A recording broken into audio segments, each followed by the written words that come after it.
Hey, killer. Might want to get your chart in queue.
All right, put it in Vedic chart section, please. Hey, Crash. How you doing? I haven't seen you in forever.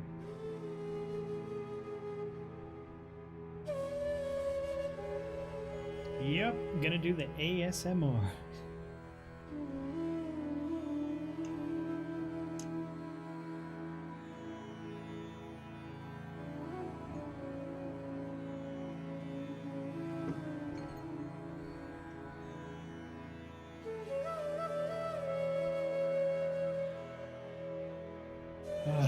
Smell of grandmother's bosom.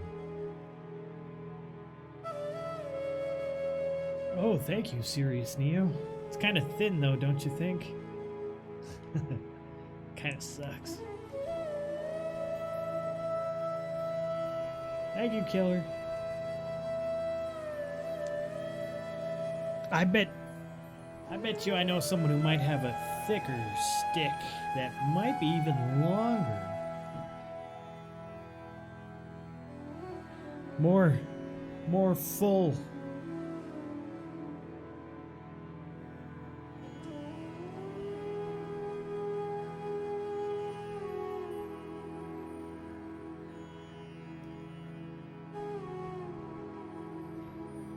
Damn, killer. Damn it, Jack. That was supposed to be our secret.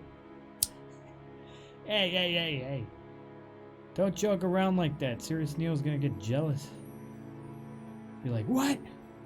That's fucking bullshit.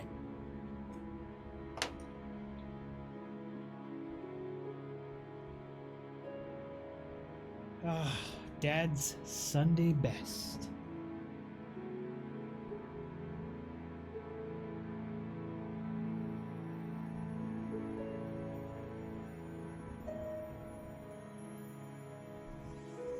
Whew. What fragrances? I'm using only the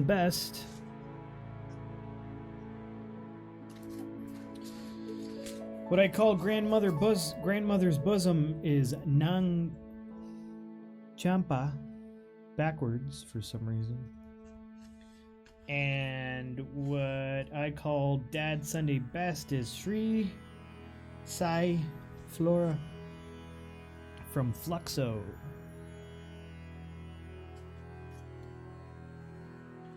AKA Dad Sunday best. Sunday's best. Jeez. Classic. But when you combine the two together, it makes an extraordinary. Very nice. Very nice. All right.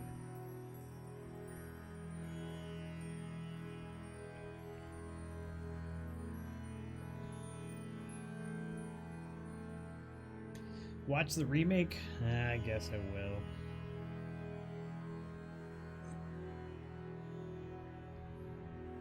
To be honest with you, I think they both... I haven't seen the remake, but I thought the original kind of sucked. I know that's like blasphemous, but I was just like... And it's so fucked up because at the end, like, they kill the black dude. Like, they just... Well, I mean, never mind. No shit. If you haven't seen it, please unfollow and hate me for the rest of your life. You can watch Mother. You can watch the remake. Yeah, but I didn't know Mother was such a terrible movie before I watched it.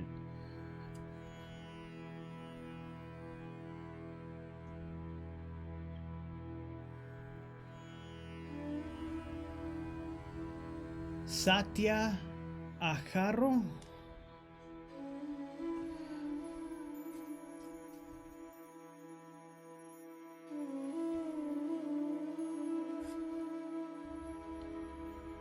Satya. Ooh, that sounds really good, Crash.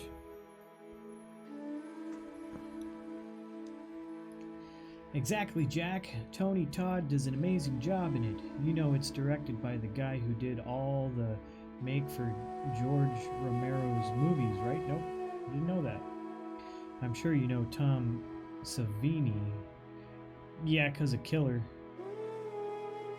Same brand as your Nag Champa. Oh, okay. Satya. I'll keep an eye out for that.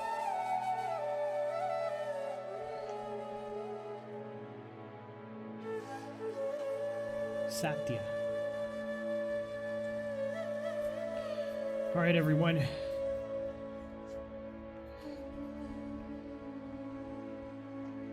The money one is good too.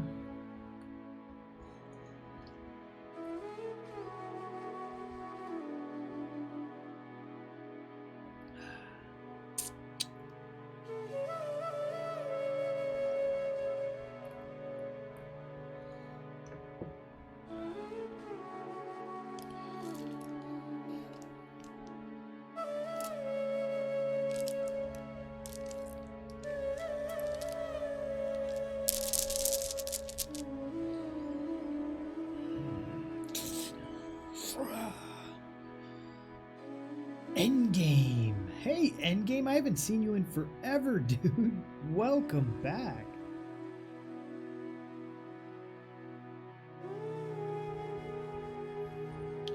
Alright, well, let me just politely scratch my balls in front of you guys and shit. Sorry. But it had to be done. My chinchilla is running around all over the place.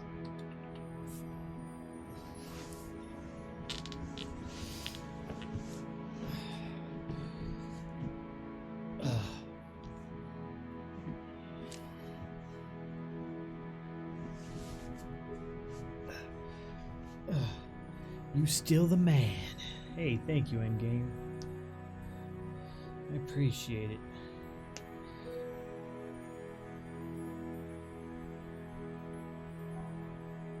I'm starting to think chinchilla's code? Code for what? Code for what, killer?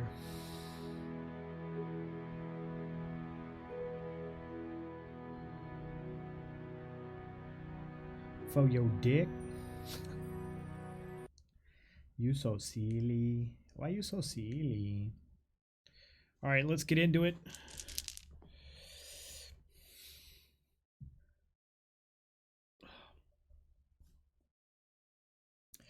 Here we go.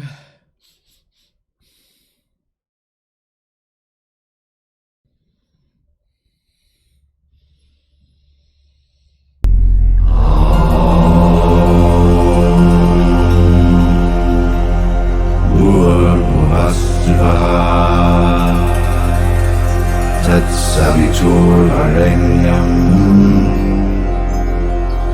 Bargo Devasya Dhimahi Yo Yona Prachodayat Om Bhurvasvaha Tat Saviturvarenyam Bargo Devasya Dhimahi Yo Yona Prachodayat Om Bhurvasvaha Tat Saviturvarenyam Bargo Devasya Dhimahi Yo Yona Prachodayat Om Bhurvasvaha Tat Saviturvarenyam Bargo Devasya Dhimahi Yo Yona Prachodayat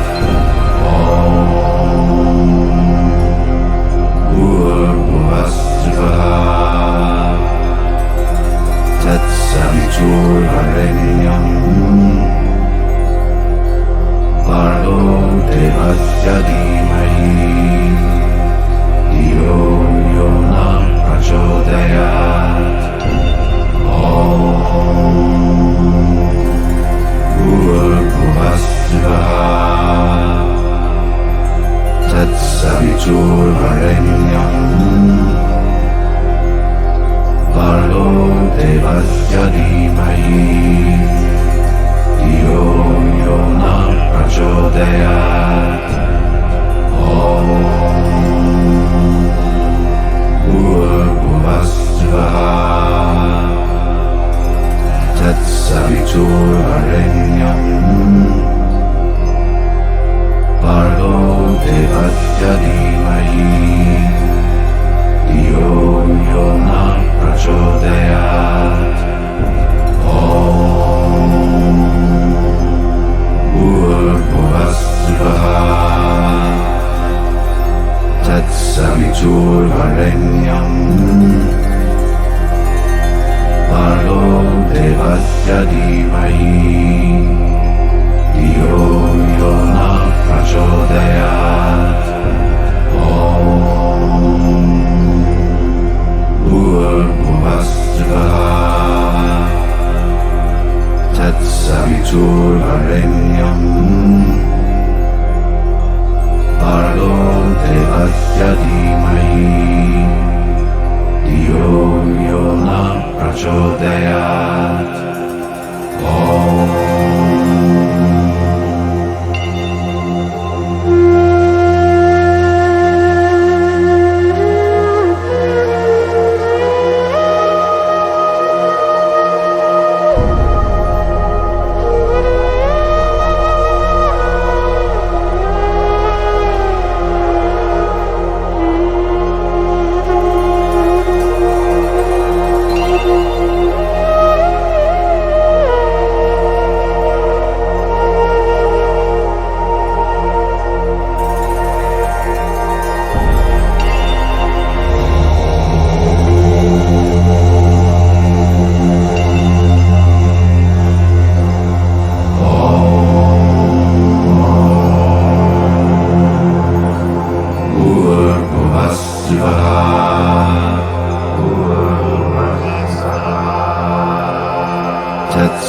Saviturvarenyam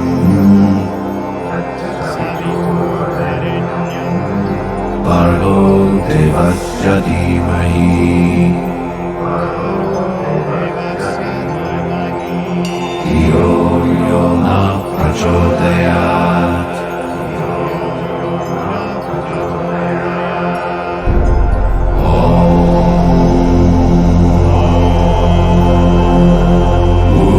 भूर्भुवस्सुवः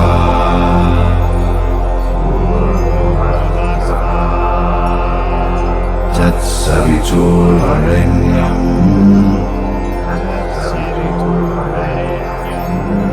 भर्गो देवस्य धीमहि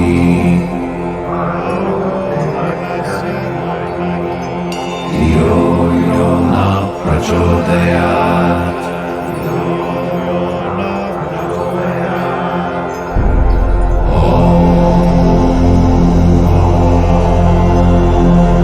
भूर्भुवस्सुवः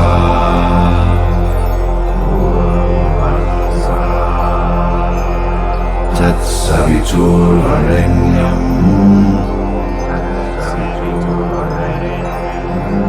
भर्गो देवस्य धीमहि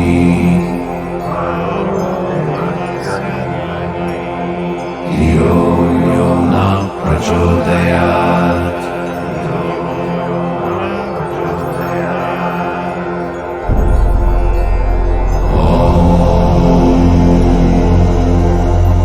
Shanti, Shanti, Shanti.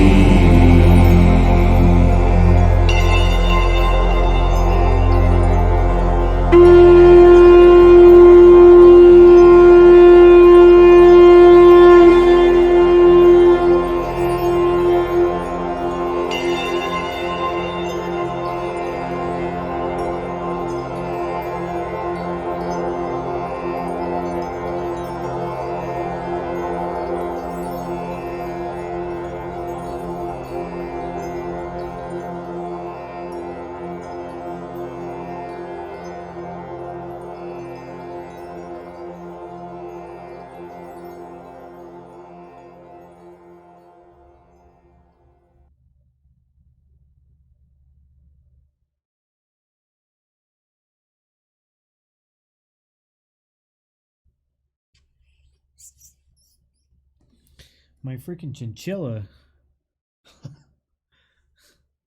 tried to jump on my chair while I was meditating. What the hell? That was weird. It felt like something hit my chair. Okay.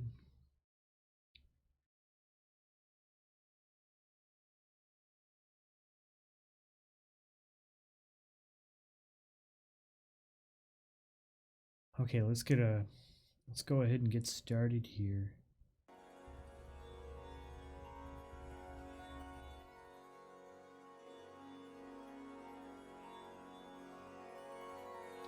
I trust that you had your 3 enemas before you started on your path to spiritual enlightenment and purity.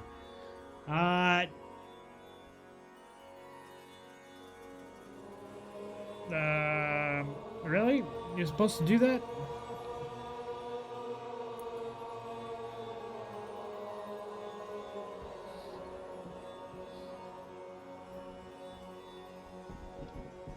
Oh.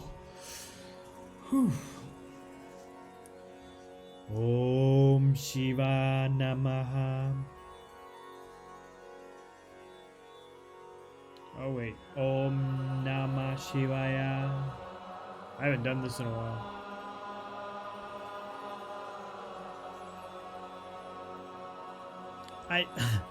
I know a guy who can help. He's real serious. Is that Portuguese? No. It's not Portuguese.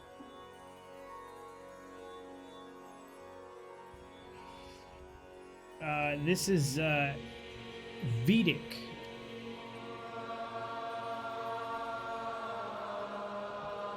I don't know if that's what you actually call the... This is Sanskrit. Sorry, Sanskrit.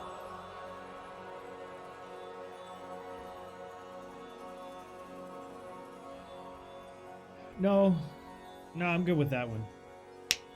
Gotta ease back into it.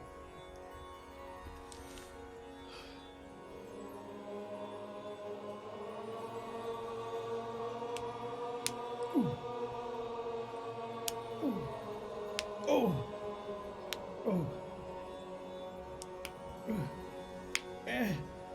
E. Oh. Oh, it hurts so bad. Oh. It's Italian.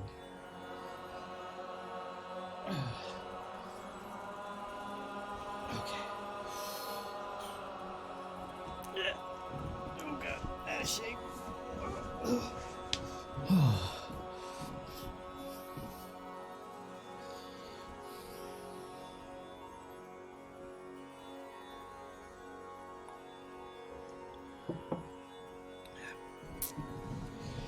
All right.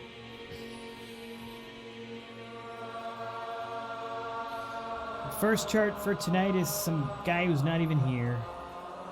Everybody knows how much I love reading charts of people who aren't even here.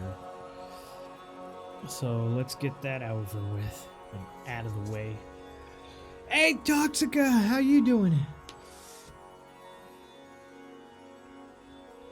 So let's see here. Is it Keanu again? No.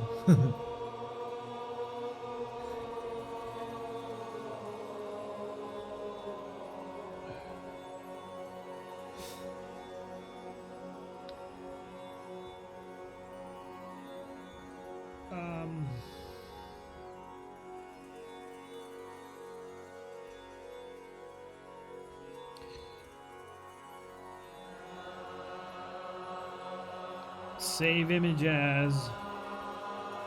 We're gonna call this we're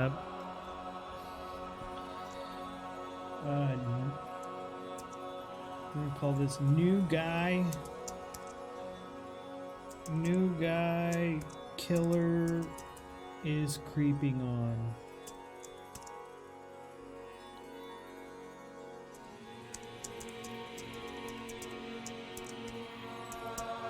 All right, there we go.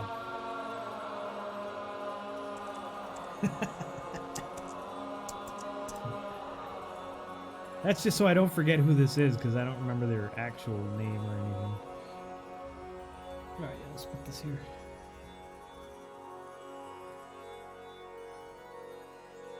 And I forget how to do this.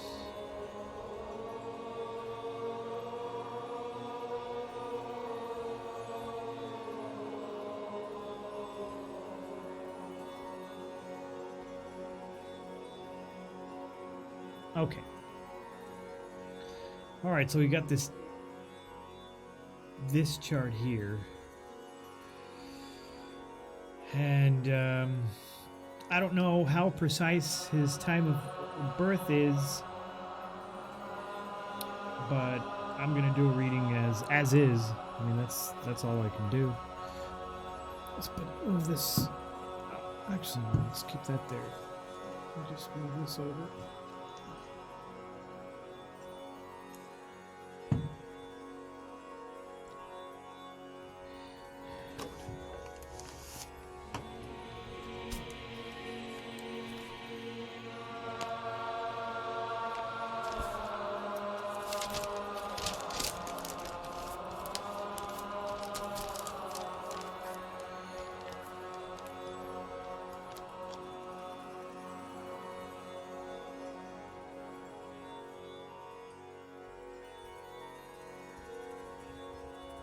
How long is the queue tonight? There is no queue besides this here.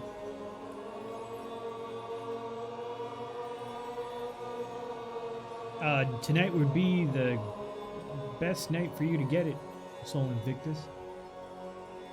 Sometimes you gotta get your creep on.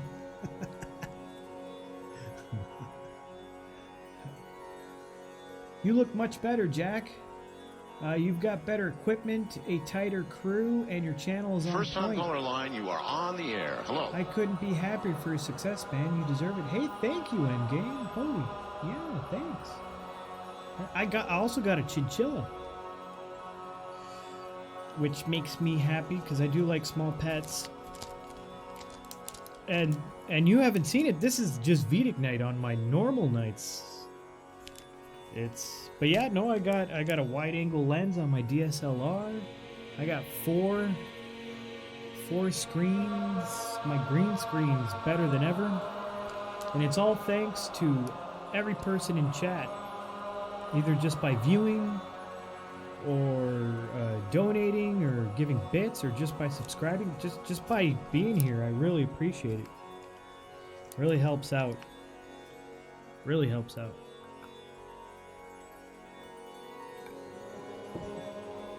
And I'm glad somebody enjoys my weird ass. Steven Spielberg has recently been outed for drinking wine made from rotting apples and then selling dodgy looking popcorn to teens. Hey, Will Alexander Benothi. I like your weird, but I try to avoid the ass. What? Fine.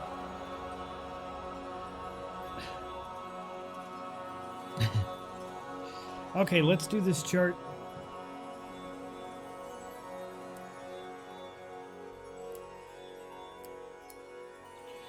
Okay, so we have... I got some new rules I'm learning too.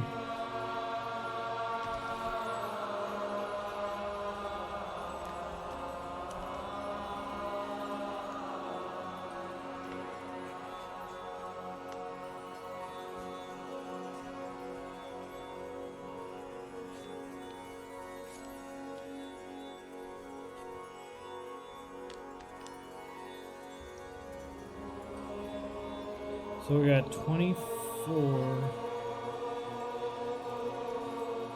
52,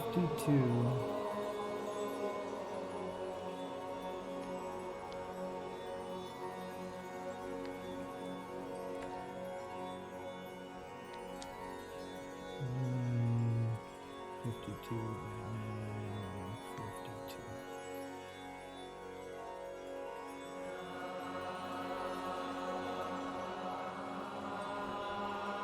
And apparently we have a Taurus ascendant.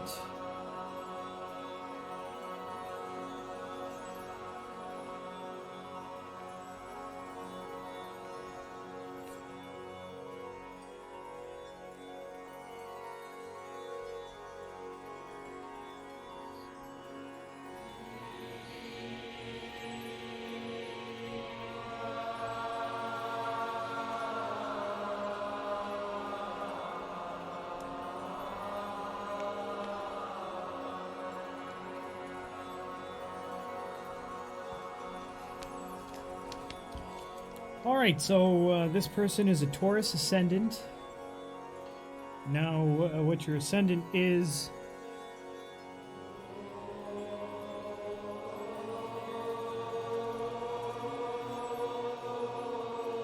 Ascendant is the constellation that was rising in the eastern horizon where Earth meets air. And this person is an ascendant, a Taurus ascendant.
So the sign of Pusha is a very nurturing, very motherly sign. So this person can be a great host.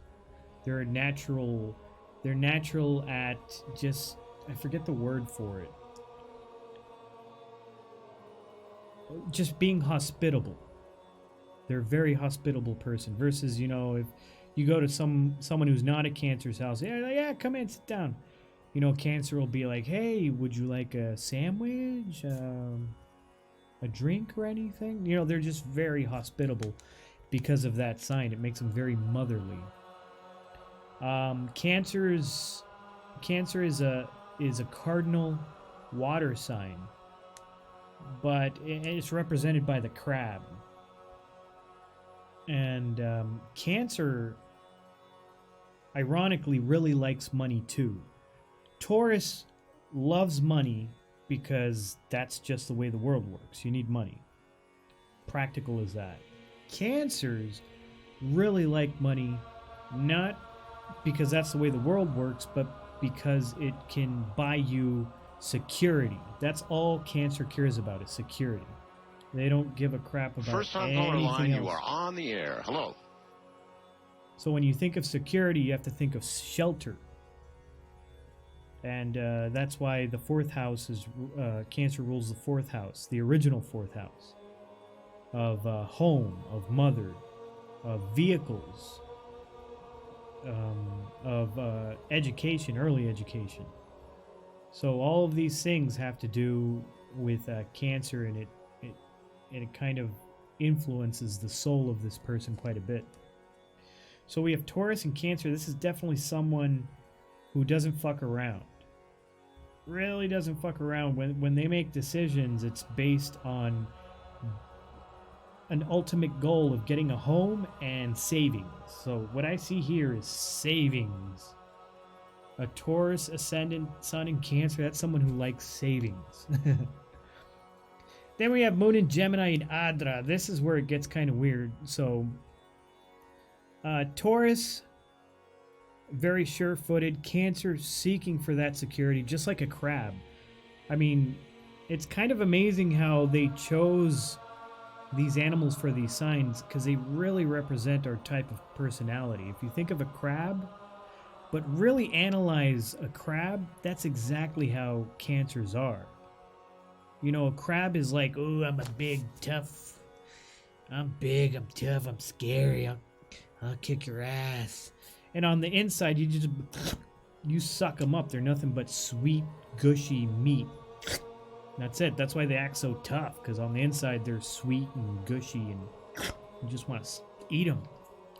So they're very protective. Cancers make good fighters too, because they're so afraid of being hurt that they'll actually kick someone's ass. And then you have Gemini, who is an air sign. It's a mutable air sign. They're very good when it comes to communication. They're natural communicators. Gemini rules the original third house of courage, communication, short distance travel, younger siblings, and also has to do with sex and courage. So that's where Gemini comes from. It's the happy side, the happy-go-lucky fun side of Mercury, versus Virgo, which is the more serious, analytical side of Mercury. Geminis are all about communication, speaking, jokes, making people laugh. So Gemini is mutable air, and they are the natural messengers of the zodiac. And Moon is your mind. So Moon is your mother, Moon is your mind. Moon is your emotions and how you actually emotionally interact with people. So Moon is also how you have relationships with people, friends, girlfriends, boyfriends, just people in general. And this is in Adra. So Gemini moons in Adra are kind of crazy. They can be very volatile. So what is Adra? The constellation of Adra is actually ruled by Rahu, which is a very intense, malefic planet, and it's ruled by Shiva, which is a very intense destroyer of everything. And what Adra represents is the storm. You know how there's a big, giant, terrible hurricane, and after there's that equality that results after a huge storm. Like before the storm, there's all this, it's tense, it's furious, rain's falling down, trees are falling, it's chaos. But after that, birds are chirping, you see all these, the sun comes out and it's so beautiful, and you just feel pure equilibrium, has like everything, all energy is where it's supposed to be. All the energy prior to that was trying to go somewhere, furiously trying to find its place. And then after that, there's this equality, this peace. Well, Adra is the storm that brings that peace. So it can be very chaotic. Someone with the moon in Gemini generally is thinking of 50 things at once. They have no attention span whatsoever. You know, if they're doing something, they have to be doing something else. Their mind works better when they're multitasking. They get bored very easily with things, and they move on to other things. So when it's in Adra, that is just increased. Instead of being just like a nice little storm of chaos, it turns into, it can be very chaotic, a very chaotic situation where this person can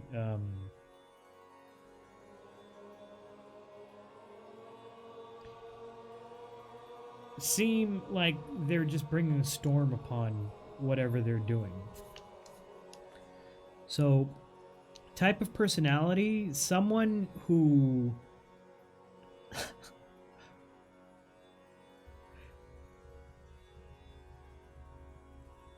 type of personality I see here is someone who does want to accomplish things and can, because they're so stubborn about it. Someone who wants to accomplish these things so they can reach a state of security, a state of, this is mine and I can live here, that rock for the crab.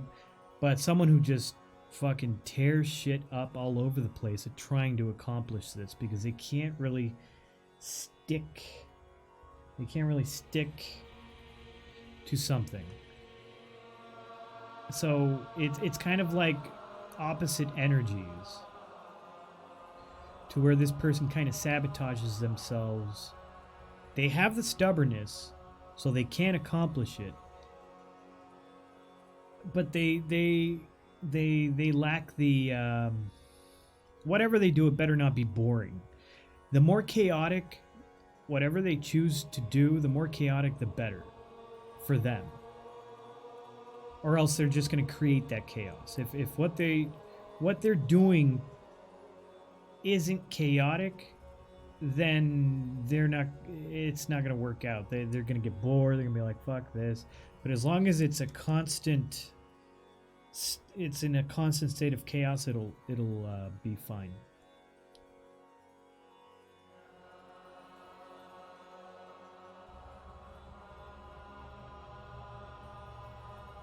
All right, so let's take a look at this chart. Let me put these planets where they should be.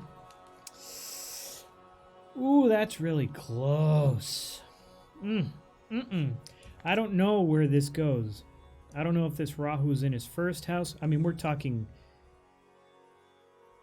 minutes. We're talking 2 minutes. Oh wait, never mind. No, he's good. I know where it is.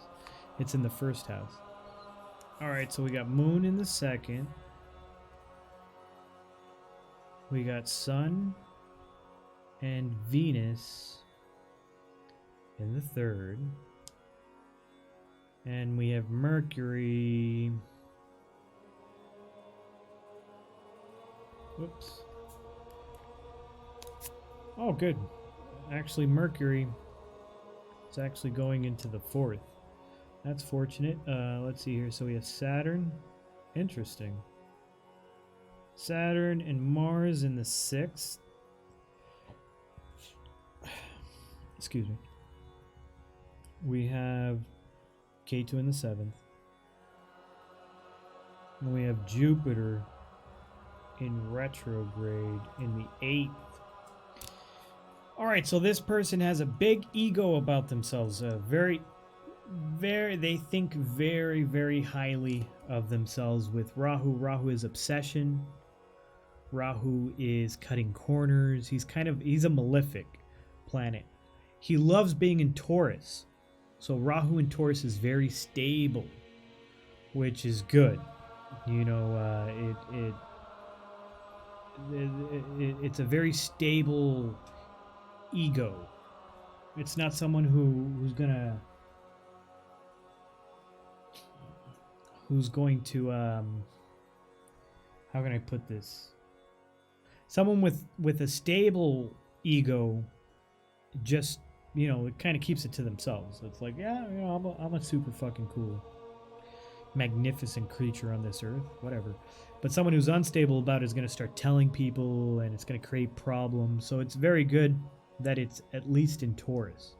This person has an overly abundant ego about themselves.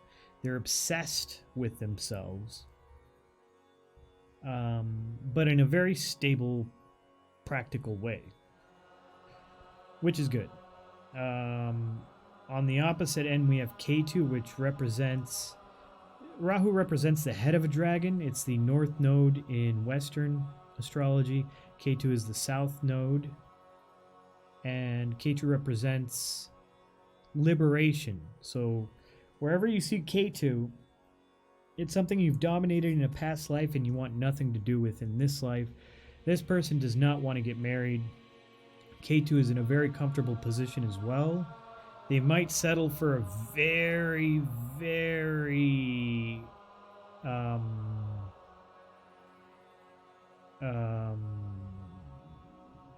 weird wedding. Something that is not... What's the word I'm looking for? When something's done the same way forever and ever. Why can't I remember that word? It's a custom that's done. It's been done since the ages old. Traditional. Thank you, Killer. So as long as it's not a stereotypical traditional wedding, they might settle for something really weird, something very secretive, and something very private. Something like that. They might do it, but as it stands, this person has like no interest in marriage. Not that they don't want a partner line, or you a are family. on the air. Hello. Sometimes my genius, it generates gravity. Whoa. This person suffered quite a bit. Now let me just see some stuff here.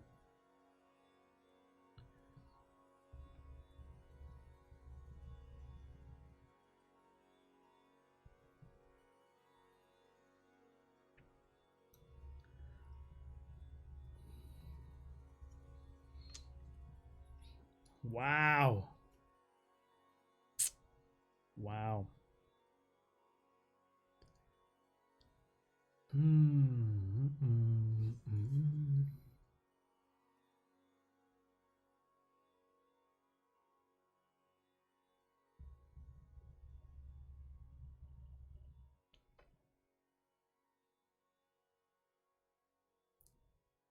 Wow.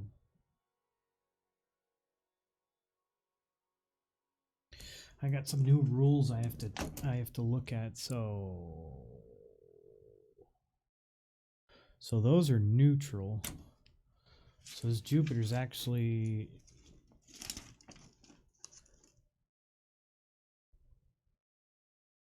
become neutral.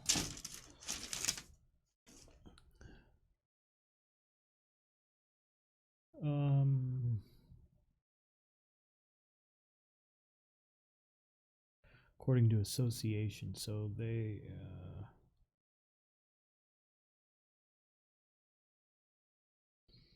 3, 6, 11, 3, 6.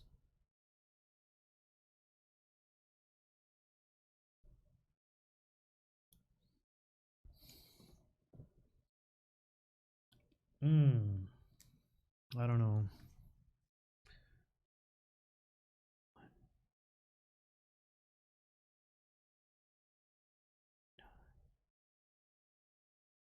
One, 5, 9.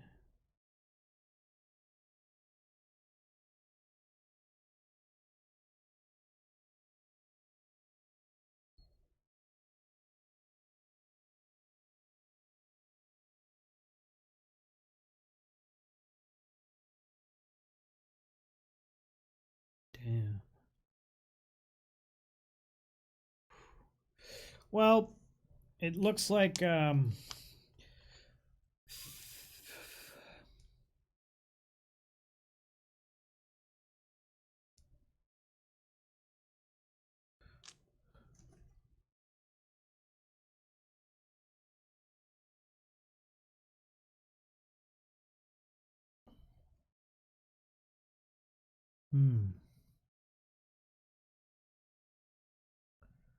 Huh.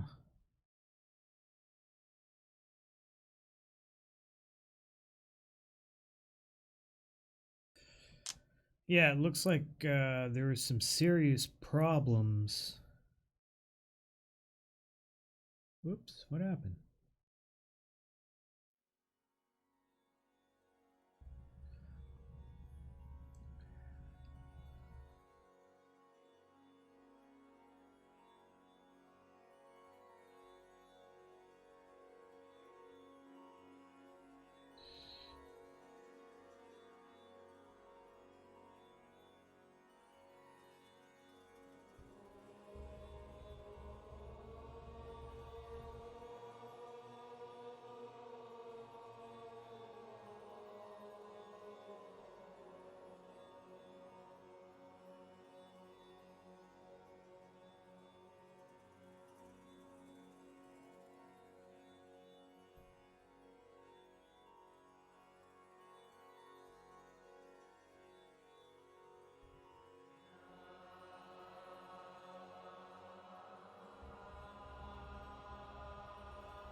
Neutral.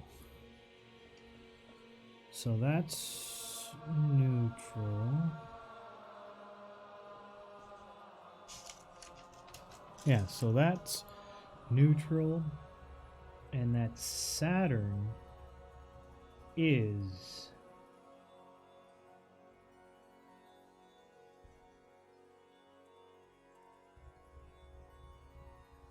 oh shit, that Saturn is benefic. Ooh.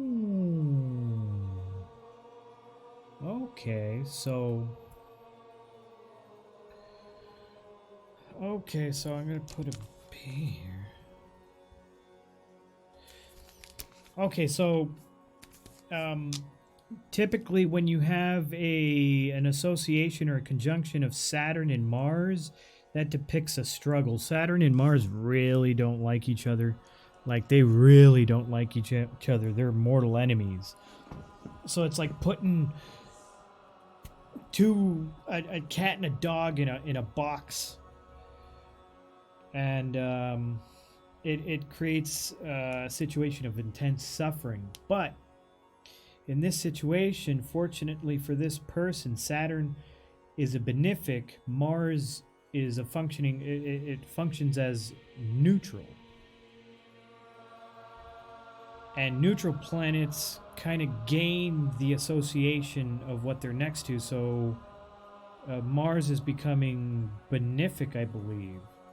So whatever suffering this person incurred which is in the 6th house, which could mean it was through divorce, it was due to illness, it was due to small pets or animals or obstacles in their life.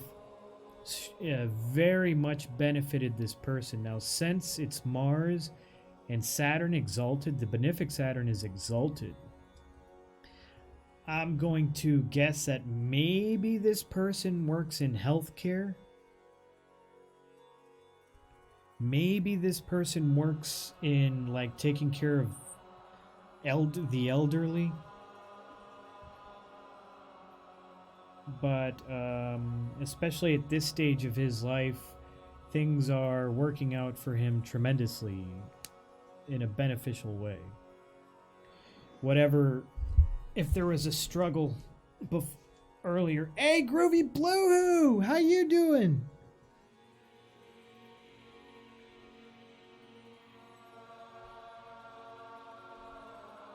I thought you were a boy, yeah. You're a divine goddess. Whoa. Welcome, Groovy Blue. How you doing? So, with K2 in the 7th, this person does not want to get married. They might end up married, but they don't want to. And then we have Jupiter in the 8th. So this person might have some hidden talents.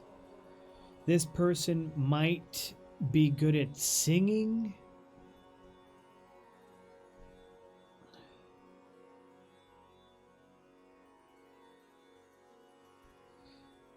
This person also definitely is into the occult, things like tarot, astrology. Jupiter in the 8th house, especially in Sagittarius. This person, after this reading, if they see it, might actually get into Vedic astrology, attempt to learn it, and things like that. Now, as for this third house with Sun, I already know beforehand this person is a streamer. I will say that they're very egotistical about their stream. I don't mean that in a bad way, I mean ego. They're very proud of their stream. If I was to say, hey, you have the shittiest stream in the fucking world, they would literally be like, fuck you, dude, get the fuck out of here. If you compliment them on their stream, they'll be like, their ego is in their hobbies. Their ego is in their younger siblings. Their ego is in things of the third house, their communication. So talking good about those things will make this person feel good. Talking bad about those things will piss this person off. Now he has Sun, and he has Venus in Cancer.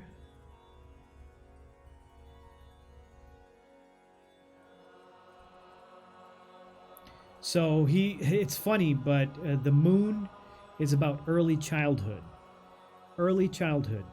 So, and all his hobbies in today's time stem from his hobbies from early childhood, because it's being drawn in from his early childhood, second house early childhood. It's being carried on to his third house. So his hobbies from early childhood will continue. It's just his hobbies.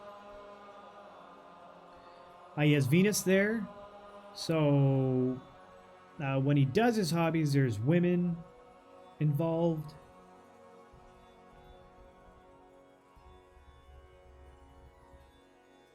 He might even meet, like, this person most likely meets the women in his life through this hobby.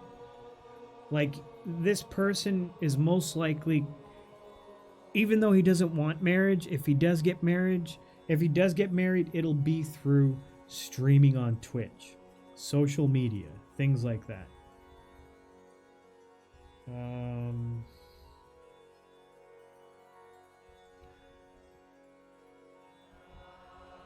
This person also does very good with his enemies. His enemies get tired of him.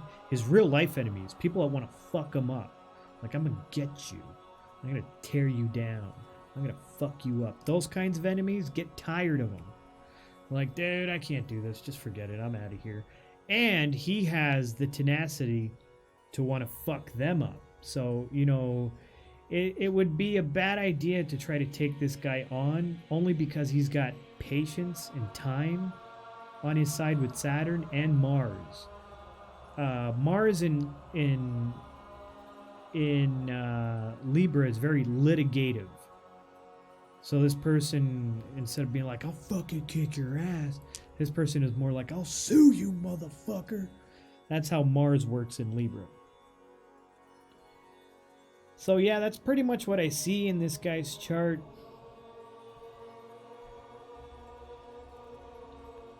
He's got hidden talents, desires, kind of like a desire and aptitude for the occult. His third house is just like really all about his hobbies. Most likely he does these hobbies from home, things like that, because Mercury from the fourth is being pushed into his third. So his third house is cram-packed full of a lot of planets, Sun, Venus, Mercury, being drawn in from Leo. Leo's king. Sun is king. He's got fourth and fifth in Leo, crammed due to the longitude of where this person was born. Might have been born further south or north of the equator. I can't really tell at this stage, but that's interesting, yeah. Because Leo is all about regalness. Leo is all about being, you know, political. And I don't mean politics. What word am I looking for? Not political. Diplomatic. That Leo is very diplomatic. And all this is being pushed into his hobbies. Home is being pushed into his hobbies. Speculative gains, buying and selling, like stock market, is being pushed into his hobbies.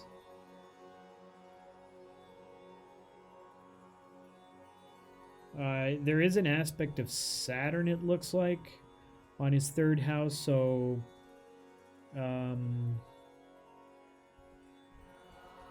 where he wants to be when it comes to his hobbies might be falling into place now.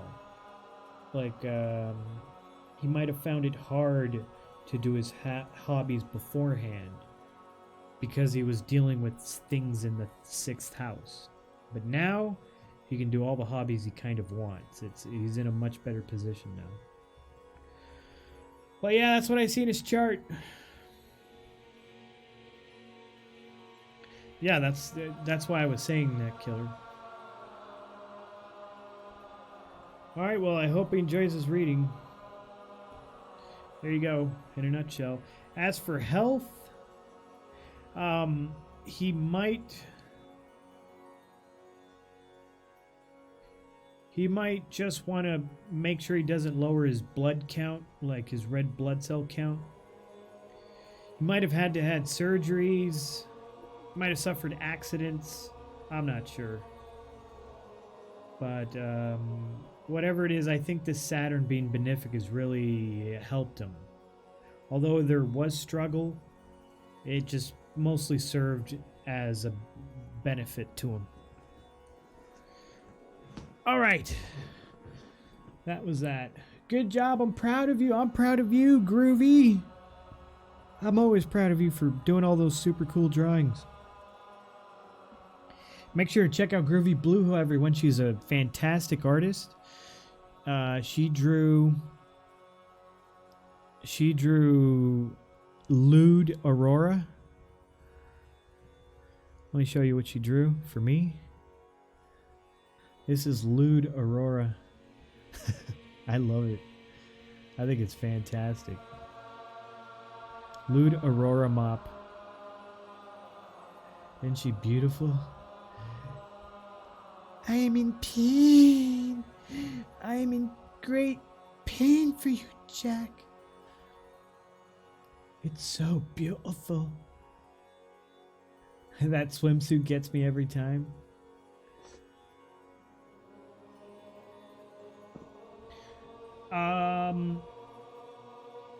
It's fantastic. I do love it. Let me just take a look at chat. Is there a queue at all? Oh, there is a queue. Okay, next chart we have is Pizza Cheeks. Is Pizza Cheeks in chat? Hello, Pizza Cheeks.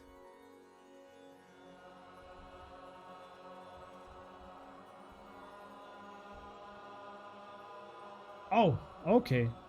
All right, let me get you set up here.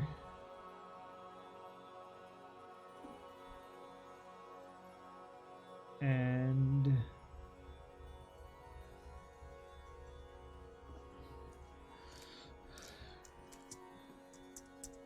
Sol Invictus.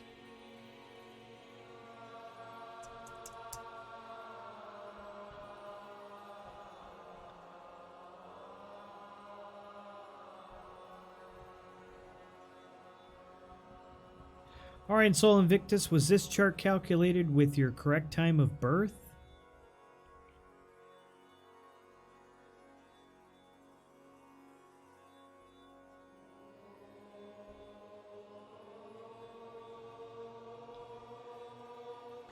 All right, do I have permission? Well, first of all, keep in mind that I am not an astrologer. I'm just a snot-nosed wannabe. Despite that fact, there might be things in your chart you're not aware of me being able to see, and would you like it read clean or raw? Clean is, you know, me not trying to be nice. If I see you like making out with dogs, I might say so. And raw is whatever pops into my head. Raw, baby, I got nothing to lose. All right. Okay. Let's see here. Or breastfeeding cats like Toxicus chart. Nah, I'm kidding. I really didn't see that in Toxicus chart. But,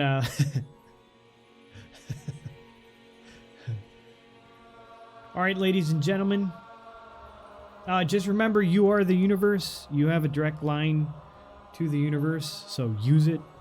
Nothing I say, no astrological placements of planets can overcome your free will and determination.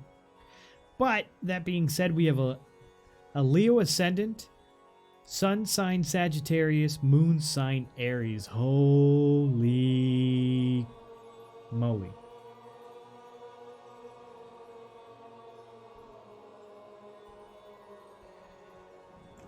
Holy moly, ladies and gentlemen, we got nothing but fire. We have nothing but fire. Good timing, Jack? All right.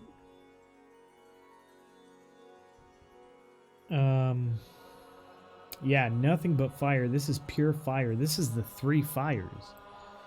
The 3 different fire signs. That's interesting. Okay, well, what is the ascendant? Ascendant is the constellation that was rising in the eastern horizon where Earth meets sky. Right there. It doesn't matter what time you were born. Right there. Whatever was right there, that is your ascendant. Your physical body, your head, your life path, your intelligence, your kind of like hardware, your firmware that you run on. So you run on Leo Magha. That's kind of like the model you are. Your model, your make and model is Leo Magha. And what is Leo? Leo is the original 5th house. Leo is fixed fire. So Leo is the king. Leo is represented by a lion. Whoops, what happened to your chart?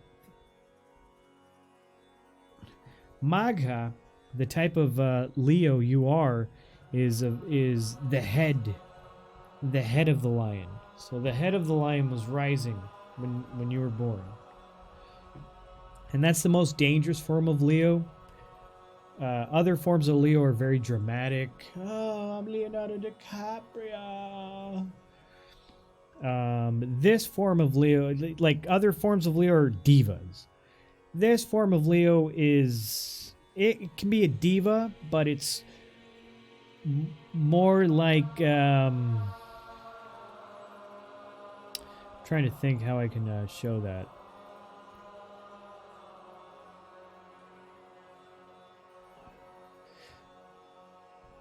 It's more like a T-Rex. You know how a T-Rex, when it makes its cameos in fucking whatever Jurassic Park movie it's in, it always roars.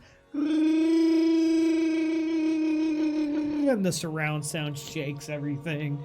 That's more of the diva type the Magha is. Meanwhile, Purva Falguni and Uttara Falguni forms of Leo are more, you know, Leonardo DiCaprio in Romeo and Juliet type of diva. So it's a bit different. When you're a Leo ascendant, you actually have feline features. You kind of prowl around as you have actual felineness to you, to your physical body. Then you have the sun sign of Sagittarius. Leo is ruled by the sun. Sagittarius is ruled by Jupiter. And Sagittarius is half beast, half man. And, well, your sun sign is your ego, your bones, your health, your father. So Sagittarians are the delegators of the zodiac. Leos are the kings. They sit on the throne. That's what they do. You can think of Leos kind of like as the flag. They're not First time caller line, you they're are not on leaders. the air. Hello. They're the flag, the flagship. You know, leaders are the people the king says, "Hey, go do this." You know, I'd like that country over there. How will we do that? And the leader is like, "I'll do it for the king. Long live the king. Let's go, troops." And they plan and they strategize and they figure shit out. And then they go do it. Those are leaders. Kings are not fucking leaders. They say they're just, someone has to sit in this fucking thing, and someone has to be protected, and someone has to, you know, want shit. And, Leos are more preservers. You know, like a good Leo will be very diplomatic. They won't want to go to war. They'll look for ways not to go to war. They'll look for ways to better their people so they can make more money. Yeah, Leos are actually pretty cool fucking signs, but they're not leaders. A lot of people think that Leos are leaders. They're not fucking leaders. Last thing fucking, they want to be at the head. They're the head, but they don't want to fucking lift a fucking figure to do anything. It's like, oh man, that's fucking work, dude. Do I really? Nah, fuck that. Leos are fucking lazy motherfuckers, man. Lazy motherfuckers. Sagittarians are not. Sagittarians are the go-getters. Sagittarians are the delegators. They love fucking telling people what to do. That is a fucking Sagittarian's wet dream right there. They live, they're good at it too. They know how to tell people what to do. Versus, you know, other signs might tell people what to do, and other people be like, "Fuck you, motherfucker! You ain't the boss of me." Sagittarians are kind of good at telling people what to do. And then the only thing about Sagittarians is they're half man, half beast. So half of the time they'll tell you what to do in a really human kind of a way, and then other times it's like they're just animals about it. They don't think about it. They can be very blunt about things. They can piss people off with some of the things they say, but they're always trying to help you. Even if they say really fucked up things. It's like, what the fuck, dude? They're the opposite of Gemini. Whenever a Gemini tells you something, it's going to be, you're going to like it. You're going to accept it. Because that's what Geminis do. They know how to talk. They know how to communicate. Sagittarians are 180 degrees from Gemini. So sometimes it'll be like, what did you just fucking say to me? And then you have Aries, which is the baby. The baby. That's how that one guy on the internet, on YouTube. The baby. And they really are babies. Aries are complete naive. I don't know how to explain it. If you've ever seen these people that do the dumbest shit and can kind of get away with it because there's this like childlike naivety to them. Like they could be 60-year-old motherfuckers and they could be doing something really fucking stupid. But you kind of just don't even think about punishing them because it's like a little kid. They just give this vibe. I mean, the impression, they just permeate boyish charm in the dumb shit they do. You know, it's just like, oh, he's a fucking kid. I mean, they get cut a lot of slack because they're so childish.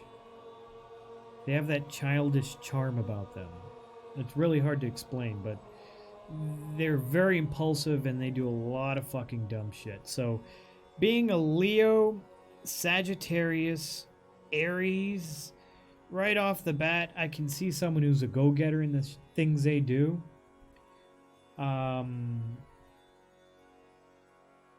Someone who's entirely way too impulsive. Someone who's very passionate, but can be extremely impulsive because Moon is your mind. The decisions you make are based on Moon. Moon is your software.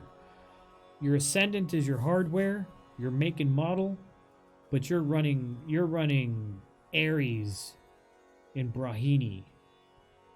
That's your software, that's your operating system. Aries, Brahini. So Brahini is all about the vagina. That's the actual constellation, the vagina.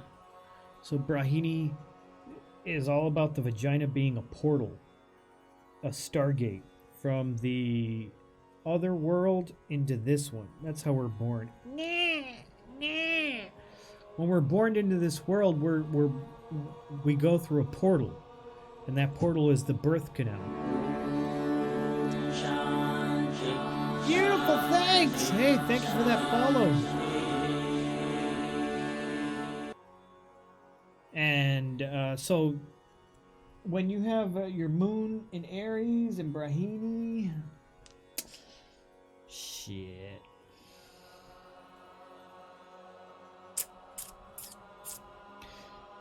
I guess the thought of death is on your mind quite a bit, like the other world versus this world. You might think about sex a lot. Sex to you might have a lot to do with procreation. Sorry, didn't mean to interrupt. Hey, no problem. Versus sex just being entertainment to a lot of people. Sex might have a lot to do with procreation. Like, well, sex is great, but it's for children, you know. This is kind of just naturally intuitive to you, not only because of Leo, which is the 5th house of children, but it's also in Brahini. So the vagina to you is like, uh-oh. Little people come out of there. So type of personality, very impulsive. It's just fire. I mean, you're just fire. You're like a firecracker. But let's take a look at your planetary placements. Holy moly. God. All right. Well, let me try to figure this out. So...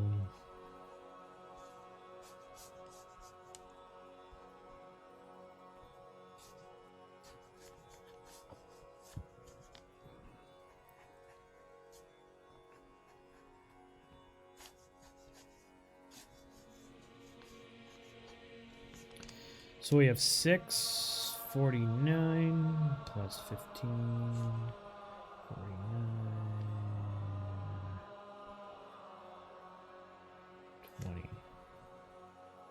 45, 20,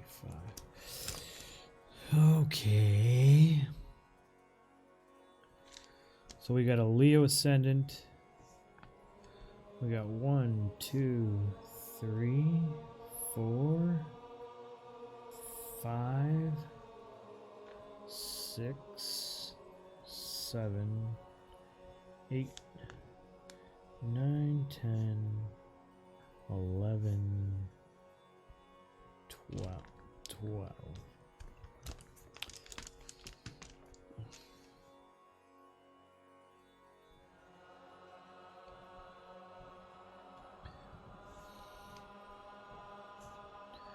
All right, so it looks like we have Jupiter in the 3rd, 4th in Libra.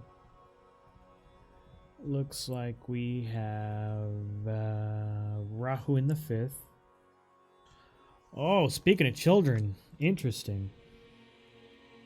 Looks like you might either have an obsession with sex or an obsession with having children. You might be the type of person that secretly, because it's in Scorpio, and Rahu really doesn't like being in Scorpio, you might be the type of person who has some type of conflict with children. Procreate, your children.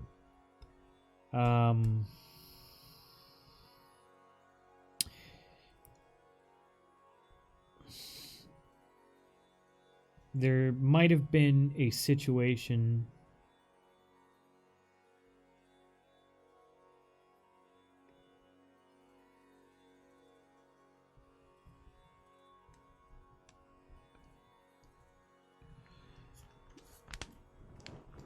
I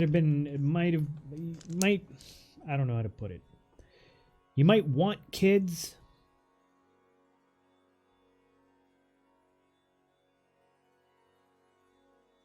but I've met people with Rahu in the 5th house who don't want kids. They just want the sex.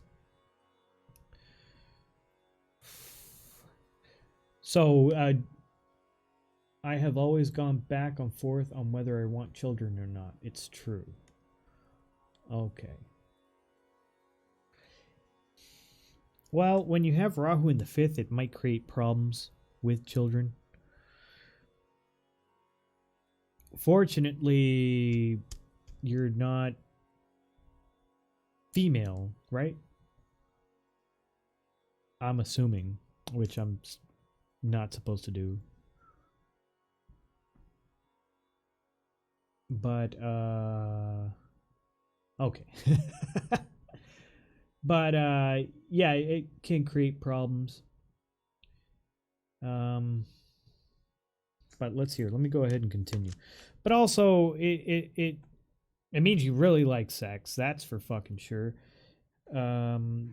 Big obsession with sex. Big obsession with things like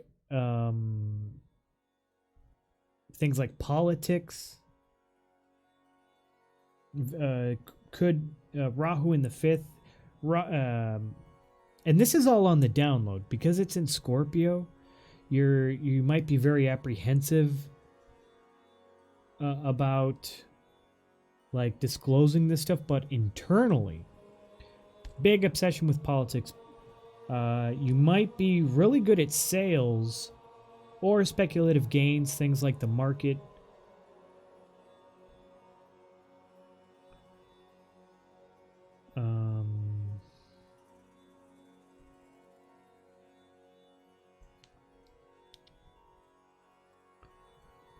Let's see here. I have to figure out what's going on here. Which is a lot of stuff is going on here. And I have to place it in one of these houses.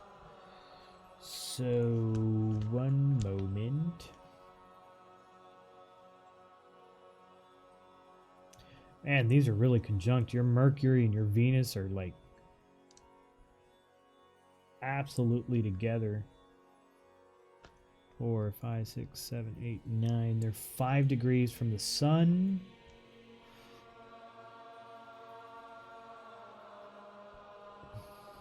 That is interesting. Where is it going?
I'm actually going to place this stuff in your 5th house.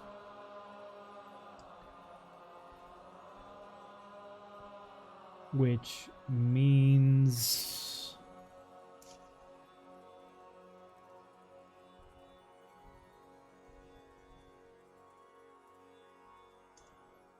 Which means...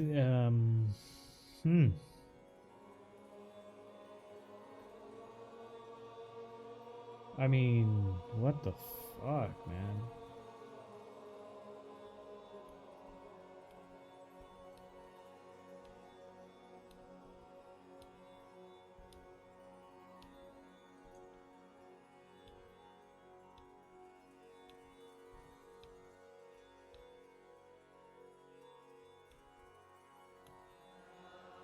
You're very sure of your correct time of birth, Sol Invictus?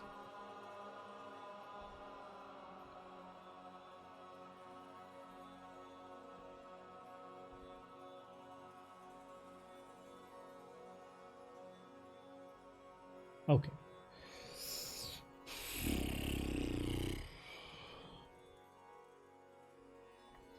All right, so if all of these planets are in your 5th house,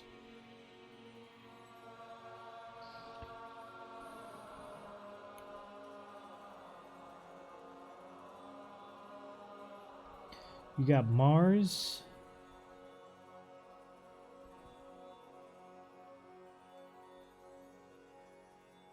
that means you have a very strong 5th house, like a very strong 5th house.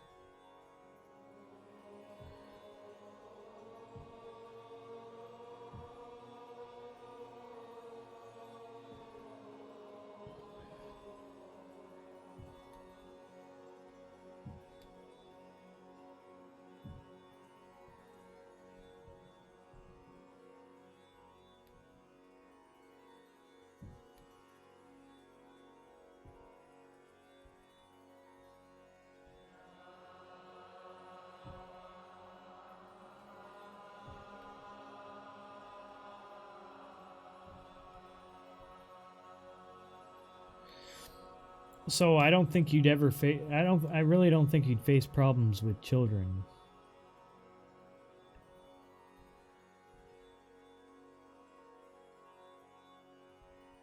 Shit. God damn it. Well, let me put it this way: I shouldn't talk about the future. You'll find out, but I wouldn't worry about it too much.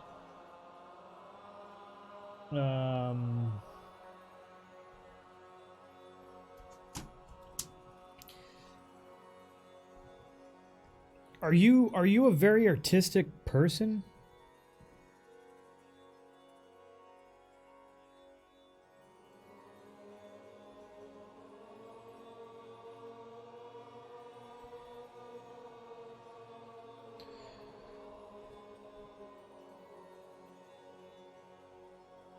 Like, do you do a lot of artistic things? I have become one, yes. I don't think so early in my life. Okay. Okay. Well, you're still pretty young, I mean.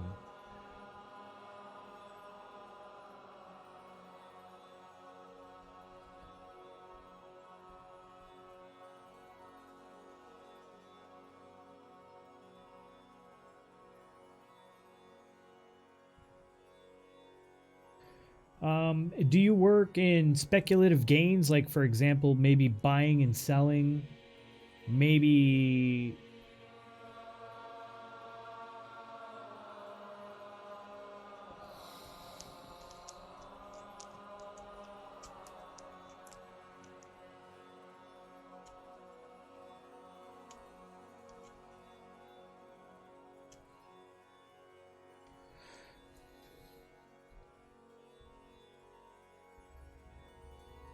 Okay. Okay, yeah. All right, yeah. So that must be a very benefic house for you. Yeah, so it looks like you're a very intelligent person.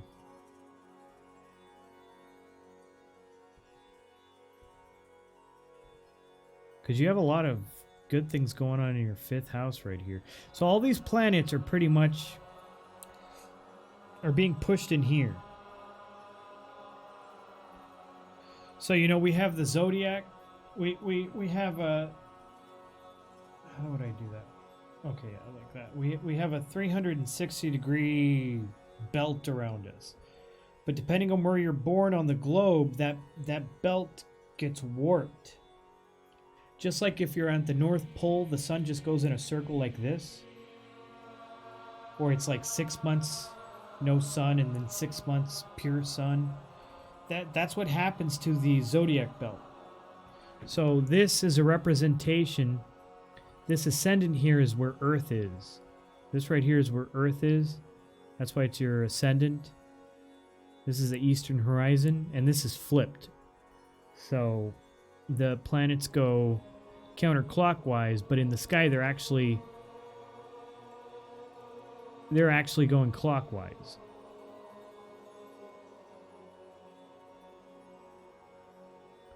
How can I explain this? This is this 1, 2, 3, 4, 5, 6, 7, 8, 9, 10, 11, 12. This is like an origami of the sky. If you extend this out into one line, this is how the planets move in the sky. They go like this. Or rather, they just go like this. For example. Here, on the other one here, it's flipped around, so it can be kind of confusing. But depending on where you're born, more north or south of the equator, you end up with these empty boxes here. That's because some of your houses are being crammed together. If you're born like in Norway, I mean, your life is very influenced on just a couple of planets, because all your houses might have, like right here you have Jupiter. If you're born in Norway, you might have like 6 or 7 houses right here. So Jupiter's influencing all of those houses. I'm saying this to explain that most of these planets are being pushed into here, the 5th house, which has to do with speculative gains, intelligence, education. It has to do with sex, as in procreation, creation, like creating, that type of sex. It has to do with buying and selling, the stock market. So all these planets are considered to be benefic and in your favor.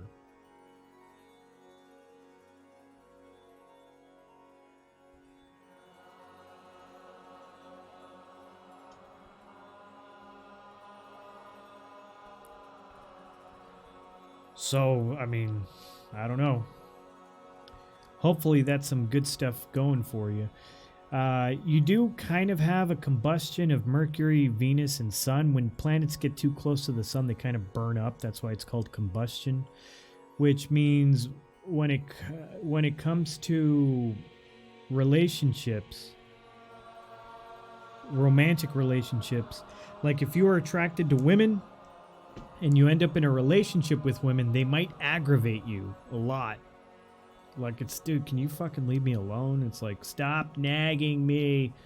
They just aggravate the shit out of you. Anything they do, it's like, oh my god, why? That's a combustion. It kind of fucks up relationships a little bit.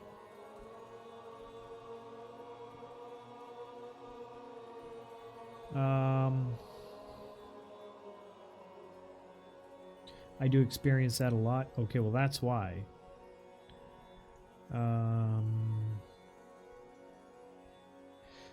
Now, your 7th house has Saturn in it, so you're actually very good in dealing with people. And it also means that marriage is going to take a while. Saturn delays things, it slows things down. It also means that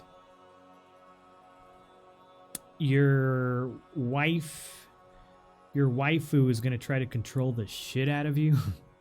because it's aspecting your first house. And if you have the Lord of Aquarius, which is Saturn, in your 7th house, this planet is going to try to keep you alive. It's going to do its best to protect you, to make sure you're safe, to make sure you have everything you need. It's going to try its best to make sure that you are 100%. And that translates to someone controlling the fuck out of you. That's actually what it translates to. If somebody wants to make sure you're 100%, they are going to try to control the shit out of you. So good luck with that. But just remember, always remember, it's because they actually care about you. That controlling is actually because they want the best for you. And it's right here in your chart. You can see it right here. So if this happens, where you end up married to someone and suddenly they just turn into a total control freak, just tell them to sit back and shut the fuck up. But understand that it's because they actually care about you. You can tell them, I know you're trying to protect me, I know you're trying to help me out, but don't, please.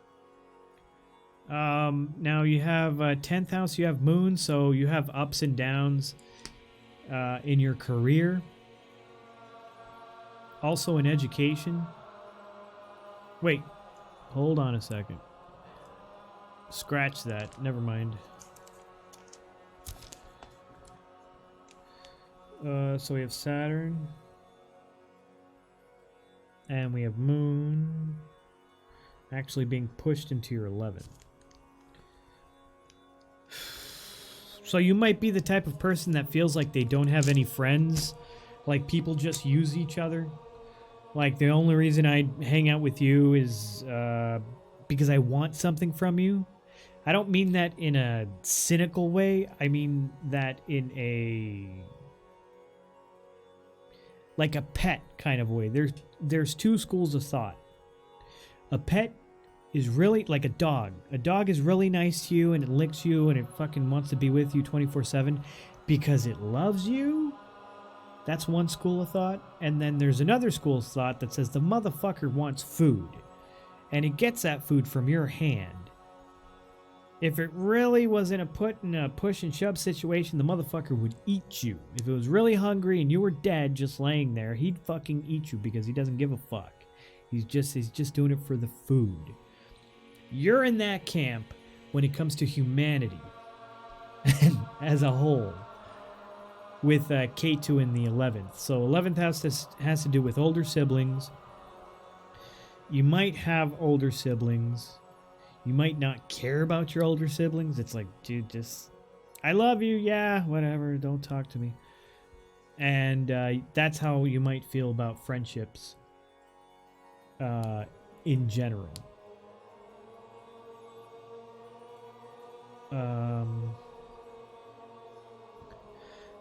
Now, I'm trying to figure this out. Normally, Jupiter does not want to be anywhere near the the third house. But it's in the 4th. You got your 3rd and 4th house. I will say this.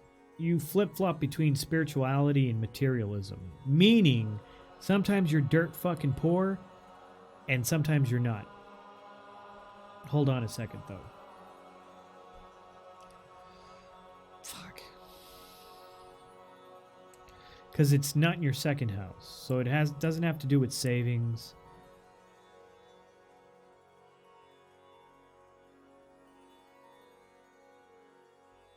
But at the same time it does, because all of these planets are in the 5th house.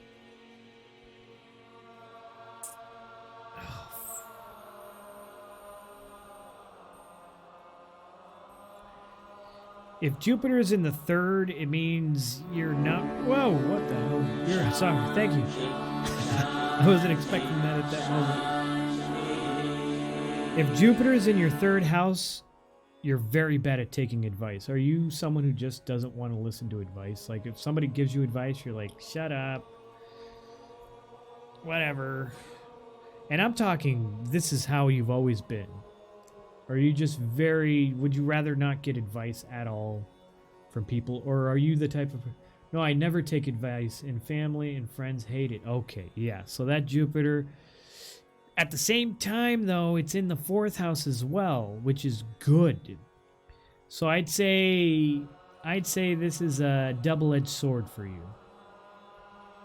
Now, when you don't take advice, believe it or not, you look fucking stupid. Let me give you an example. If somebody says, don't jump in front of a fucking bus, because the motherfucker's gonna kill you, and you do it by saying, fuck, yeah, whatever, and you jump in front of a bus, you're gonna look fucking stupid. It's just the way it is. So when you're the type of person that doesn't take advice, you end up in situations where you should have fucking taken advice, because advice is actually really good. Some people give shitty advice, but once in a while, there's motherfuckers that actually know what the fuck they're talking about. And those are the people you should take advice from, which you don't, which ends up in a...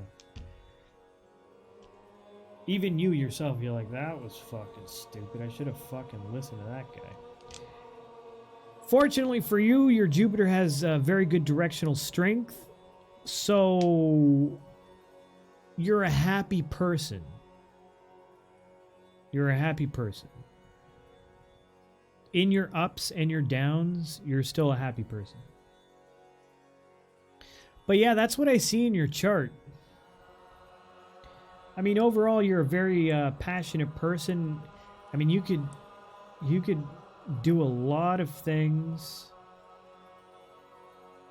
Mula, mula, mula, mula, mula, mula. Wow, okay. Mula. Mula, mula, mula, mula. Okay. Huh. This is fucking interesting. You got everything in Mula, which is ruled by K2. Ooh, yeah, that planet is trying to fuck you up.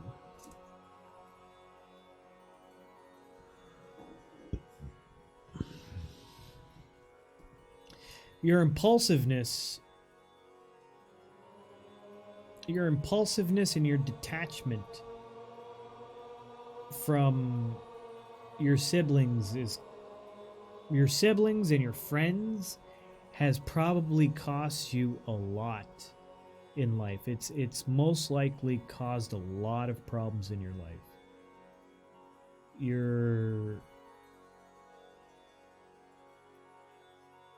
I don't know if a sibling has caused problems to you or you to your siblings, but I do see a tremendous amount of just conflict caused due to this situation right here. Let me see if I can find out. And this situation right here is heavily influencing these planets here, which are here. And you're receiving a direct aspect here. But these are aspecting here. So you're kind of in a tug of war of ups and downs. Fuck.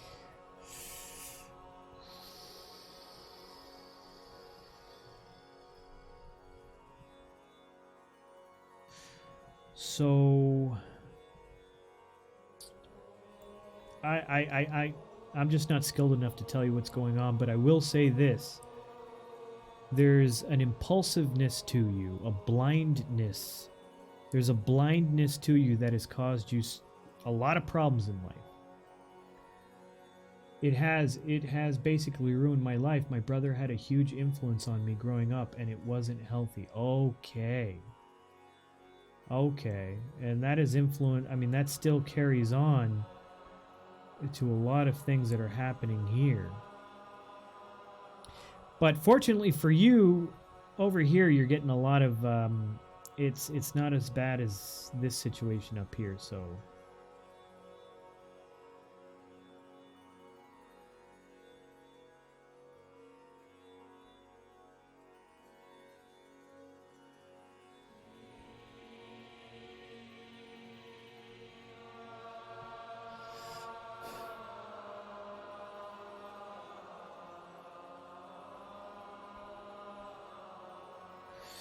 But it looks like maybe someday you're gonna meet a mature woman.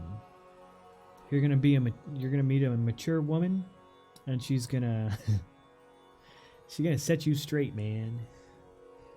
She is going to set you straight.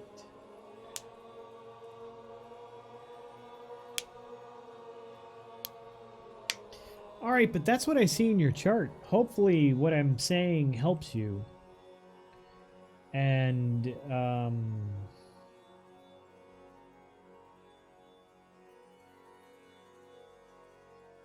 I mean, you're a very smart person. I mean, you got a lot going for you. You have a lot of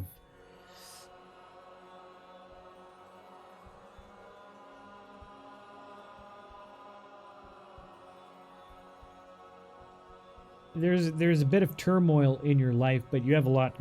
I've seen worse situations. You have a lot going for you, and I mean, you live on the fringe. Like, you live on making your own life. You're not someone who's like, I lost my job at the factory. What am I gonna do? I mean, you're just gonna find a way. That's just the way it is. That's how you live, on the speculative, on your own. So that's what I see in your chart. Awesome reading, Jack. Thanks. It was sublime and eerily accurate. All right, thank you, man. I hope you enjoyed that. Loki Bob. Hey, how you doing, night terror producer? Loki Bob. What else do we have? Oh shit. Okay, we got My Little Zombies. Are you in chat? My Little Zombies?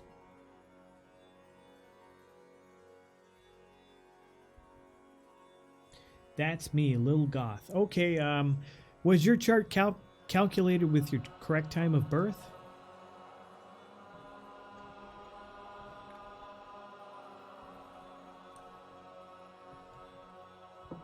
First time caller line, you are on the air. Hello. Yes, as far as I knew. What do you mean by that? Like, you remember? Like, you were a little baby and you looked at the clock and I was like, I'm gonna remember this. Your mother told you. You saw it on a birth certificate. What does as far as I know mean?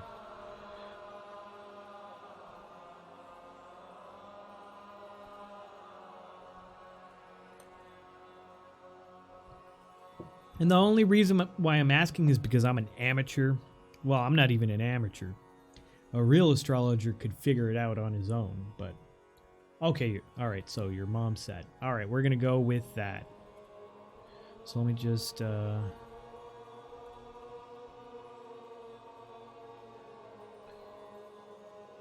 Okay. Alright, we have Lil Goth. XX. Lil Goth.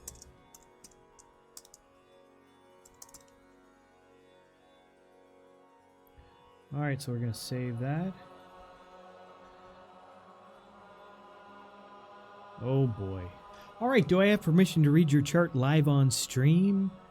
Keep in mind, I'm not an astrologer, I'm just a snot-nosed wannabe. Despite that fact, there might be things in your chart you're not aware of me being able to see.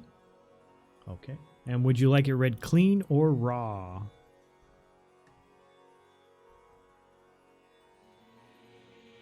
Raw, I just pretty much say whatever I think I'm saying. Raw, okay. Alright, so just remember, you are the universe. You literally are. Everything in your body has probably been recycled through stars numerous times. You are stardust amongst the billions and billions of stars in our galaxy. So you actually have a direct connection to everything, so use it. And nothing I say, no planetary placements can override your free will and your determination. So, ladies and gentlemen, we have a Capricorn, Taurus, Sagittarius. Oh my god. Capricorn, Taurus, Sagittarius. In Mula, of all things. Oh boy. Is that bad? No. It's fantastic, but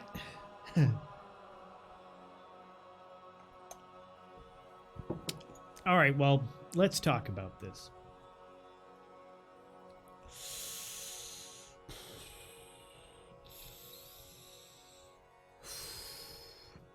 All right, so what is your ascendant? Your ascendant is the constellation that was rising in the eastern horizon where Earth meets sky. The moment you were born. Some people say when you took your first breath and started crying. Some people say when the light first hit you. But there is a specific time when you were born in which all of this kicked off, and it was like, boop. It marks. This moment is marked in a way that someone can see the planetary placements and understand why you're here. If you look on the top of your head, everybody has a swirl. That is actually our little matrix plug. The only thing is we're in this world. It's not called the Matrix. It's called Maya, which means illusion. Now, this is a very serious game because we have to pay back karma and we have to learn and do things and live our destiny. But it is kind of like a game. All right, and so your make and model, your ascendant, your physical body, your head, your life path, your firmware is that of a Capricorn. Now, I saw a little picture in Discord. You're a female, is that correct?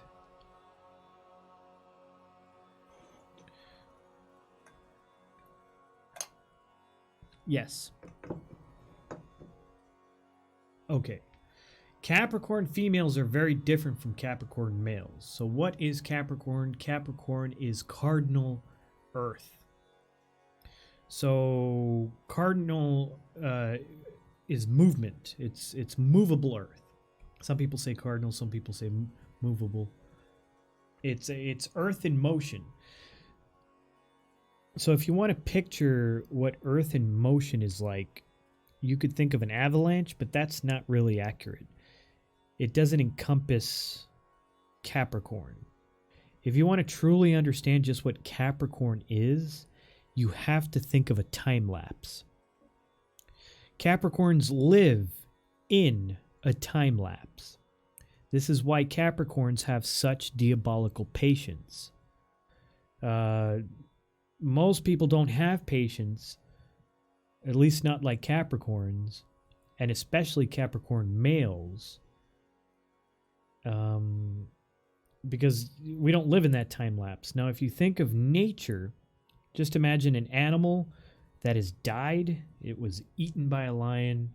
Those lions ate that water buffalo or whatever creature it was.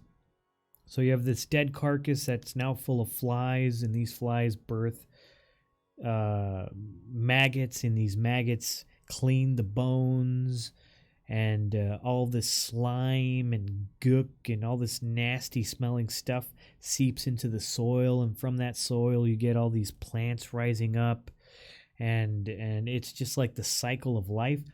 That is cardinal Earth. That is Earth in movement. So that's the way Capricorns function. So anyone who's a Capricorn ascendant has that melancholy Darwinian dog-eat-dog. Capricorn represents the 10th house. The 10th house is a jungle. 10th house is profession. When you go to work, you're competing against so many other people. And in a lot of professions, it's very cutthroat. You make one mistake, someone is there to get your promotion, and it can be a really Darwinian, just like nature. It's very tough, melancholic, kind of like my tummy hurts after watching this type of environment. And this is what Capricorns function under.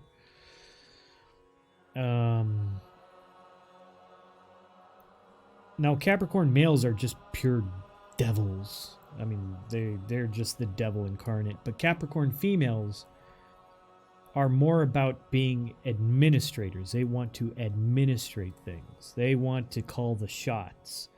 They want to work. They need to make their own decisions about things. And one very important thing to Capricorn females is their dignity. Everything they do it with a strong air of dignity. They're very dignified females. They're kind of like the queens of Earth. And then we have your sun sign, which is Taurus.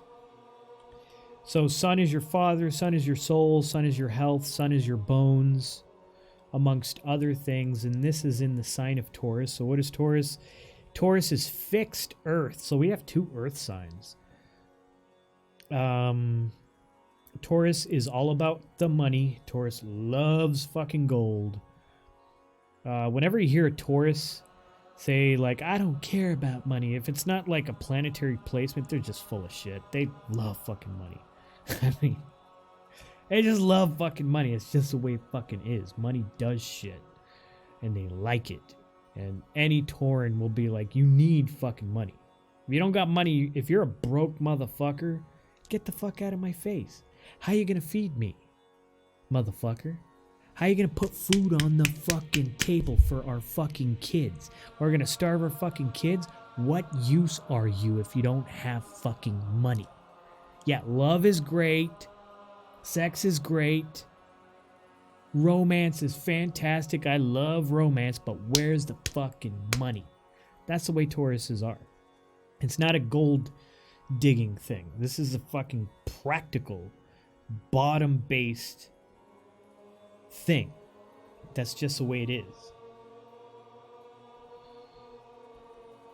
In today's time, this is all fucking weird. Back when shit was real, I mean, a lot of this stuff made sense. Nowadays, I mean, we're talking credit cards, which is debt, which means you actually don't have money, but you got shit. So, you know, it's really obfuscated. I feel sorry for earth signs in today's time. They're hooking up with motherfuckers full of debt. I mean, it's perverted. For the sign itself, material earth signs in this day and age, it's like really fucking. It used to be a heavily earth influenced female would see a guy with a nice pair of shoes, first thing you fucking look at, well dressed, his shirt's tucked in, it's clean, he's got a nice watch on. You knew that motherfucker was something else. Nowadays, you don't know what you're fucking getting. This guy could be fucking $300,000 in debt. You don't fucking know. You don't fucking know. You don't know what the fuck you're fucking dealing with. So I kind of feel, fucking kind of like, damn, you're in the wrong fucking time. But those are earth signs. Taurus, all about the sound, taste, smell, sight. The 5 senses. This is what Taurus is all about. They're very sure-footed people. Taurans are extremely stubborn. Typically, when a Taurus female hooks up with a guy, I mean, this guy could be an axe murderer, and she'll try to make it work. It's like, well, you know, we got married. What the fuck? They're very stubborn in anything they do. All right. They're also very calm. But this is more of a Taurus moon. You're not so calm because you have a Sagittarius moon. So moon is mother, moon is mind, moon is your emotions and how they form your thoughts and how you relate to people. And that's in Sagittarius Mula, which is very different from Sagittarian males. Not that much different, but still very, very different. So Sagittarius is kind of like a very blunt sign. You know, all people are kind of like nice when you first meet them, but when I'm talking about when you know them, when you get to know them, That's when the Sagittarius comes out. So Sagittarian females are, first of all, it's mutable fire. And the type of fire a Sagittarian is kind of like a campfire. Leo is the sun. It's the most egotistical fucking... It gives life to everything. You can't really complain. If the sun wasn't there, we'd all be fucking nothing. Everything we get from vitamin D all comes from the sun. But the sun gives without expecting anything. It just gives. And sometimes it gives so much that you're like, oh my God, it's 400 degrees out here. Go away, you fucking sun. And the sun's like, no, die if you don't like it. Sun's very egotistical. But, I mean, everybody loves the sun. Then you have Aries, which is like the sun of the, the light of the stars, the innocence, the creation, the beautiful night sky. You just look at it in awe and you're like, what the fuck? That's Aries. And then you have Sagittarius, which is the campfire. And I mean, fire is knowledge. That campfire, I mean, that fire itself, if you go back way back in the way back days before electricity, fire was the shit. Forever back into our history. Fire was the it was everything to us. The way the internet is everything to us now. Fire, you could even think of fire as an outdated form of electricity. It was just, you needed fire, and we still need fire. Whenever anyone's around a campfire, people feel at home, people feel warmth, people feel good. But that shit can burn you. And that's the way Sagittarians are. They can give you warmth. They can give you that comfort. Or they can fucking burn you alive and you're dead. That's why Sagittarius is half man, half beast. Because that man, that humanoid could speak to you. Or it can fucking kick you in the stomach and it's like, what the fuck is wrong with you? And that's the way Sagittarian females all are. Sagittarian females are like untamed horses. They will buck and they will buck. They'll fuck with people just to fuck with them. Sagittarian females need to fuck with you. They have to. It's not like Scorpio. Scorpio is looking for your weaknesses just to jot them down and use them later. But they reach a point where it's like, okay. Sagittarian women will just fuck with you forever. It's a constant, I'm going to fuck with you. Because Sagittarian females do not like weakness. Don't like weakness. They despise weakness. Like a simp. Like a Pokimane simp. I understand someone likes content. And they're like, hey, here's some bits. That's one thing. It's like, wow, this chick is fucking hot. There you go. Just so you know my name. And then you have motherfuckers who have an imaginary fucking relationship with Pokimane. And they're fucking taking out fucking loans because in their imagination, this bitch doesn't even know these motherfuckers exist. But they're fucking taking out loans to keep her from, like, not making 100,000 that month. That's a fucking simp. That guy, I mean, that's, and they cry, they're like, oh my god, she said my name, like shit like that. A Sagittarian female is like, oh my god, that is so fucking gross. That is fucking gross. I wish I had some simps. Well, you're a Taurus, Capricorn, I mean, I get that, but would you hook up with a simp? Would you go out on a date with a simp? Especially if it was crying. Go on a date with me, please. Yeah, I don't think so. So, yeah, no. Sagittarian women, look, I've said this before, and this is just strictly, I'm talking about signs. These things do not pertain to our current time. They don't pertain to our current time, but they are the way they are. It's just the way it is. So a Sagittarian female will fuck with you. She will fucking poke. Just like a mare will jump around until you tame it. I'm not saying that a guy has to tame a woman. I'm not saying that. I'm just saying that's the fucking personality. It's like, what the fuck? Ah! So most Sagittarian women end up with guys that'll almost beat the fuck out of them. Sagittarian women with Moolah Moon usually end up with guys that they finally... Because a guy has to put a Sagittarian woman... I mean, you have to fucking tell him, hey, stop. I'm not saying a man should ever hit a woman, but most Sagittarian females won't respect you until you're almost about to fucking knock them out. It's like, you literally have to tell them, I am 2 seconds from knocking you the fuck out if you don't calm the fuck down. Just, I'm seriously going to fucking dislocate your fucking jaw. I'm going to blind you with a fucking punch. Seriously, your eyes are going to swell over into fucking welts till you can't fucking see if you don't fucking back the fuck off.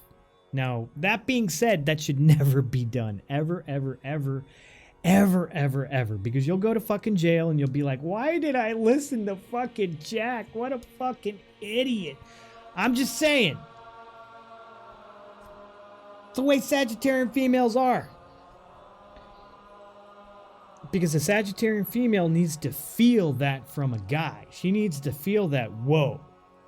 Okay, I do not want to fuck with this motherfucker. Because he is strong and he is not weak. That's all I'm saying. All right, so type of personality here is someone you should not make feel undignified. Someone who is very pragmatic and practical about financial things. And someone who's going to push you to an extreme to see if you're weak. That's all I'm saying. All right, but let's see here. Let's take a look at your chart.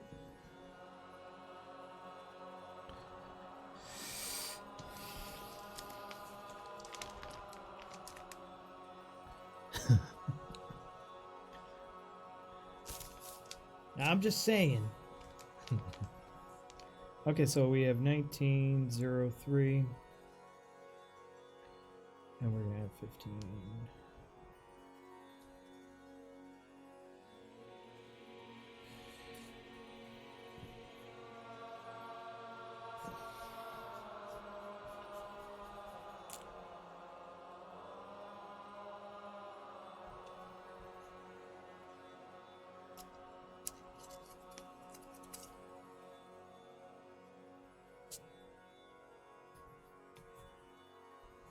You ever see those old-timey movies where it's black and white and, you know, there's this girl and she doesn't want this guy and she's like, get out of here, you bum and shit. And the guy just fucking suddenly just grabs her and he spins her around and she's struggling. And she's like, what are you doing? Get off of me. And then he just grabs her by the head and he fucking kisses her. And at that point, she just gives in and she's like, I'm yours. Sagittarian woman. Sagittarian. That's the way it works. You try to do that. You try to do that nowadays, though. You're gonna end up on the fucking Me Too fucking milk box somewhere. Calico Studio. Speaking of fire signs, we have a Leo. A Leo. I'd punch him.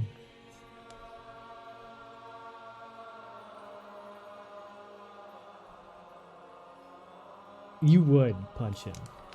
That doesn't mean you dislike it, though. Meows. Let's see here. But you would definitely punch him. Okay, so let's see here. We got 403. by 4, oh, 3.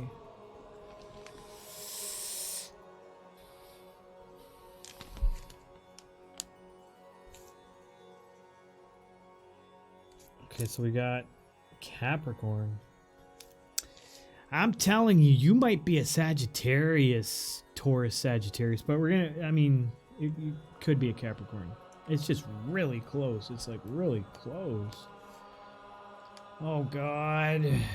Not again.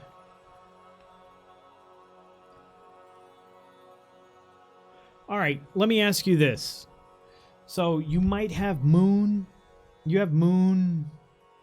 You have moon in your 12th in this situation. Wait, do you?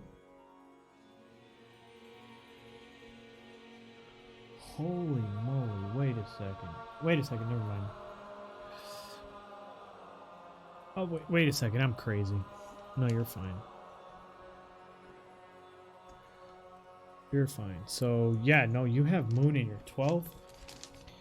So, you should care very deeply for homeless people. Like, you kind of have a sweet spot for impoverished people in the streets, people all raggedy and dirty, and what really gets you, people who don't have food. Like seeing hungry children just fucking kills you. Like it's like, what the fuck?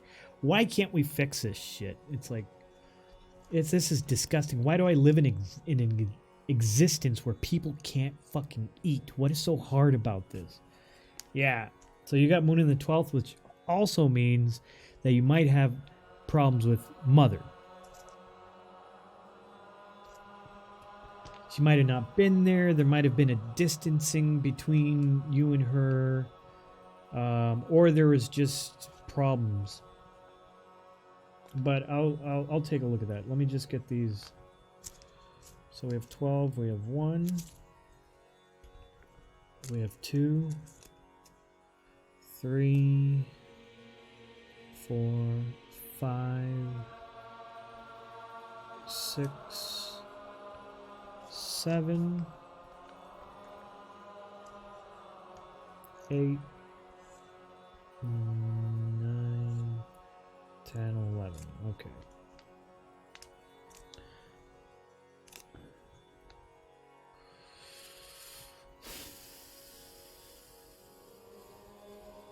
So, yeah, I guess that stays in the second. Okay, so I see Saturn in the second house in Pisces. Typically, when you see Saturn in the second house,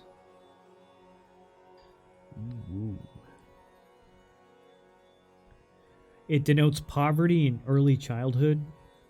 Like, really poor. Like, poor. So second house has to do with early childhood. Second house has to do with family lineage. Second house has to do with early education. So,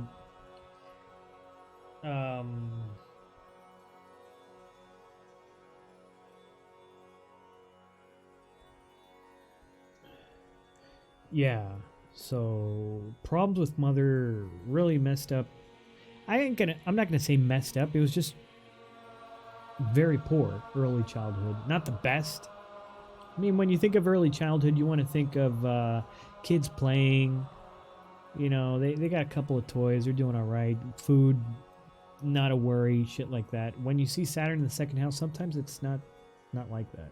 Sometimes, I mean, there's poverty. Not a poverty that a kid really understands or cares about. They're still always happy. But in retrospect, once you get older and you look back on your life, that's when it kind of like puts a knot in your throat, which is why you have a soft spot for homeless people. You have a soft spot for really impoverished children and things like that, because you think back and you're like, I could have been that poor. I'm not saying you're that poor, but I'm just saying. We have K2 in the third.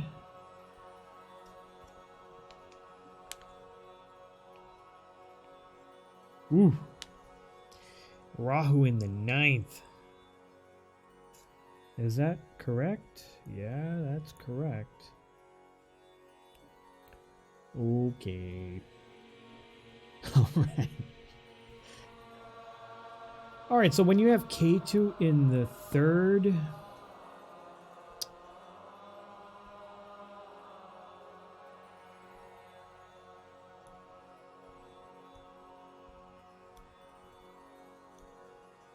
it can mean that you don't care all that much about communication. Communication's not really something you're all that preoccupied with. Social media is, you know, having your Tinder and your this and your that. You have it, and you're actually good at it. Like tweeting and Instagram and streaming. These are things you can actually be very good at. You're very apprehensive about it, but you could actually be very good at it because K2 represents things from past life that you dominate. But it's something you'd rather not fucking have to deal with in this life. You're like, what you want to do is be a raging feminist right here. This is what you want to do right here. You want to fucking tear shit the fuck up. Now, the reason why I'm saying that is because Rahu represents obsession. Rahu is the head of a dragon, the north node in Western astrology. Ketu is the south node. It represents liberation. It's the body of a dragon. So the body of the dragon is blind. The body of the dragon represents, it's a flag of things you already dominate, things you don't want to deal with. Younger siblings, you might not care. Doesn't mean you don't love them, but you might not call them as much as you should. And you're like, yeah, whatever. I got younger siblings, who cares? Short distance travel, you probably despise having to go to the store and come back, or go to work, get stuck in fucking traffic. This shit must be like, ugh. You'd prefer to go long distance. You'd prefer to go on pilgrimage. I want to see Mecca. I want to see this thing, this Hindu temple. I want to see this, that, really fucking far away on some type of adventure. Now, when you have the ninth house has to do with gurus. The ninth house has to do with karma. The ninth house has to do with dharma. The ninth house has to do with a lot of things. The ninth house, when obsession is in the ninth house, it's literally like taking the devil, which is Rahu, a very malefic planet. Your obsession, cutting corners, conniving, and putting it in church and telling it to pray. I mean, Rahu doesn't like fucking doing that. So what happens when Rahu is in the ninth house, you end up with idealists. You end up with people who create communism, like Lenin. You end up with people who create fascism, like Hitler. You end up with people who are extreme, absolutely extreme feminists, the radicalized idealists. It could be anything from neoliberalism to PETA. It doesn't matter. Like veganists, like, yeah, stop killing animals. You know, it just doesn't matter. It creates a very hardcore idealist.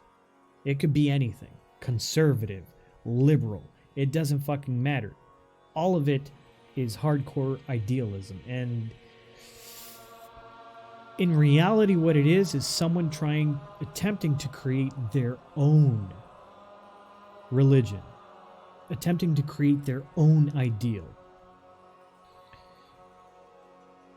Or at least that's the best form of Rahu in the ninth. When somebody actually tries to create their own ideal, it's a lot better than choosing someone else's, you know?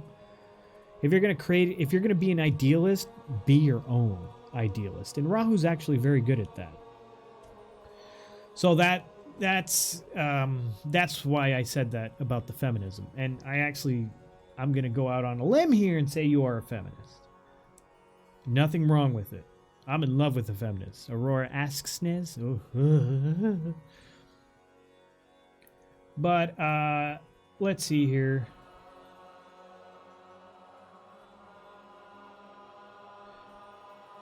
This Mars, let's try to figure out where this Mars is going. No, I wouldn't say so. Are you an idealist in some way, though?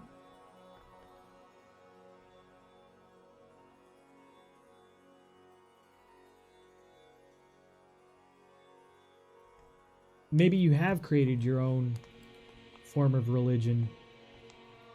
Or you could be extremely into education as well, like continuously going back to school.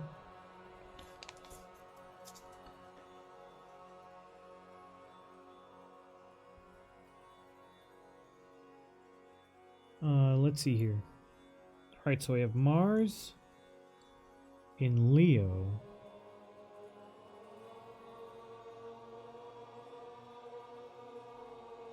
I believe in a little bit of everything. Okay. Let's see here. Then in the 4th house, we have Venus. We have Mercury. Uh-oh.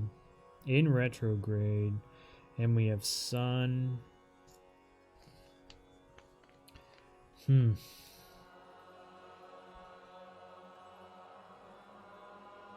4th and 5th.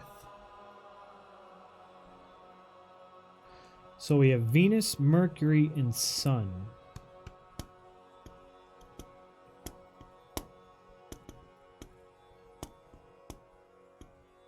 Okay, so actually your household, you're actually somewhat of a very happy person.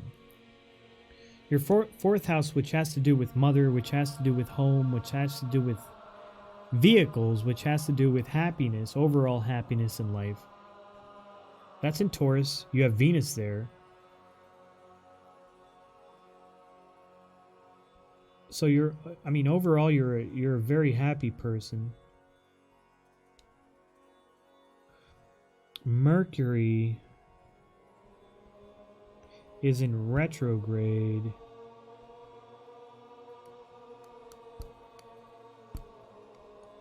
Mercury doesn't do all that great in the 4th house, so you might have kind of like ADD, difficulty paying attention. I'm not saying you have ADD, I mean like ADD, you're like not paying attention. You might have run into situations like, well, hey, my parents are on here. Come on over. We'll make out. Mercury in the 4th house kind of... Mercury is a planet that wants to have fun. So, with Venus and Mercury in the 4th house, you kind of turn your home into a playground. You turn it into a place to have fun. So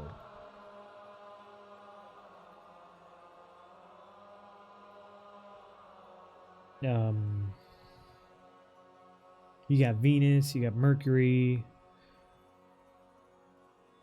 in the 5th house of actually having fun. So you're a person who likes to have a lot of fun. That fun might have taken place at home. You have Sun in your 5th house.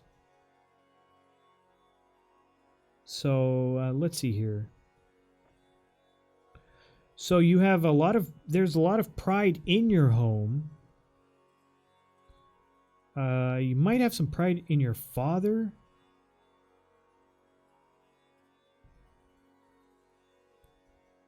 Let's see here. My chinchilla wants to climb on me.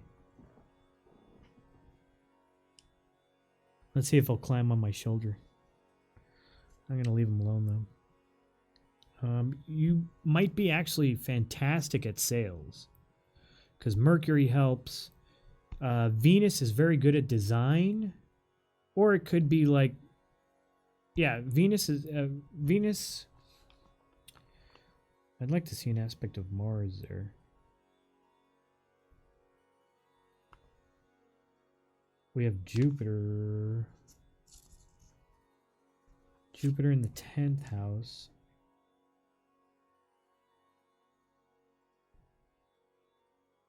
In Scorpio.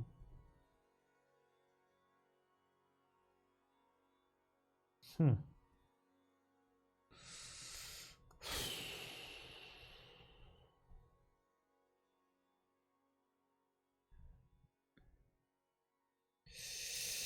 Oh boy.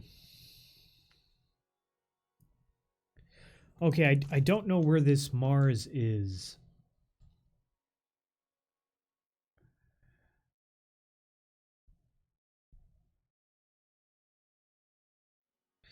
This Mars is most likely in your 7th house, which means you're very passionate in relationships, like very aggressive in relationships.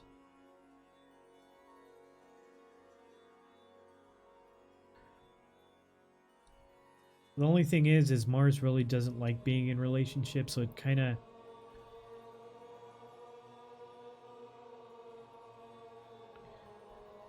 hurts you with some things. Or it could be in your 8th house, which makes you prone to accidents. And it means you're very brave, like stupid brave, like incredibly brave. Like you don't care if people are gonna kill you.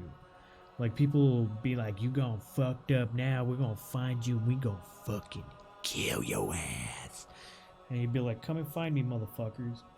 Totally, no fear at all. So I'm not sure where that Mars is. Kennedy had Mars in the 8th, as an example. Brains blown out. I'm not saying that happens to people who have Mars in the 8th. I'm just saying he knew he was gonna fucking die, and he didn't give a fuck because his Mars was in the 8th house. I know that.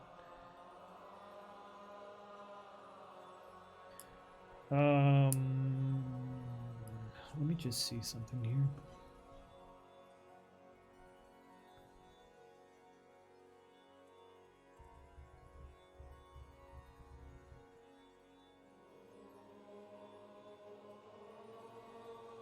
Poor Kennedy.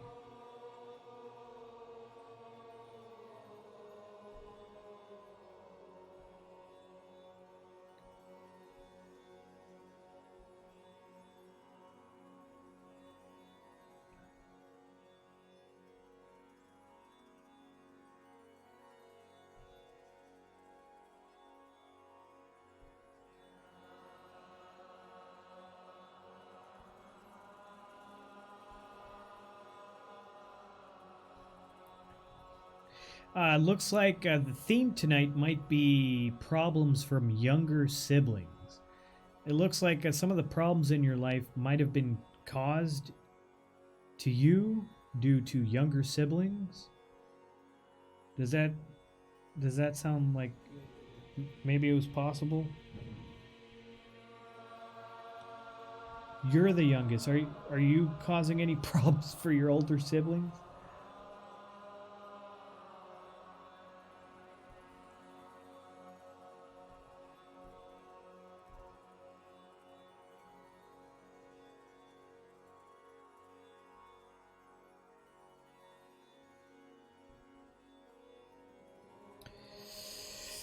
Okay, then maybe perhaps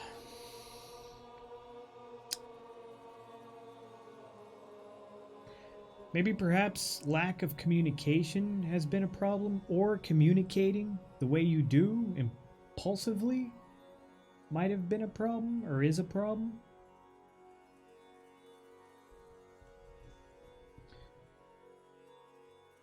Oh, you're kind of distant from them. Okay.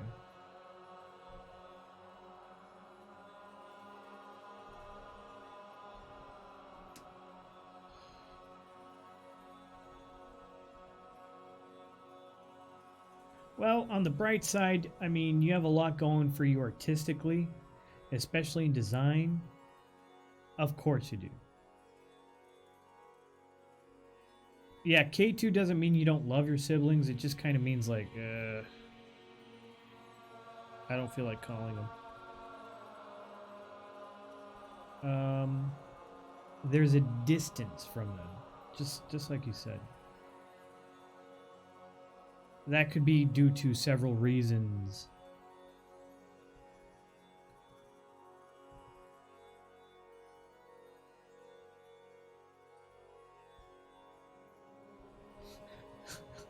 Yeah, I read Cleaner Guy.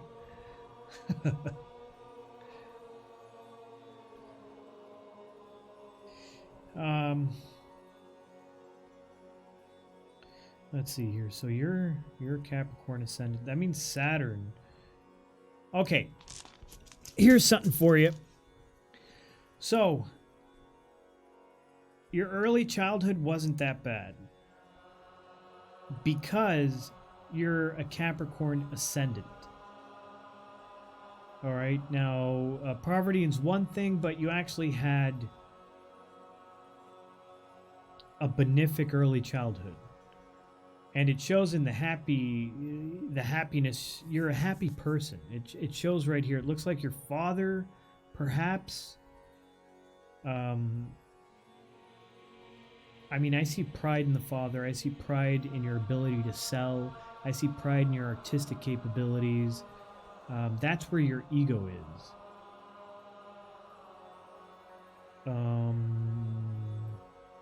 Here's the cool thing. Saturn is always going to be a benefic for you. All right. Now, it takes a while. You're not a person who can regularly save, especially at the age you're at. But when you hit around 35, when you start hitting around 35, 40, I mean, you're going to be exceptional at saving. You're going to have a shit ton of savings. And that's one thing to definitely look forward to, because you are a Capricorn ascendant.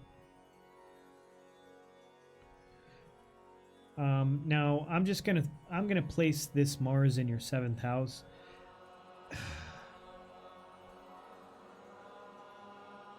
It could be in your 8th. If it's in your 8th, you're prone to accidents. Very brave. You're pretty good at it now. Okay, well, you're gonna be even better. The only thing is you might suffer in relationships because Mars is in your 7th. You're what some people could describe as a manglik, which just means you're a very passionate person.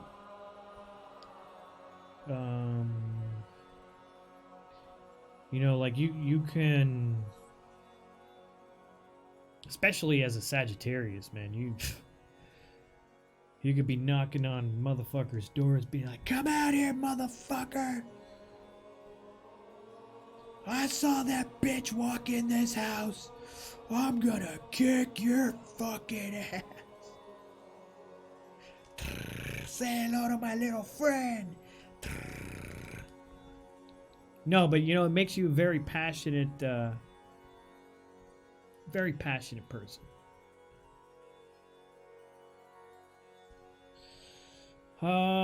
Your imagination is not an imagination. All those thoughts, all those stories, your ability to just go to another world is an actual another world. Your mind is in another world. And I'm just going to say this, even though I know it's not something you would like to do.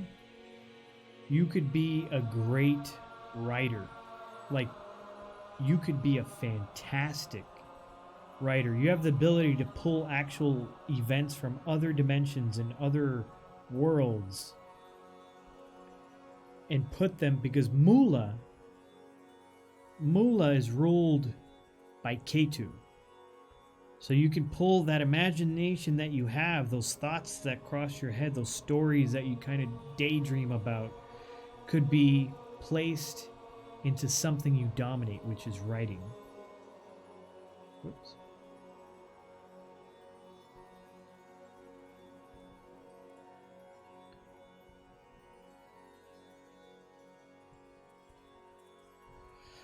But yeah, that's your chart.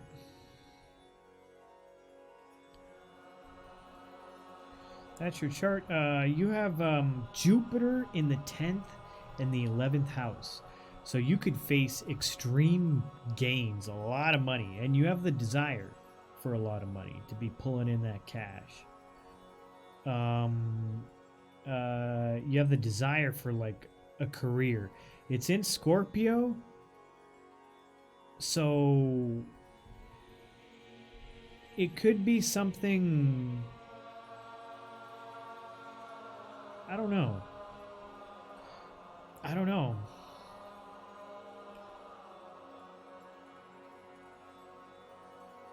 Maybe music?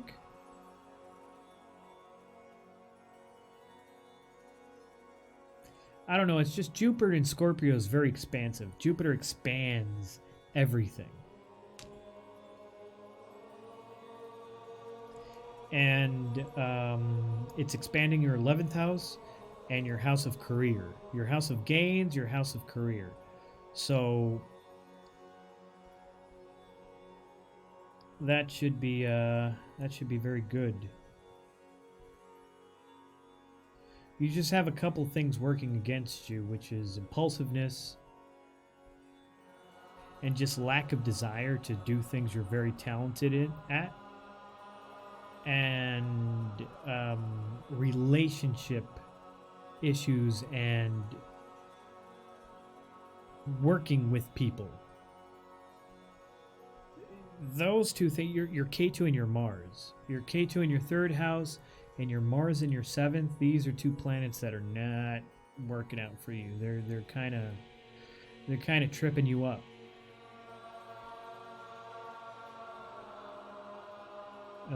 But yeah, I mean, we're all meant to learn something in life. So you got to go through your own relationship things. It looks like your husband, you might meet him in your field of career, and might be through friends, some type of event.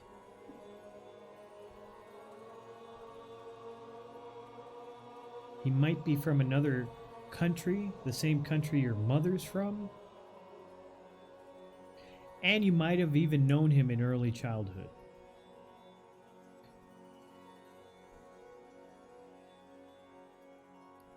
And he might be a very artistic person himself. I'm in a 7-year relationship.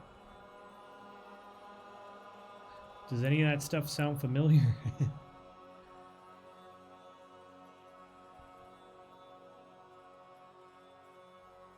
All right. But that's what I see in your chart. Hopefully that helps you somehow. Hopefully some of the stuff I said sounded slightly like it made sense.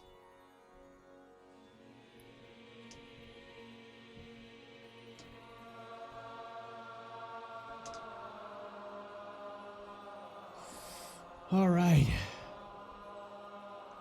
Well, let's see what everybody's been talking about in chat. May I request a reading? Yes, Robin, go ahead. If I think I can take one more. I'll do one more.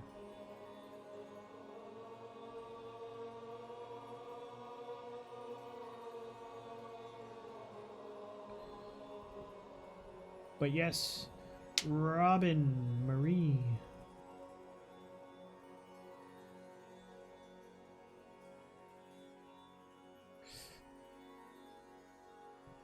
I heard cleaner guy from the kitchen and came back. He did, but I missed it because my net dropped. Yeah, whatever, Callie. I'm pretty good at it now, too. I think one of his numbers he put in was off, so I keep meaning to do it again incorrectly this time. Gotta be something wrong with him. Deeply wrong. We're gonna find it. I want to eat a bowl of mashed potatoes the size of my head. I forget about myself sometimes. Come to my Thanksgiving. We make the best mashed taties. Yeah, considering what he cleans. Yeah, I took those clothes to the laundromat. Oh my god, I'd burn them. I would have, but he had to go back there the next day. He has a hoarder clean out today, hoping he comes back with goodies. Oof. Sorry, I'll be quiet and listen to Goth's reading. Well, at least you know he won't get sick easy. I love too many things. I get jumbled up. Oh my god, yes. Yeah, he's cleaned human parts out of industrial meat grinders. So he's pretty unfazable. Oh my god, Carol Baskins. He promised to take me to the next bio. He has to work by himself so I can help.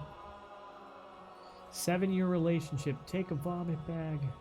It felt very accurate. Okay. Well, I hope that helps you somehow.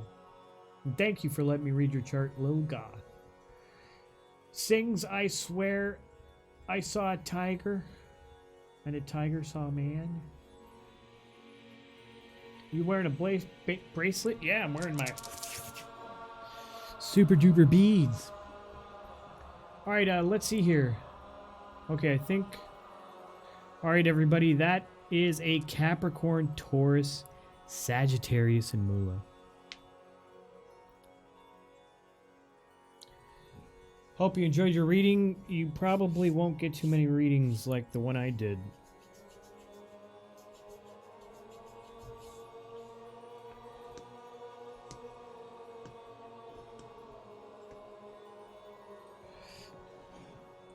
I'm out of tea and I'm hungry. I wish I lived in a country where you guys could send me some food at 4:23 a.m. That'd be sweet.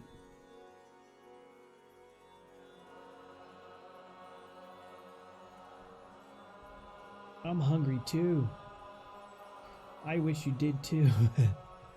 You want to do another chart? Oh God. You'd be so fat. Oh, I'm already so fat. Because I got one. I think we're waiting on one person, but yeah, Sarah Obscura. You know I'll read yours. Who is it? Wait. Who is it and why am I reading? Treats? Yeah, but I live in Tijuana, Mexico. It's not going to work out that great, Salkello. First, they're going to just, be like, gay? What is Treat Streams? This sounds so crazy. It sounds like future. You want me to what? Take it to a house? Who are you? You from Alabama. Alabama. You gringo? It's gonna be like talking to Iñigo. He's just gonna steal the hot dogs and eat them. It wouldn't work out. They close everything. What's some interesting things you've learned about Vedic astrology lately, Jack? A lot of things.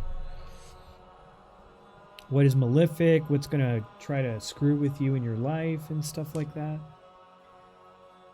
Who do you got, Sarah Obscura? What is this person? You gotta give me some background.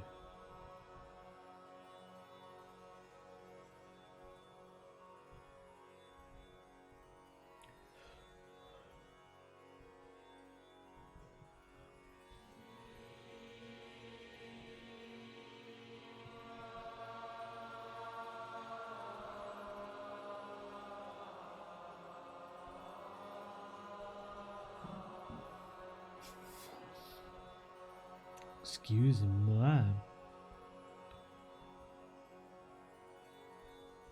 Are you calculating your chart, Robin Mary?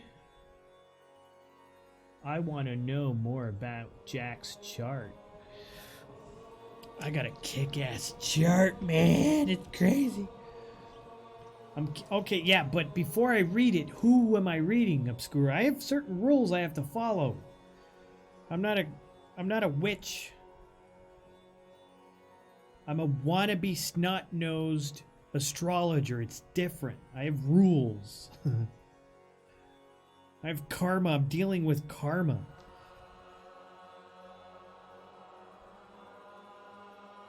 I'll give a general reading of them. I can do that.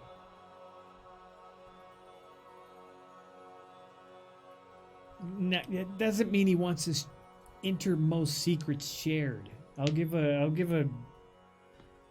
general reading.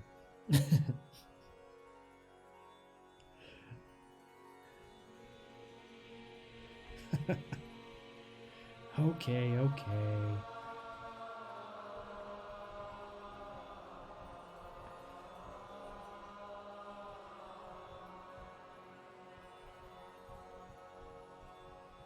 I mean, we just learned from Lil Goth that she's a feminist that wants to get beat. I don't think Mark Pyler would enjoy me sharing such. I'm kidding, Lil Goth, by the way. I am kidding, kind of. Well, I'm kidding.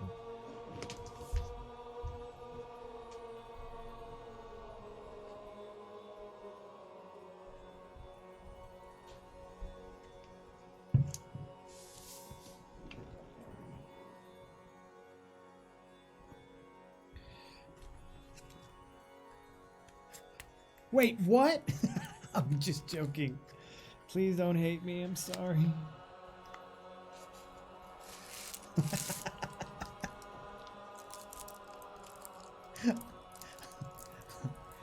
I think my chart got switched because my life's not turning out like I thought it would. I missed what you said. I didn't say anything. I didn't say anything. I said you're... No, I made a joke. I made a bad joke. God, I gotta stop it. Why am I like this? Why? Why can't I be a good person? I made a joke, a terrible one that should never be uttered again.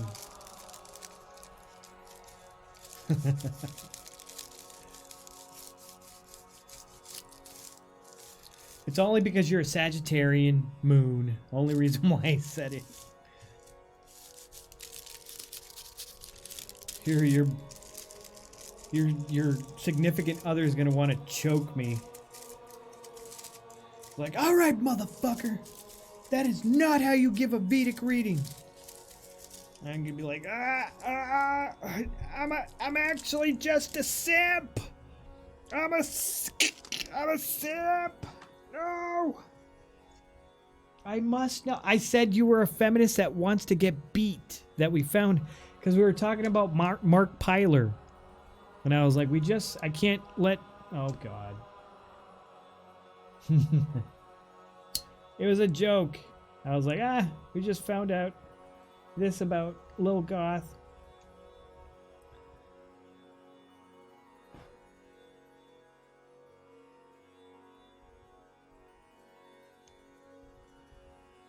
That's just my kink? Yeah, right.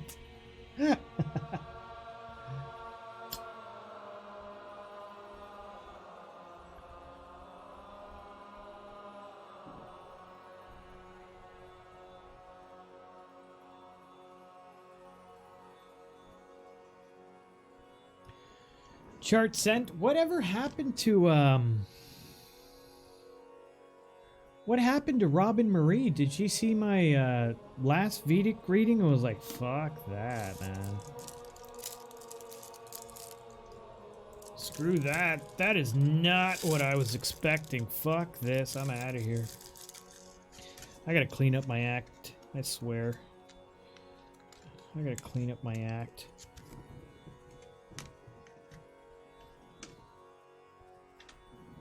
I told a bad joke that should never be repeated, repeats it. I wouldn't consider myself a feminist, though. I'm just... I'm joking. But you're definitely an idealist, or you should be, like, have a strong desire for, like, constant education. I see you joined, though... Oh! I can't get on Discord. Do I post an Imager link here? Yeah, if you'd like to.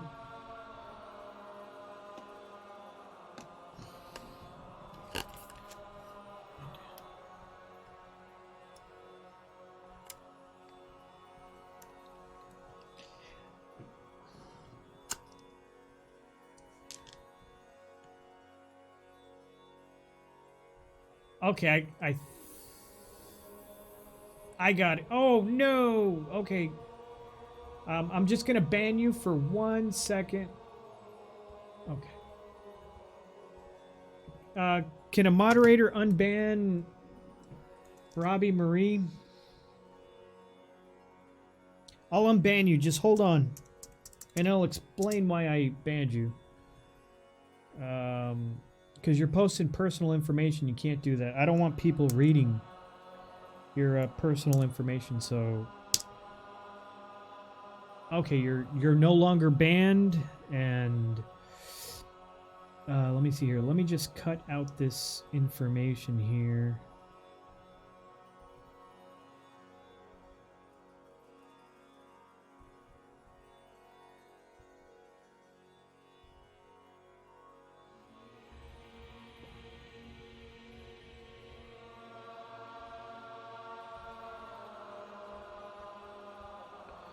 Okay, file, save as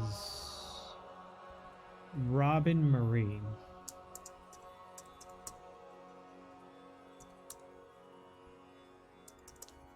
Okay, I got you. We're gonna save this.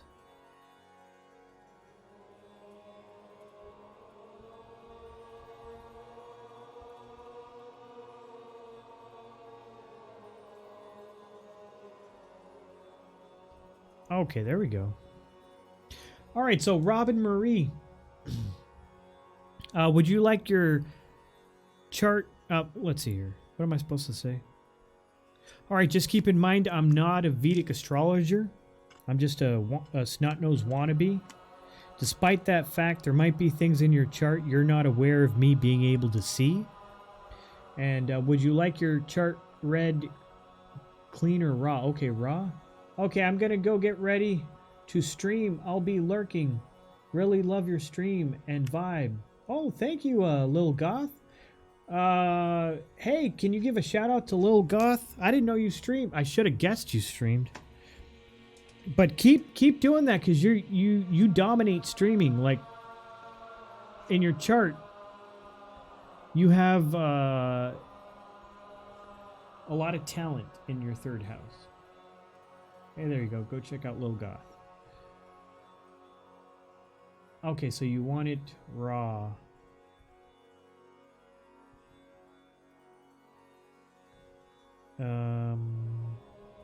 All right, so just keep in mind that you are the universe. Nothing I say or planetary placements can override your free will and determination. So, ladies and gentlemen, oh boy. Holy shit.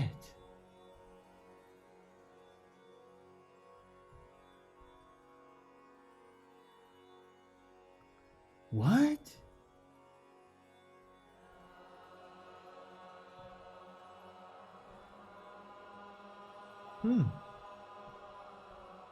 Interesting. What the fuck? Okay, you're from either way north or way south from the equator.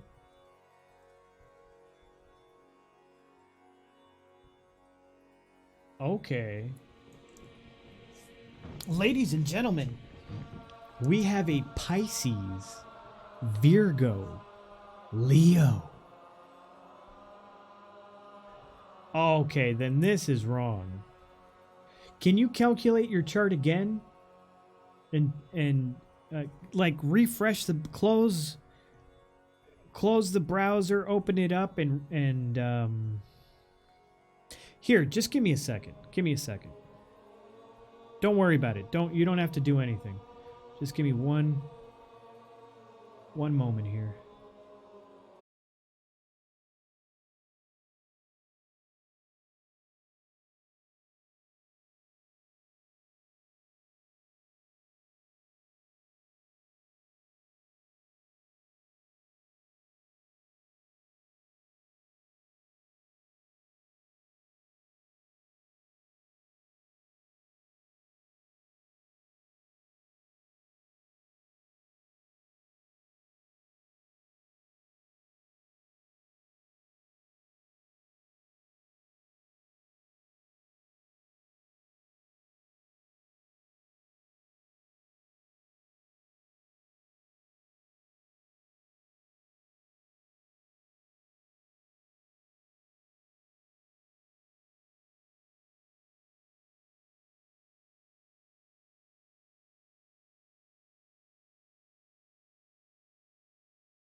and they can be extremely fucked up, the bad fish. So just imagine a dolphin and a shark. And you don't know what you're going to get, because Pisces are represented as mutable water. I'm sorry. Yeah, mutable water. So, you know, they're kind of movable and they're kind of fixed. They're like the currents of the ocean. And that's how their emotions are. Fortunately, you're not a Pisces moon. Even I'm just saying that because Pisces moons, I mean, they don't know what the fuck they're feeling. But you are a very emotional person. You deal a lot with emotions. Now, Pisces can be very good people, just like the tide of the sea. You know, one day you wake up and there's treasure on the beach. Tide comes in, leaves you treasure, and then a tide comes in again another day and leaves you dead fish and poisonous fucking jellyfish that you're gonna step and die on. You never know with the Pisces. Sometimes Pisces need their own time away from people, and other times they just want to smother you. They're all over the place. But so that's Pisces. One thing for sure, though, a Pisces enters your life, there is going to be changes in that person's life. Then you have your sun sign in Virgo, and Virgo is mutable earth. It's like mud. And mud can be used for a variety of things. It can be used to build adobe houses, anything from building to using it for anti-repellent on mosquitoes. And that's the way Virgos are. Virgos originally rule the 6th house in astrology, the house of diseases, obstacles, enemies, divorce, small pets and animals. So Virgo is represented by a virgin with food in one hand and healing things in the other, and she's on a boat. And all the water around her is bad shit. But that virgin is in the boat, and at the core of a Virgo is virtue. So Virgo is a very virtuous sign. It's just surrounded by a lot of bad shit. So, I mean, Virgos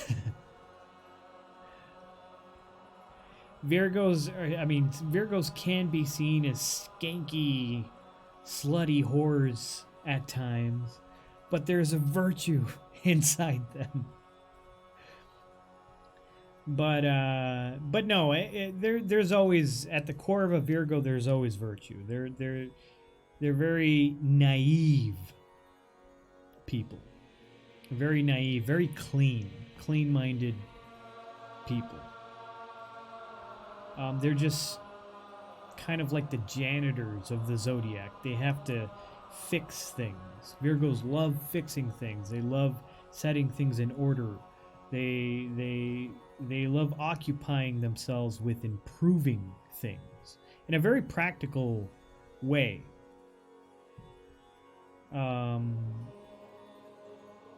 So that's your ego. Your ego is in Virgo. Sun is your ego, your father, your health, your bones. Jack, considered a virtuous whore? I am a virtuous whore. But with a clean mind.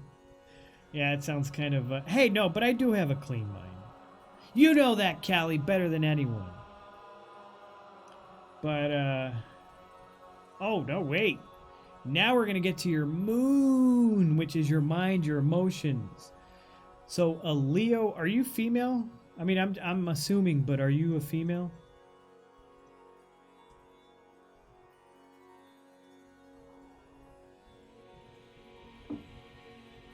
Yes? Okay. So, Leo, I'm a Leo moon. And I know Leo women very well. It's the Leo women are roughly the only women who will like have anything to do with me is Leo women because I'm kind of like the only. I don't know. I guess I scratch an itch that nobody else can. I don't really get it, but Leo women really like me, and I've been around quite a few Leo women. And Leo is like the easiest sign to understand. It's the easiest out of the entire zodiac. The most difficult is Aquarius. Actually, it's impossible. So, you know, it's whatever. At 180 degrees in opposition, you have the easiest sign to understand, which is Leo. So all you have to do to understand Leo is look at the 5th house, what it represents, and watch The Lion King. Or watch a nature show. Or look at fucking lions and how they act. So there's a big difference between Leo men and Leo women that you can easily see in nature. Leo men are lazy motherfuckers who just want to eat, fuck, and then be left the fuck alone. They love to sing, and they're, you know, anything that enhances their ego, singing, dancing, enjoying, being diplomatic, things like that. But in reality, Leo men are just lazy motherfuckers that just want to fuck, eat, and sleep. And that's the way I am. I'm a lazy motherfucker. If I could, anything I do besides art and artistic things is just so I can eat and sleep and fuck. That's it. Any work I do is for those things, to have children and so I can eat and sleep. And that's just the way Leo men are. Leo women are different. Leo women are the workers. Leo women are very independent. Just naturally independent, because while Leo men are just like sleeping and licking their balls, Leo women are out actually getting shit done, catching the gazelle that the Leo man will be like, hey, nice catch, now get the fuck out of my way because I'm hungry. And don't look at me like that. So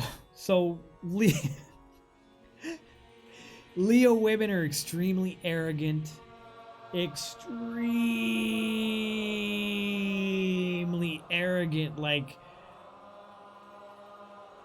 super mega bitches. Like, Leo women are the biggest, most obnoxious fucking assholes on the face of the fucking earth. Like, Leo women,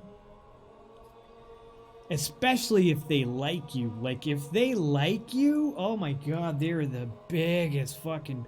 Like, when a Leo woman's trying to hook up with someone they like, they'll fuck with them. They will. They'll call them, oh, you're a fucking... You know, it's like, well, you're alright, but you look like kind of a pussy. I'm not really into fucking little bitch-ass pussies. I don't know if we can date. I really don't think so. Jackson Night Terror, what did you just say about my arrogance? They're fucking so arrogant. But,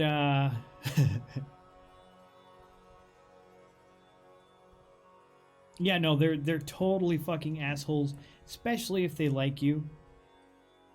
You know, just to test you out. Once they test you out, they're not like Sagittarian women who will just continuously totally fuck with you for the rest of your life. Leo women will stop at one point.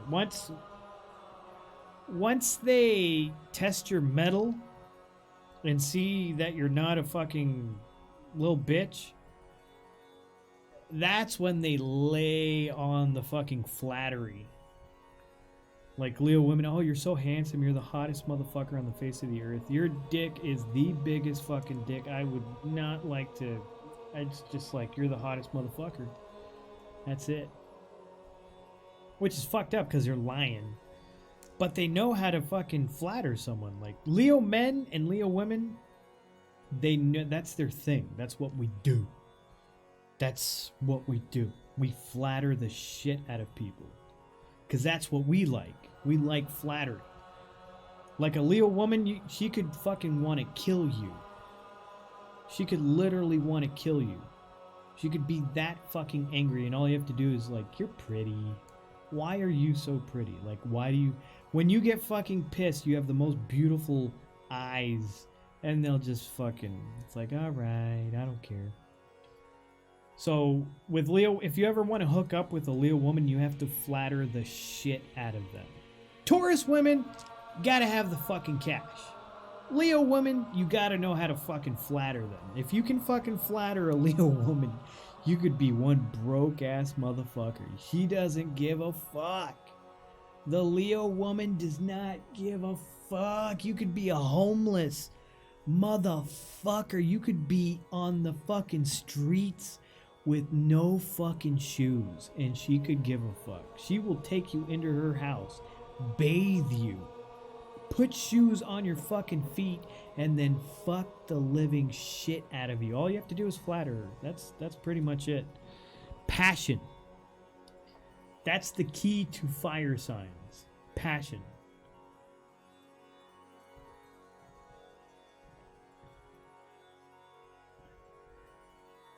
You can come all you want, and then you have fucking Capricorn moons. This is why Capricorn moons don't last. Don't last with fucking Leo women, man. Just don't waste your fucking time, Oracle. That is not how you don't waste your fucking time. So I have water, earth, and fire signs. Yes, you are water, earth, and fire. But moon is your emotions. The way you feel is Leo. Like in India, if you ask someone what's your sign, they won't tell you their sun sign. They tell you moon, because this is what's feeling. You are a Leo. When you walk out of your house, you're walking out as a Leo. When somebody asks you a question, you're interpreting all those emotions caused. When somebody gives you a flower, the Leo is making the decisions. Your software is Leo. Purva Falguni, which is super fucking dramatic. The most fucking dramatic diva sign in the fucking zodiac. Yes. Yes, so you are Leo. And Leo women, look, there's 4 sexual signs in the zodiac. You have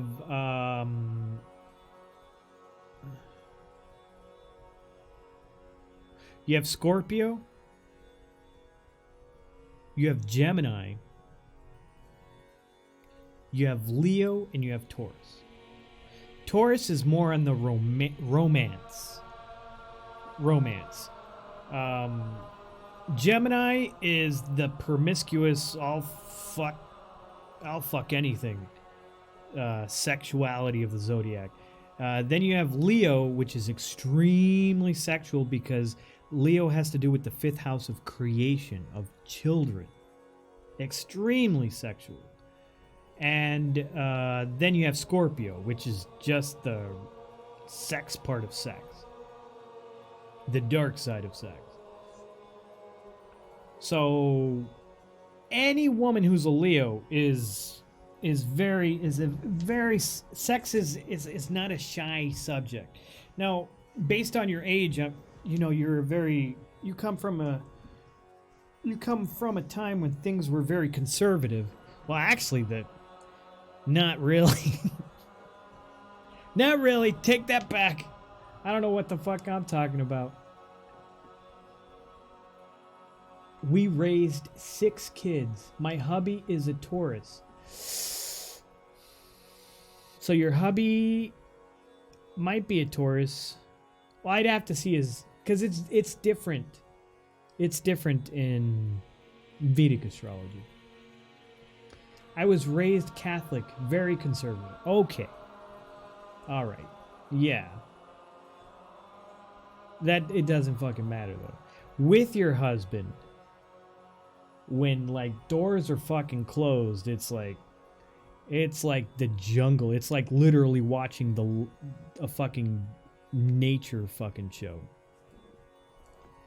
Because Leo women are just like cats. I don't know if you've ever seen a cat in heat. An actual female cat in heat that hasn't been spayed. That cat in heat is 100% how women act if they have a Leo moon. When a Leo woman ovulates, I mean, she will fucking pull out a fucking knife if demands are not fucking met. It's like, motherfucker, you get in that fucking room and you do your fucking job, motherfucker. We're gonna have fucking problems. Like, it's not... It's some fucking real... It's some real shit. Alright, but enough of that. This is why I ask clean or raw. You want to understand Leo? I'll help you understand Leo. Another thing Leo women like is a man who can yell. A man who can yell. Like, I know this shit sounds ridiculous. Like, to a lot of people who might not be these signs, it might sound ridiculous. Like, what the fuck is he fucking talking about? Like with Sagittarian females wanting a guy to threaten to beat her. It's like, that's fucking ridiculous. Why would he say such a thing? It resonates with the person listening to it. A Leo female likes a man who can yell, because a Leo female can get kind of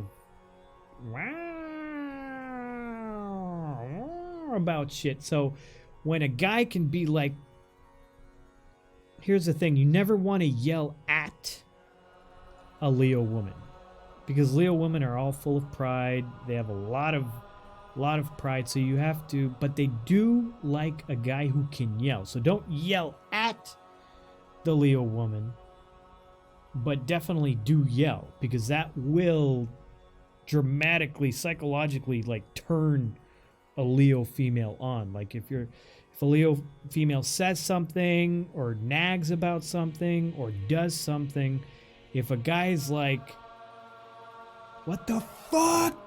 You know, just yells, roars like a fucking lion, or just stands his fucking ground in some kind of way,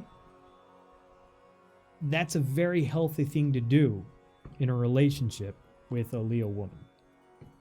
If you're just gonna sit there and be very passive, like, yeah, like, I know, whatever you say, honey, I know, she'll keep you around. A Leo woman will keep you around, because a Leo woman needs to fuck. A Leo woman needs to fuck. It's like on a fucking clock. It's like, no, motherfucker, I need this shit. So she'll keep a guy like that around. But what really gets to her is a motherfucker who can stand his ground and be like, what the fuck do you want? Don't yell at me. I'm not fucking yelling at you. I'm just fucking yelling. What is it? That'll maintain a healthy relationship. Don't you fucking yell at me. I'm not fucking yelling at you. All right, but let's see here.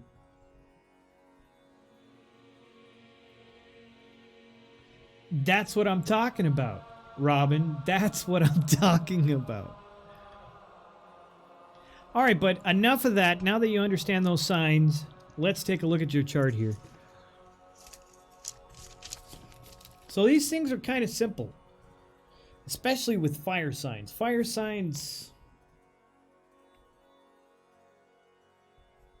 it's all about the passion. It's all about the family.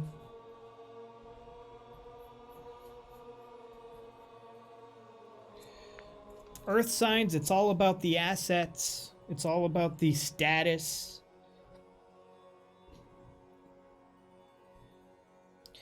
Air signs, it's all about the liberty. It's all about the mind, the imagination.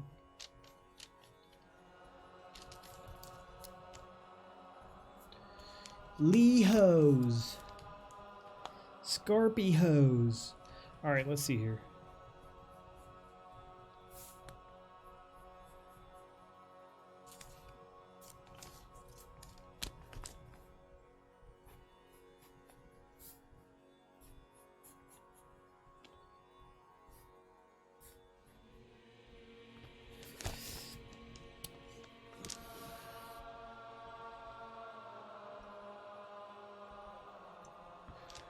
Okay, so we have 22, 51. And we're gonna subtract 15.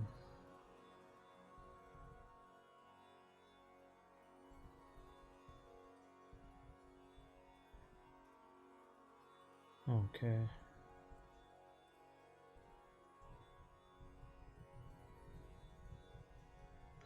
All right, so we got 751 by 751. All right, so let's see here.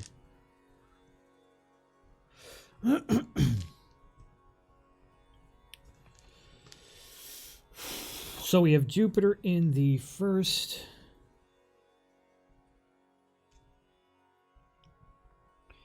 In retrograde. Wow, okay. So we got 1, 2, 3, 4, 5, 6, 7, 8, 9, 10, 11, 12. Okay.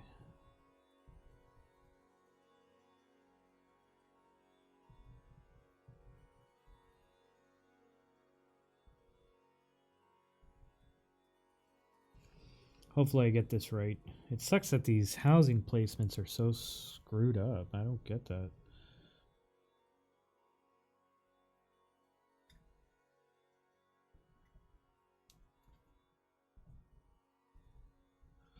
Okay, so we have Sun, Venus, and Mercury in retrograde. So we have 7, 7, 7. Okay. We have Mars.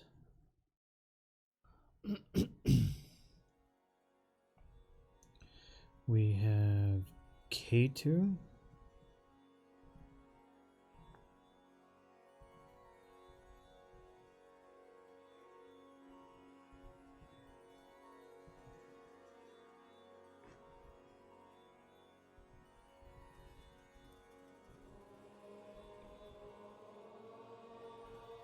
K2. Saturn in retrograde. Wow, you have a lot of retrograde. You have a lot of desires in life. You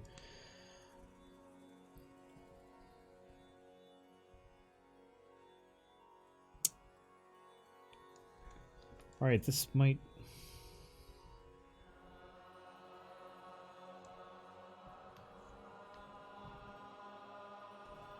Okay. All right, so let's see here. You have Jupiter in your first house. Jupiter in your first house in retrograde. So you're a very intelligent, very wise person.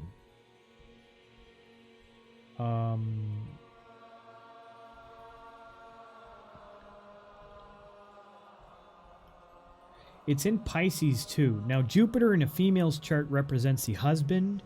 So your husband is a very mystical, he should be a very mystical type of person. It looks like he initiated the relationship with you, like he was the one that would pursue you.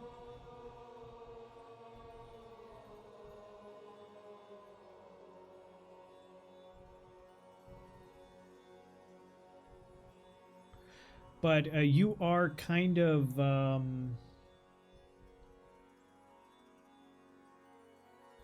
nope, he's very physical.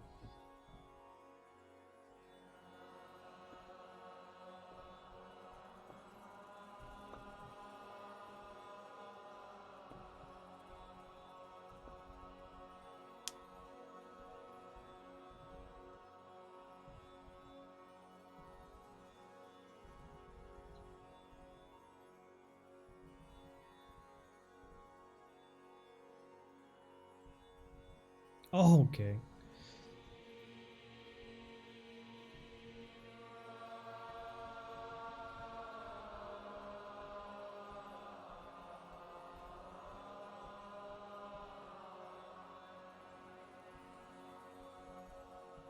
Well, okay, let me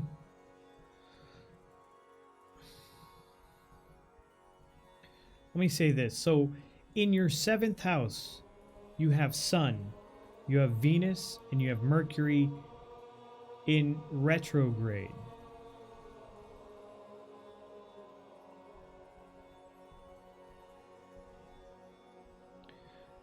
Okay, so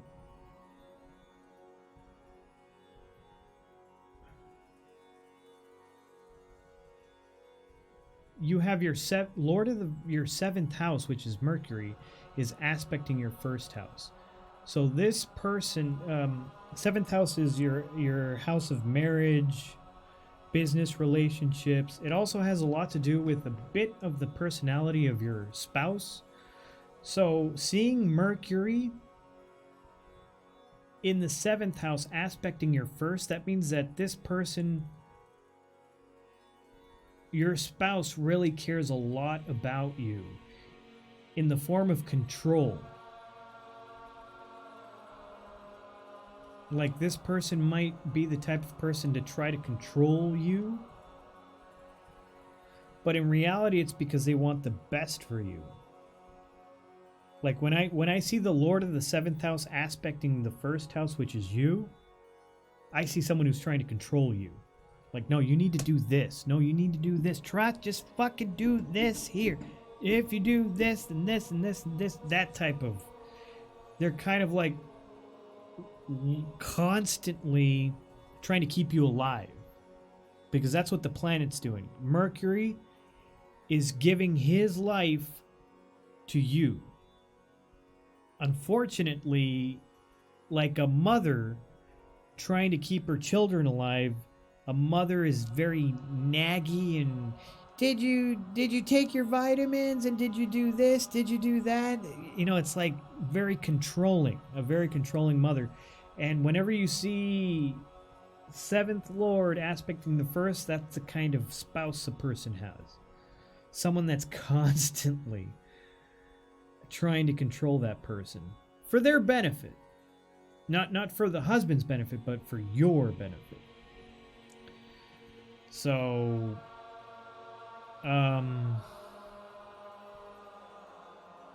but you yourself are a very intelligent person. Like, you're really smart. Like, you can figure shit out. Like, I'm telling you, you are really fucking smart. Because you have Jupiter in the 1st for wisdom, like very wise. And then you have Mercury in the 7th. Mercury really prefers to be in the 1st.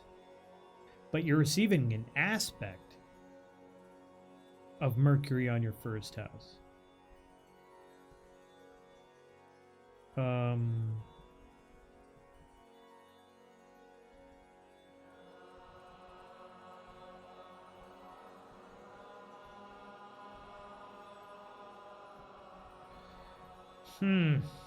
I don't know. So Venus does well in the 7th house. Mercury,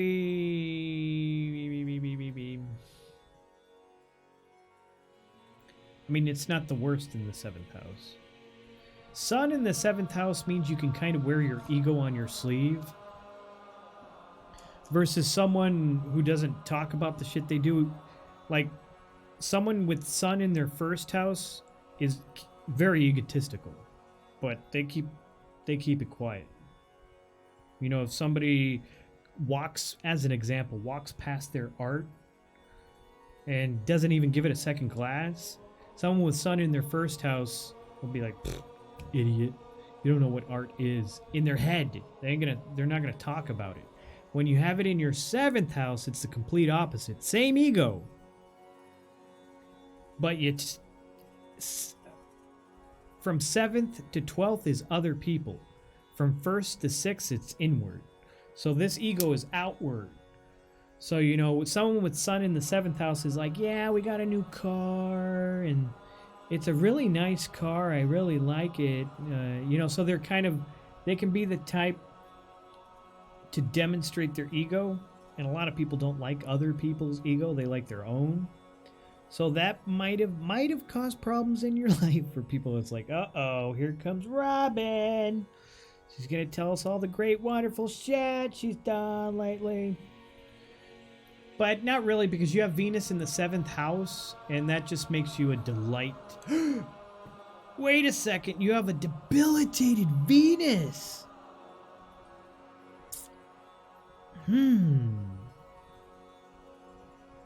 Interesting.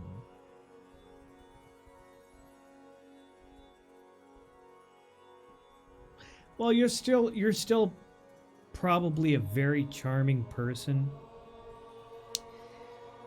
Maybe in a slightly... See, the thing is, when you have a debilitated Venus, I have a debilitated Venus.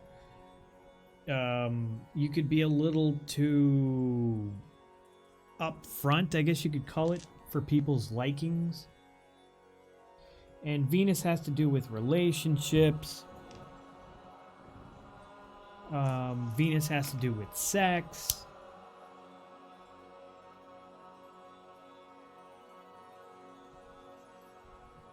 As an example, if you've ever seen chick flicks,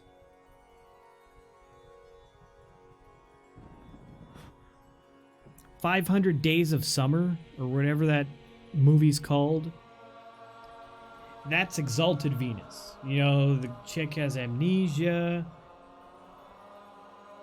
I've been accused of coming off rough when I worked at a bank. Oh, shit.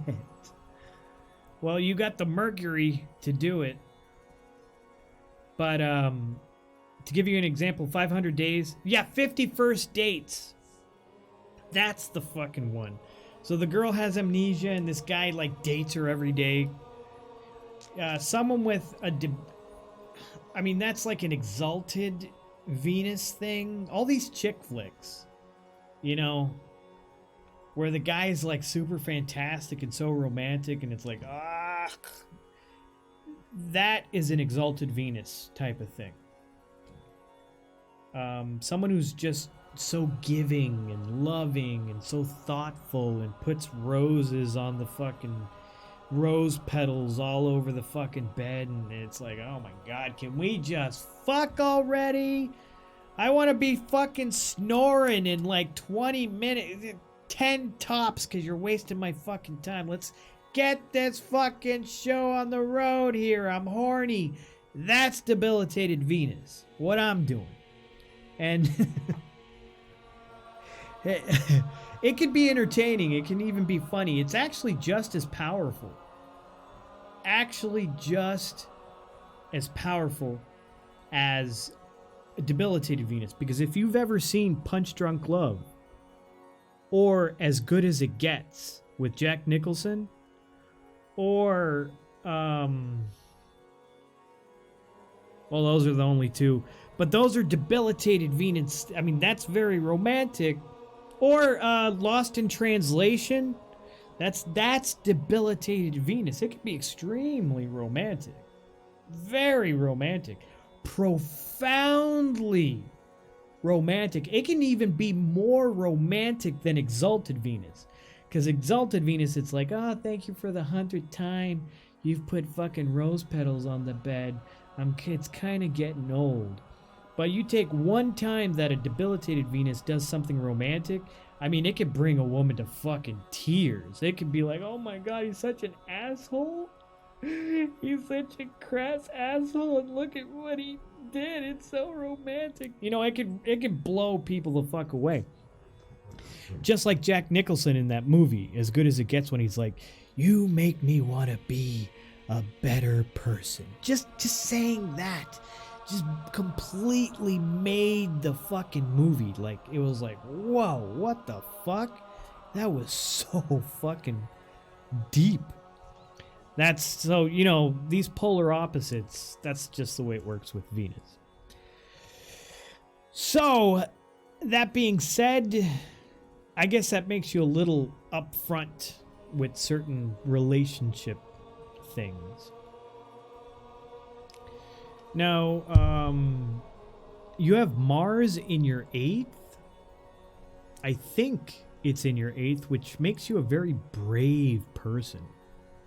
Like, extremely brave.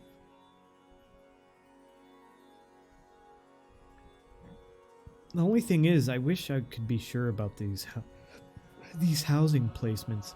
I was probably wrong about Lily Goth, because this fucking program's not working right.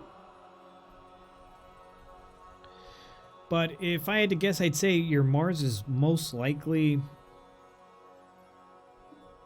in your 8th house. So it makes you a very brave person, makes you prone to accidents, makes you prone to theft, prone to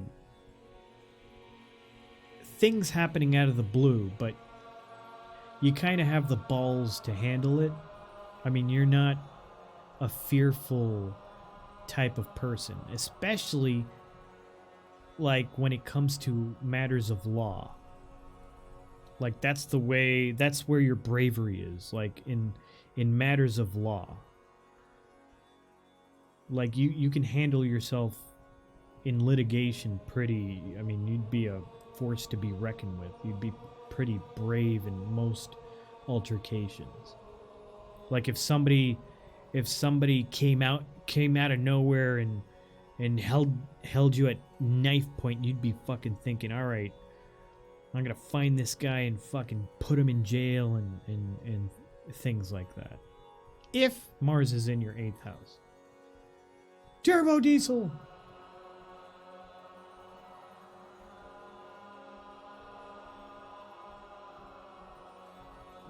I saw that movie. I have been accused of coming off rough when I worked at a bank. I saw that movie.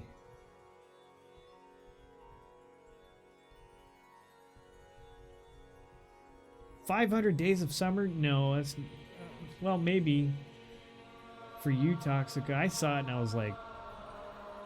although, yeah, it is kind of a... because Virgos are dumb like that. We're dumb. Virgos are fucking stupid, man. We're good at figuring shit out, but not... We just got sensible hearts. We're like, oh, man. That is not my life. What do you mean? I'm debilitated, all right. I love me some Jack Nicholson. I did Tail of the Dragon on my motorcycle. Does that count as brave? What the hell is that? Yeah, see, you probably have Mars in the 8th. Not 51st Date. Yeah, 500 Days of Summer. I don't want to think about it. I don't want to talk about it.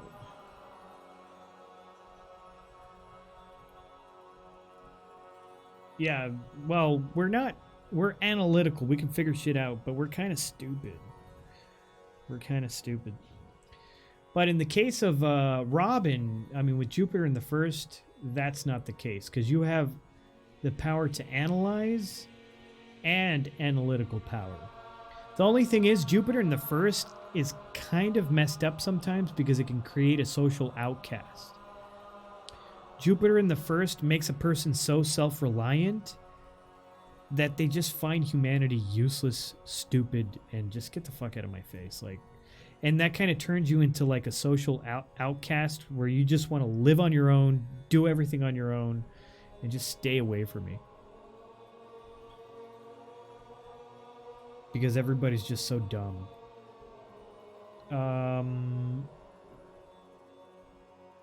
I can relate to being a hermit.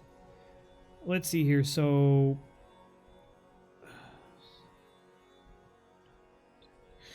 you have K2 in the 10th. So if you have K2 in the 10th, that means you had a career. Because K2... 10th house is the house of career.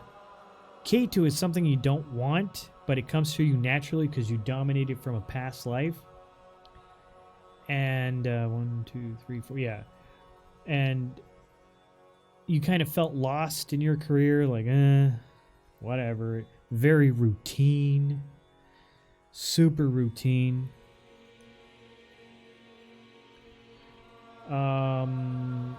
Gains, money coming in. Another strong desire you had. Probably you had to wait until around the age of 35 for those gains to start coming in. So if I had to guess, I'd say you had a very routine job. And it took you a while, maybe perhaps, to reach a level of promotion to where some gains were coming in. Even though you had strong desire for those gains.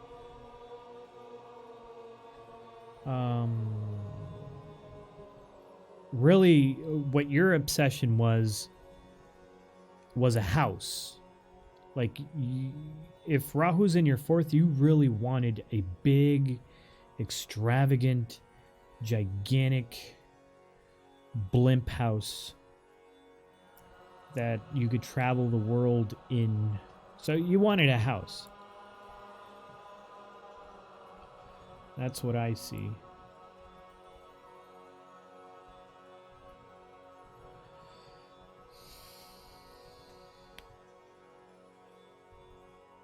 I needed a big house for 6 kids. 6 kids.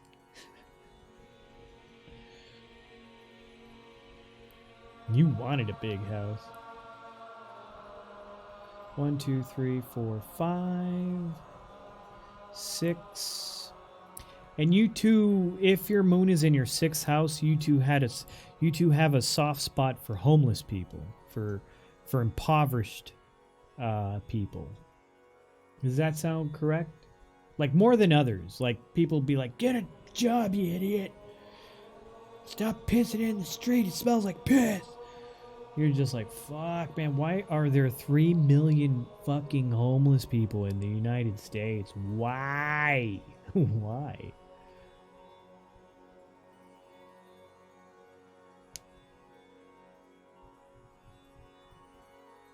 I've taken folks in. I still have a son at home. Well, you know, your children are your children. I wouldn't consider them, you know, a soft spot for homeless people. That's your child. It'd be kind of weird, you know, you definitely, there'd be some weird chart placements if you're like, is Johnny still in the dumpster? Yeah, he'll learn someday. Yeah, I mean, in Latin American countries, that's the way it is. Like, I'm originally from Boston, Massachusetts, but I've lived in Mexico for, like, ever. And here, that's just the way it is. It's only in the United States where it's like, all right, you gotta go get a mortgage, kid. Get the fuck out of my face at 18. So, maybe I'm just biased. But it just seems natural to me. And the way it was back east, back in the day, is people would have a plot of land. Like, especially in Southie. This is a big thing that people did in Southie. You would have a house, and then you'd tear the roof off and put another story in. And entire generations would live on one plot of land, just in like, multiple floors. Like, Uncle Sylvester lived in the fucking 2nd floor, and Dad and Mom lived in the first, and I got dibs on the fucking basement, so this is where I live. But that's good. I mean, that's good. That's what the United States, with this pandemic shit and the economy going to get more fucked up. We're going to revert to natural environments where family are kind of like forced to fucking help each other. The air. Hello. You know, or just starve. So don't worry about it. I want a family compound. Yeah, I bet you do. You want an even bigger house. You want an entire fucking coven. Hey, Ramsey's music. Can I please get a reading? Oh, Jesus. All right. That's what I see in your chart. Hopefully that helps. Robin, Marie, you actually have a really interesting chart. I like it. It's very similar. Yeah, it's very similar. Because I'm a Virgo Leo. So there's some interesting things here. But you're a very intelligent woman, very wise woman, very wise.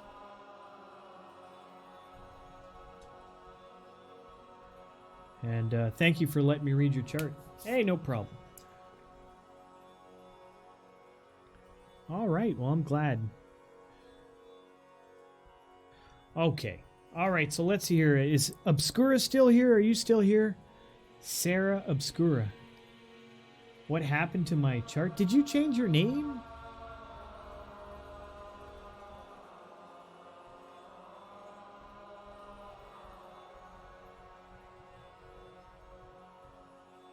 Oh, okay. Oh, damn it, Obscura. All right, yeah, I'll do your chart. Ramsey's music, go for it. I just found your channel out of the blue.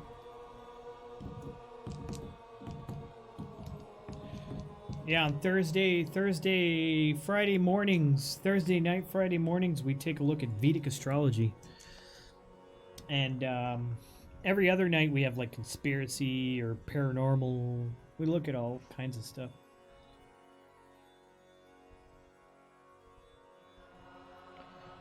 What do you mean? Oh, type in, okay. Whoops. Not there. Oops. Yeah, there you go. So don't post any personal info in chat or Discord. You will be banned. If you would like your chart read, please calculate your chart at that website or any Vedic astrological website of your choice. You will need your correct time of birth for an accurate reading, as this will mark your ascendant sign and first house. I will need your permission to understand that I'm not a professional astrologer. I'm just a snot-nosed wannabe. Download your chart from the site and upload it to Discord or Imager at those links there, and then I can read your chart. Hey, Beach Armor, how are you doing? Look at all those nice little lovely emotes. They're so cute.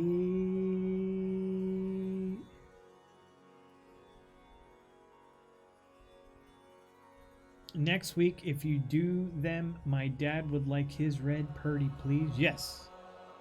Yes, Beach Armor.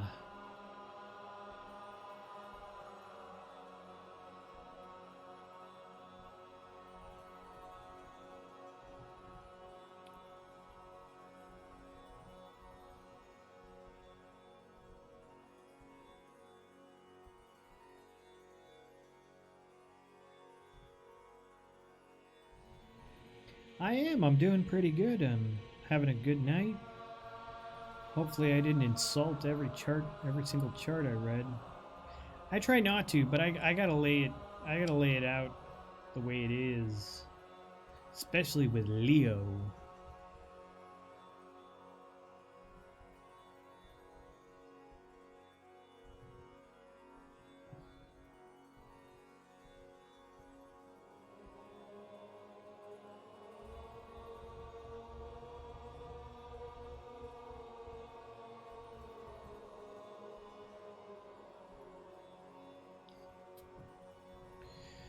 All right, so let me just take a look at this. So this is Mark Pyler, the YouTube guy.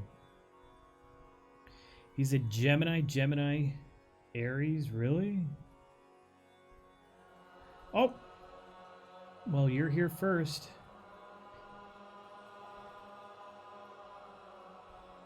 CNN actually accidentally showed a Pornhub link.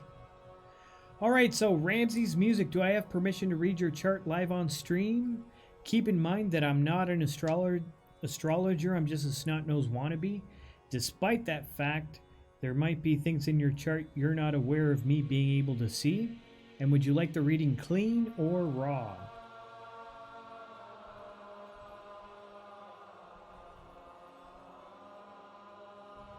Clean or raw?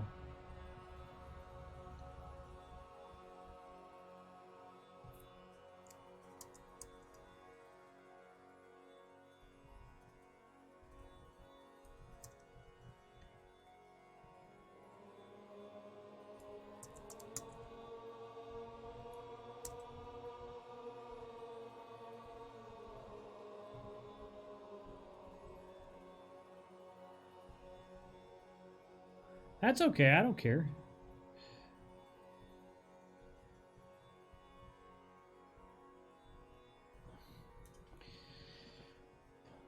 You gotta tell me if you want it clean or raw. Ramsey's music.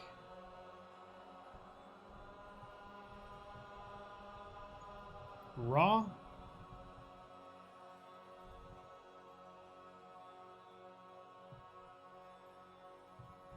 Okay, so let's see here. Well,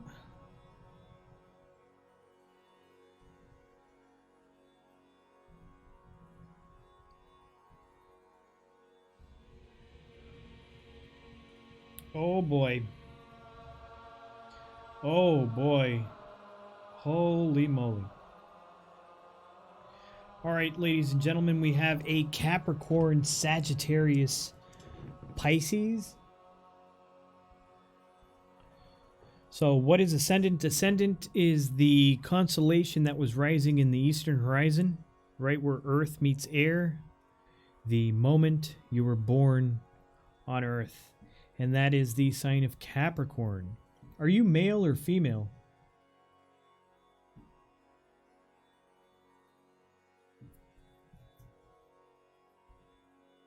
Male. Okay, yeah, so Capricorn males are the devil incarnate. They really are. Mostly Capricorn moons. But if you have an ascendant Capricorn, I mean, you still run on that Darwinistic jungle of dog eat dog mentality or intelligence. So ascendant is your physical body.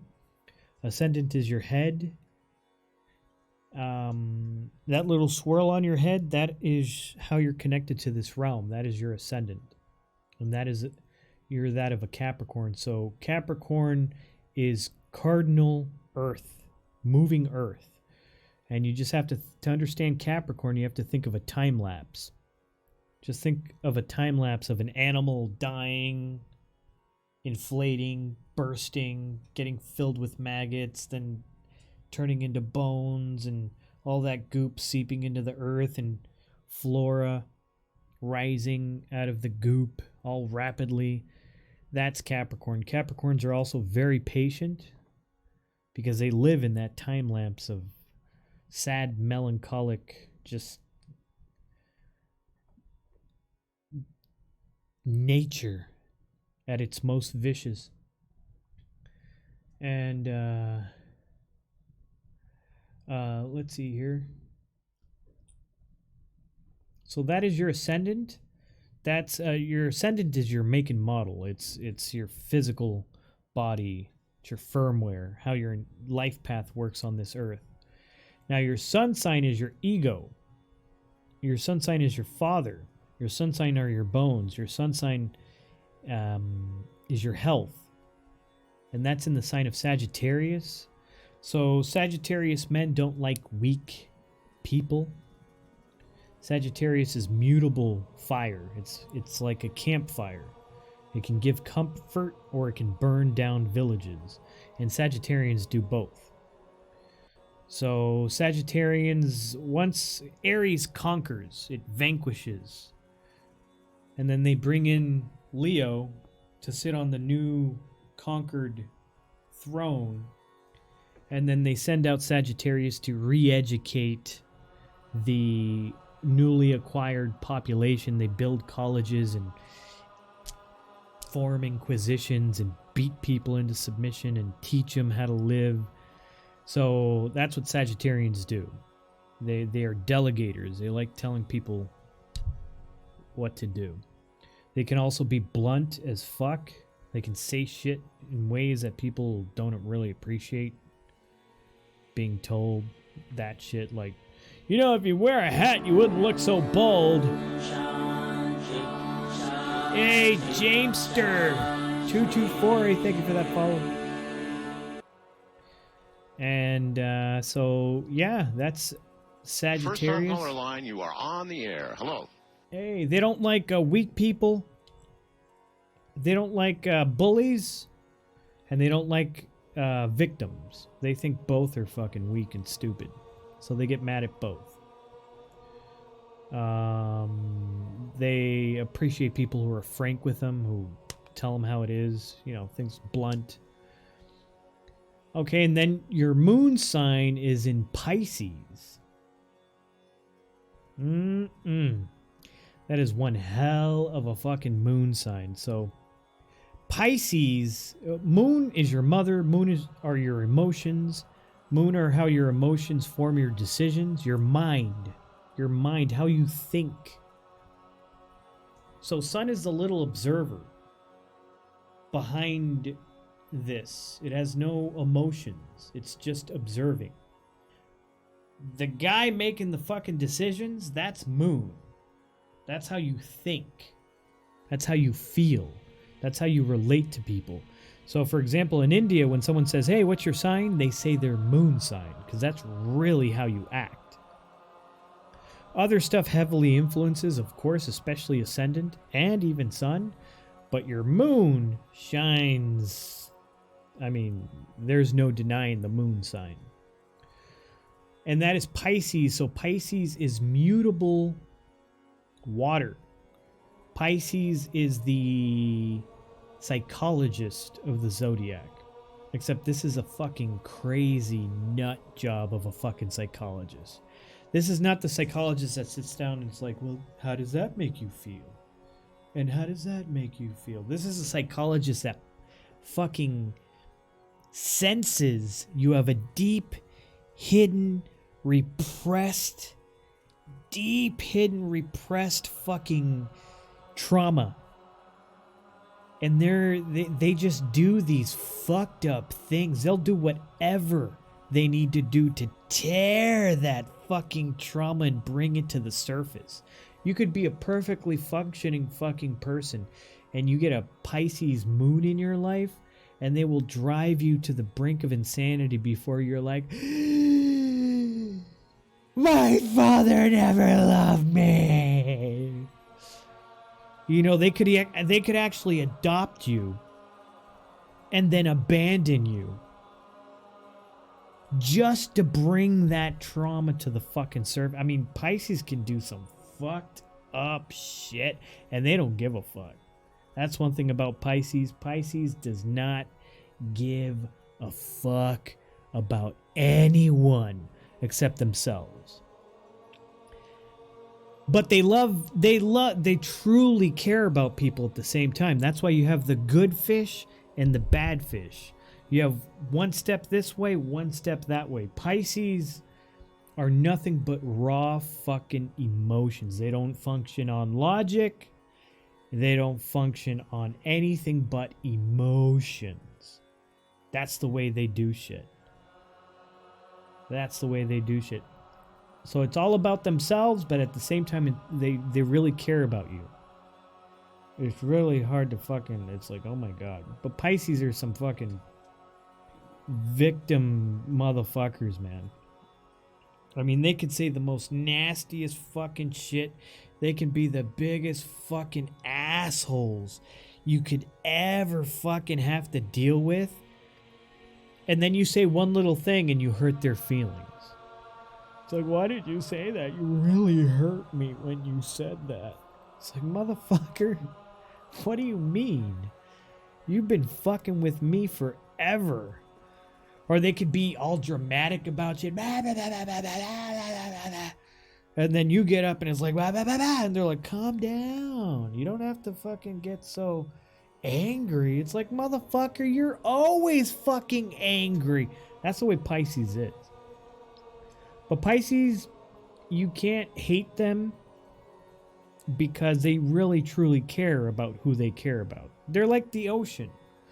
The ocean, if you swim in the ocean, if you've ever surfed, you know the fucking sea can be really nice to you, or it could fucking take your fucking life. It could fucking drown you like that.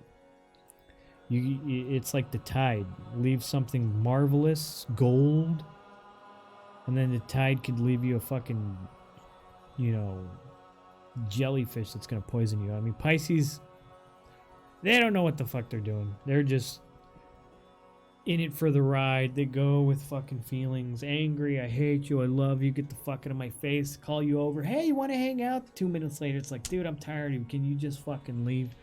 That's Pisces. But that's just the way it is with Pisces. So type of personality here, someone who does have quite a bit of patience.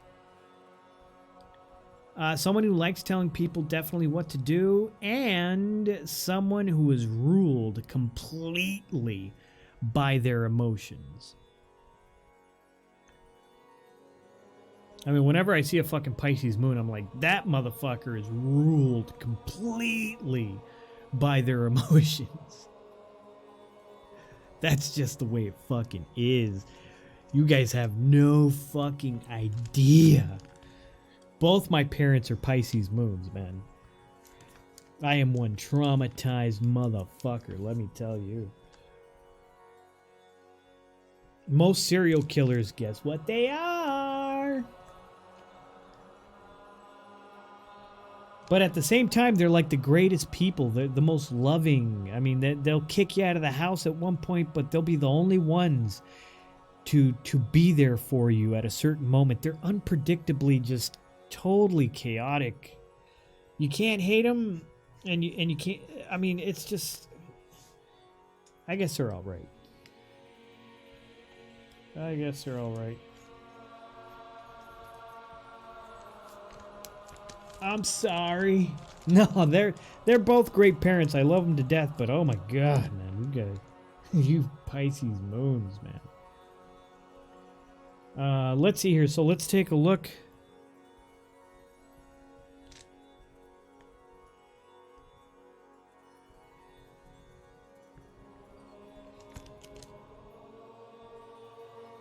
Let's see here. Plus 15.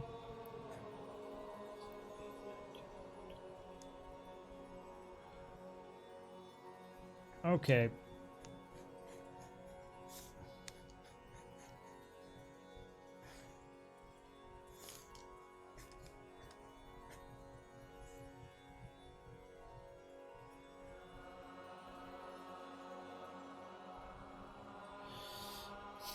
All right, so we got 22.16 and 22.16.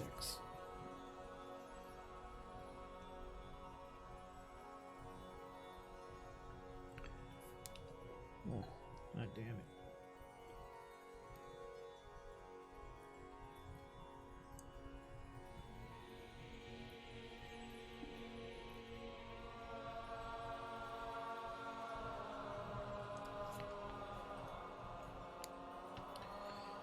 Shit.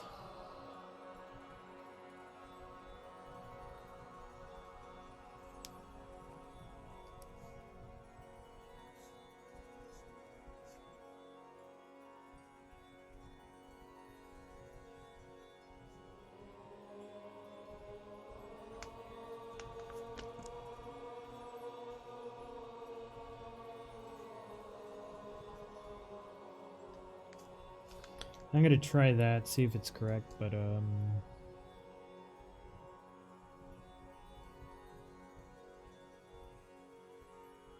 okay, so you have Mercury in the first. Very smart. We have someone with Mercury in the first, very intelligent. And you also have Sun in your 12th house, but it's being pushed into your first. So normally when you have Sun in the 12th house, I'm like, okay, terrible fucking relationship with the father. But yours is from in the 12th, and it looks like it's being pushed in the first, so I'm going to say you had a good relationship with your father. He formed a lot of who you are. There's a lot of similarities behind you. You might walk, talk, do the same shit he does. Would you consider that to be true? Good relationship with father? Not it doesn't mean perfect, but I mean you love him and he did his job. I always thought I was a Pisces because it was my sun in tropical. Then I found out about my moon sign in Vedic. So now I'm not sure who I am. I feel like I have to start at the drawing board, but it's been fun. You're both. You are you're everybody's all these planets. They just work differently depending on when you were born. Okay, so good relationship with the father. You are very intelligent. That Mercury in your first house, you're good at analyzing things, troubleshooting things.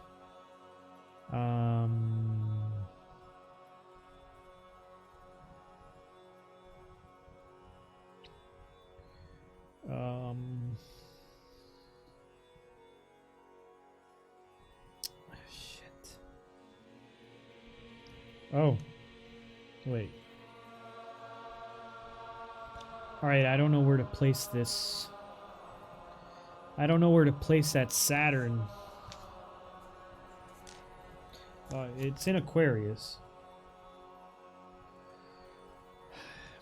This right here. So two things could be happening.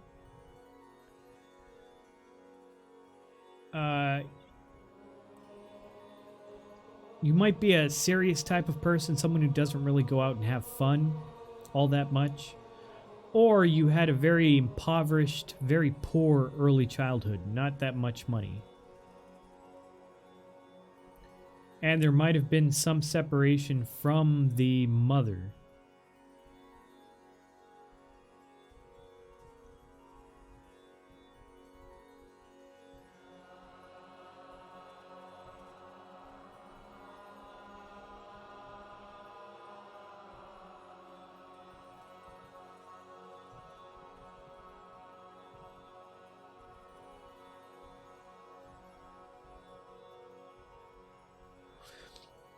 Poor early childhood, or just never really got the chance to have much fun.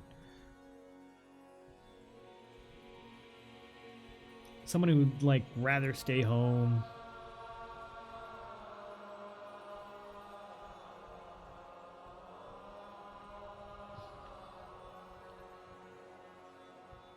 Okay. Okay, so we're going to put Saturn in the first house, which actually works in your benefit. It does mean, though, that you might have a bit of a problem with authority.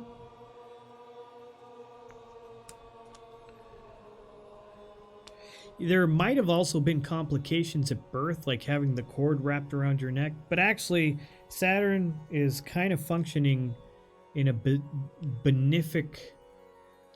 It's going to work well for you because it's your ascendant. So never mind. Looks like you have Moon in your second house, so your savings should be going up and down, up and down. Sometimes you have savings, sometimes you don't. And you get stressed out, like when you don't have savings, you're like, I need fucking savings, what the fuck?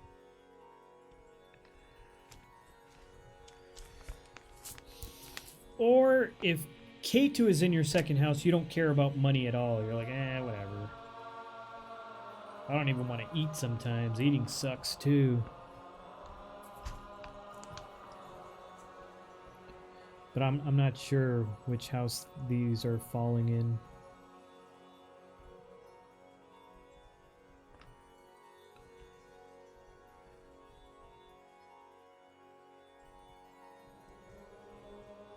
But here's a question for you. One way I could figure out exactly where these planets are is with Rahu and Ketu. So if Ketu is in the second house, then yeah, you might have eating disorders. Like you go through bouts where you eat too much, and or you just don't eat at all, and you don't really care about savings, but savings come to you. Like you find it, it's like, oh shit, I got a ton of savings. Okay. All right, so in that case,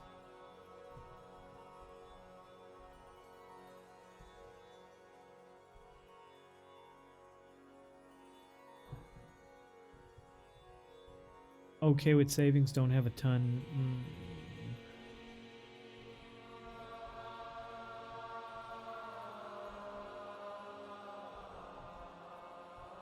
Okay. If that's the case,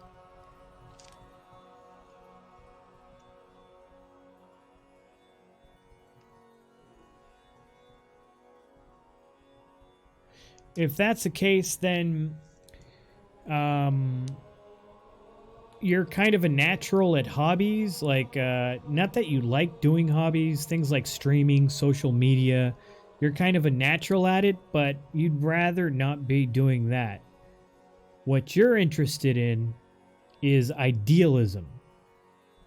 Like maybe education, maybe going to college, or maybe you could be some type of extremist, like a political extremist, a communist, a fascist, a neoliberalist, a feminist, a Meninist, some type of a socialist. It doesn't matter. Conservative, a snowflake, a liberal, one of these proud boys. With Rahu in the 9th, you end up with an idealist type of person, not an extremist.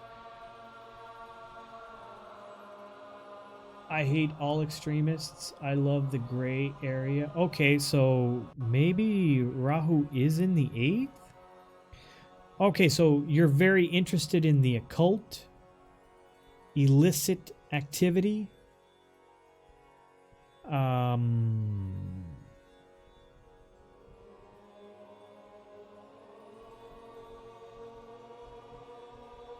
Okay. All right. I'm trying to figure out if these numbers are correct in these boxes. If it's 8 or 9, it's very different. So if it's 8, you're into the occult, you're into like magic, you're into illicit activity, you're into law, knowing loopholes in laws. These are things that you're kind of obsessed about. Does that sound kind of correct?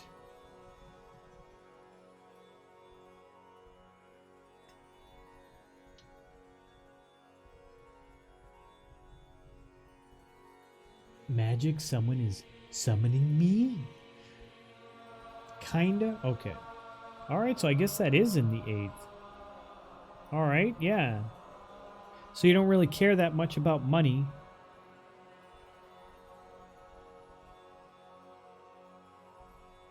Okay.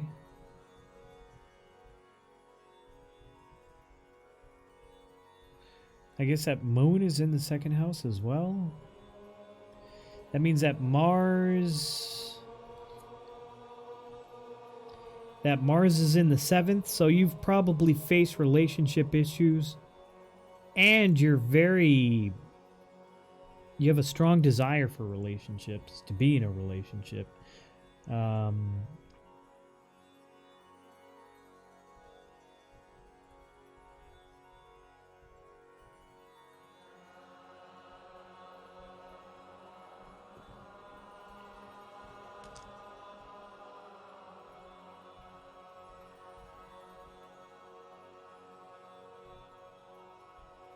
Love is awesome. Well, problems might have arisen. You might have to wait a little bit to get married with a... Look, I'm going to say you've had a lot of problems in relationships. Because there's an aspect of Saturn and Mars. Saturn is helping, but Mars is not.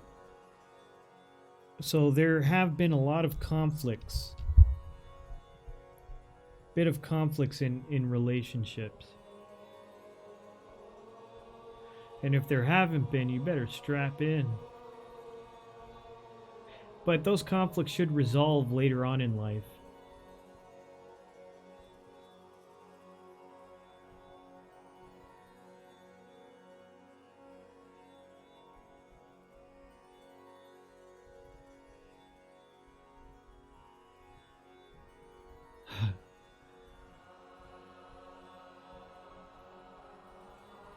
No, I got Dad's Sunday best on.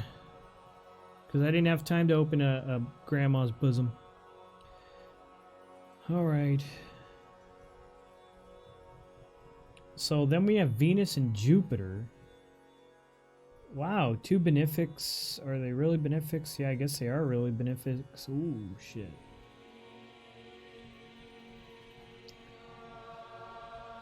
Okay. Okay. Okay. Well, you have Jupiter and Venus in your 9th, 10th, and 11th house. So, and that's in Scorpio. Aspecting your 3rd, 4th, and 5th house.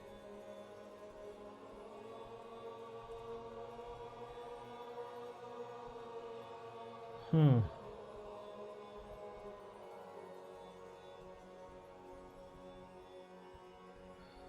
So it looks like when it comes to your career,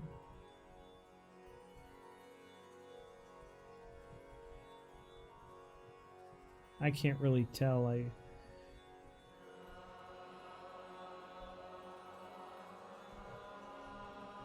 It might be something artistic. I can't really tell. It might be something illicit. It might be musical.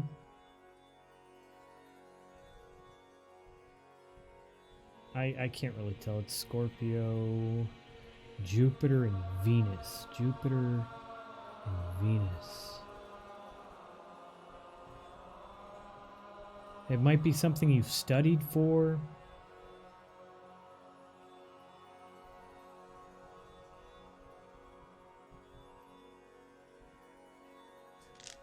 I see here. So that Jupiter's in Anudara. Oh, fuck. You got Venus in Anudara? Holy shit. Holy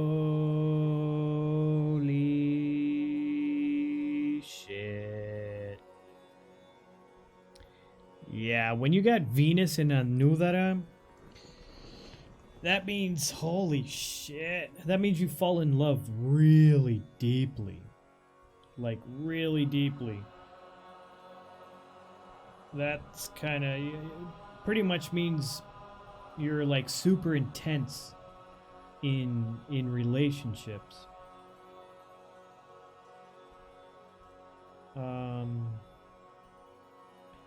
Which can kind of suck, that level of intensity. Well, because most people don't show it, don't have the ability to show it back. Like, if someone doesn't have Venus in Anudara, like, the way Scorpio works, Venus, is they fall in love fast, super fast, like that fast. Like, someone says, hey, what's your name? You just fell fucking in love, like deeply in love. And it's deep. Like, someone's like, what's your name? You just fell in love, and you will give your life for this person. You will die. Somebody fucks with this person, you will just fucking give your life. And it's very intense. You want to demonstrate. You want to go deep. You want to go fucking crazy in love with this person. And typically, sometimes, that scares the living fuck out of people. They're like, whoa, this motherfucker is crazy. You want to what with me? Get the fuck out of here. Look, dude, I've known you for like, what, a week now? Calm down. So, like, it can create problems. When I see people with Venus in Anudara, I always try to tell them, do not hold other people at your standard. Don't do that because you will be disappointed. If you fall in love with someone, understand that that love you're giving them is for them. As long as you don't expect that same love in return, you will be fine. Because Venus and Anudara is very vindictive. They're extremely, the scorn of Scorpio, it can be pretty intense. No expectations. Not low, no, none, nada, zilch.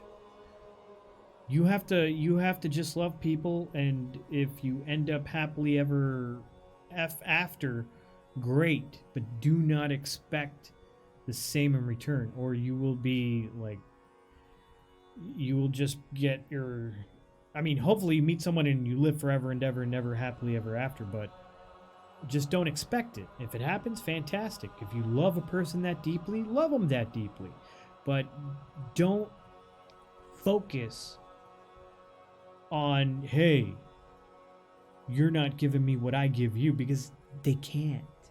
Unless you find someone with Venus and Anudara. And then there's all kinds of shit that could fuck up in people's charts. You can't focus on one planet. You can't be like, let me read your chart. Okay, yeah, we could do this. It doesn't work that way. You are going to meet who you are going to meet.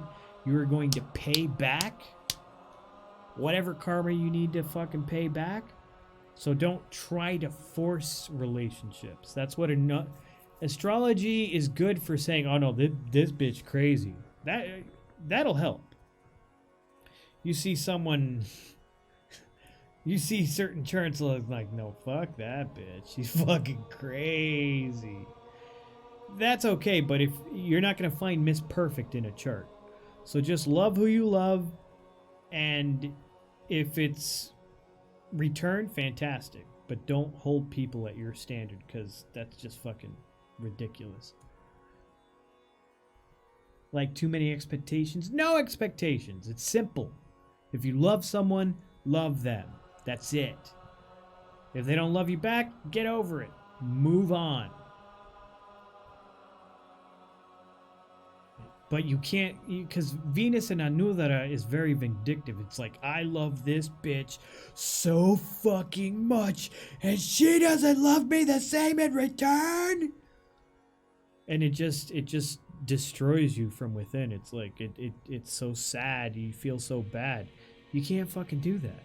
People do not feel that level, that deepness of love, unless they have Venus in Anudara. You can't hold people at that standard. It's not gonna fucking work.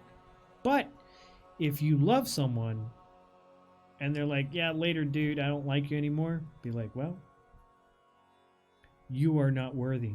Bye. You don't love, you are not capable of such love. Begone, thought. Then you'll do much better. Holding people to standards never seems like a good thing. Yeah, don't do that. Alright, but yeah, that's pretty much what I see in your chart. Hopefully that helps.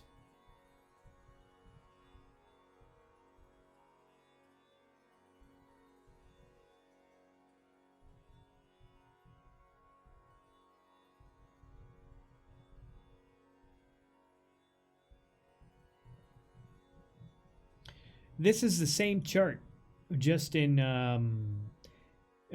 so in South India, they read charts like this. In North India, they read charts like this. So this is based on Jupiterian pundits.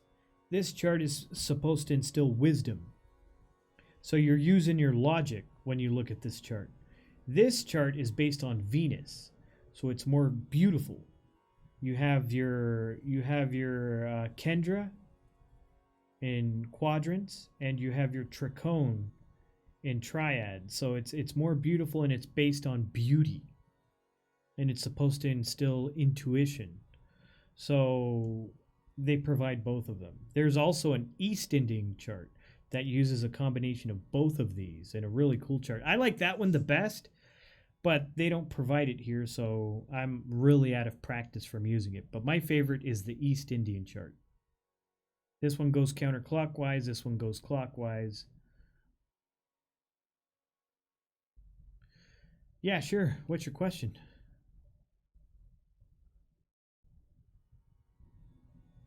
How would my clean chart vary? What do you mean? Oh, well, I say that as a disclosure because I might be like, well, you got molested. Did you get molested when you were a kid? You know, I might ask questions like that in raw. In clean, I'm just gonna be like, ooh, okay, well, maybe some bad stuff happened in early childhood, you know. Or I'm gonna be like, oh, you're a horny motherfucker. You'd fuck anything, man. You know. So it's clean versus raw.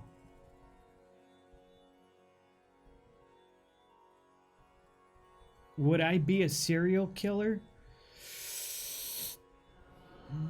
That's that's kind of like a dumb question to ask because I don't really fucking know.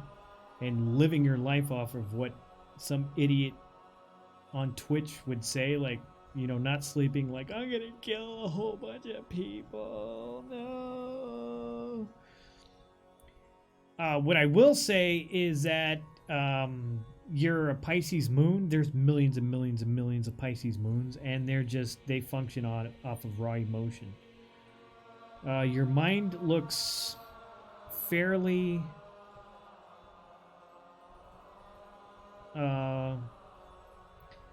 fairly clean from what I can tell.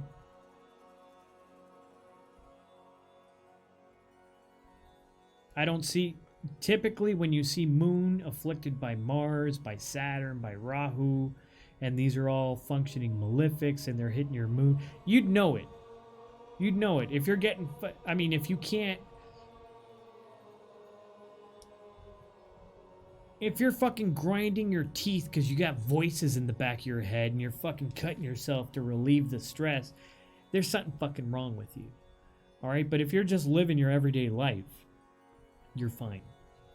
It's just that most serial killers have Pisces moons because they act on that fucking. You throw someone who is grinding their teeth because they have voices in their head and they're cutting themselves to relieve fucking some kind of weird, anguished stress, and then they get that raw emotion of fucking killing someone. It just might fucking happen. But just because you're a Pisces moon does not mean that you are a serial killer. That's not the way it works.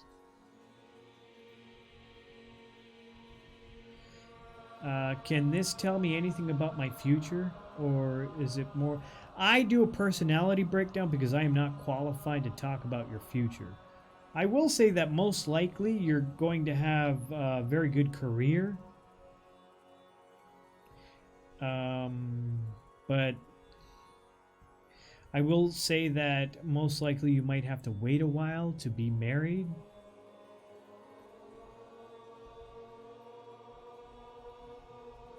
But that's about all I'm willing to talk about future-wise. I'm not qualified to predict things.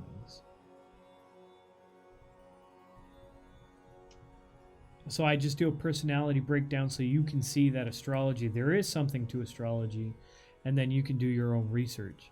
The only thing is, if this Rahu is in your 8th house, you kind of like the idea of being all occult and, oh, I'm going to become the best astrologer in the world. But Rahu kind of cuts corners.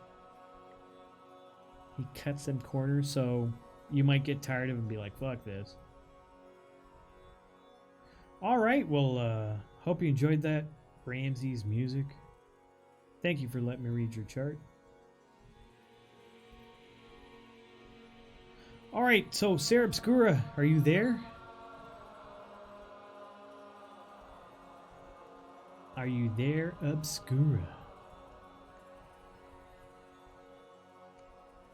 Hello, Obscura. Okay. All right, let's go ahead and take a look at your... Jack, you will listen. Yes, Ramsey's music.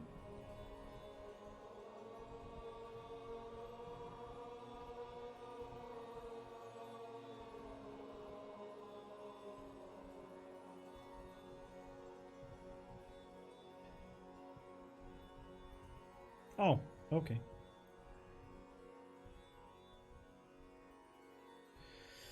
All right, so here we have Mark Pyler, who's a Gemini Aries.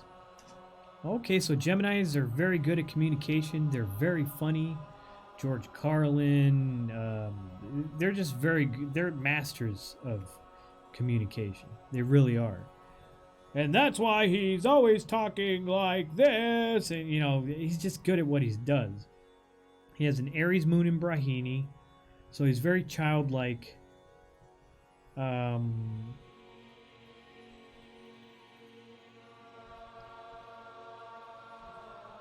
His ascendant is Gemini. His sun is Gemini in Adra. Holy shit. Okay. And moon sign Aries. Type of personality, someone who's very funny, good at communication, but very impulsive as well. Not that impulsive, but definitely impulsive.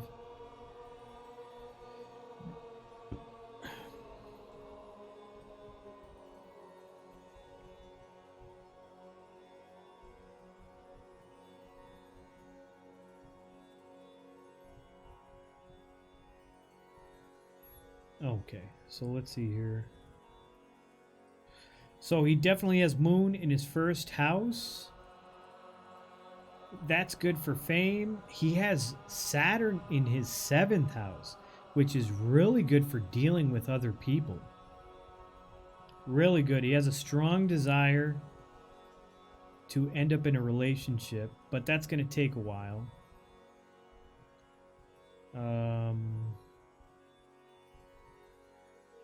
I mean marriage when I mean relationship. That might take a while.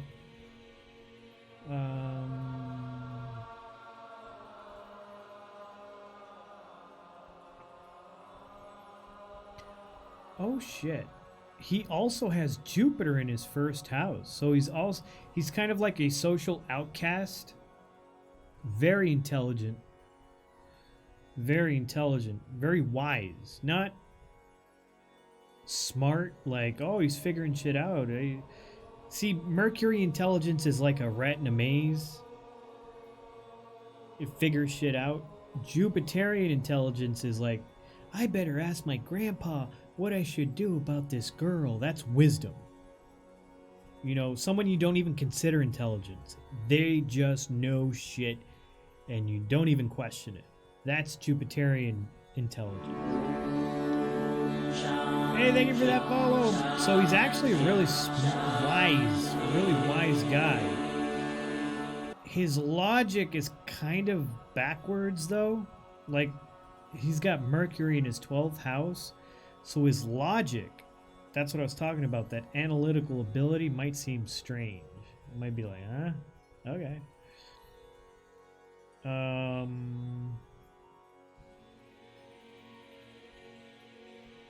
Well, it doesn't mean you're dumb. It just means it's from another dimension. Like, instead of saying, close the First time front caller door, line, you are on the air. Hello. someone might say, like, I'm going to shut the outside. You know, it's like, it makes sense, but why the fuck would you say it that way or look at it that way?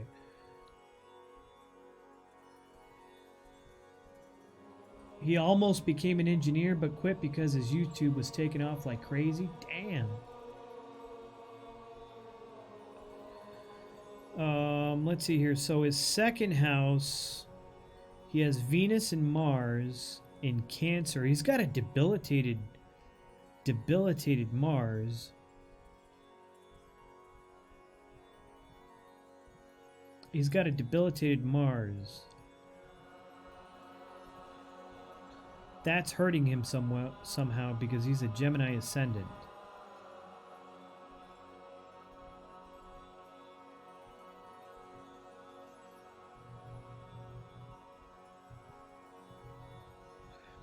So he might have had a verbally abusive early childhood. Like his mother or father might have, you know...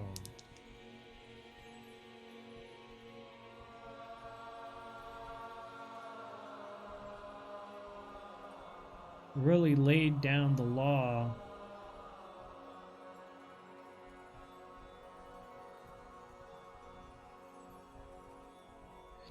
He has K2 in his third house, so social media just comes naturally to him.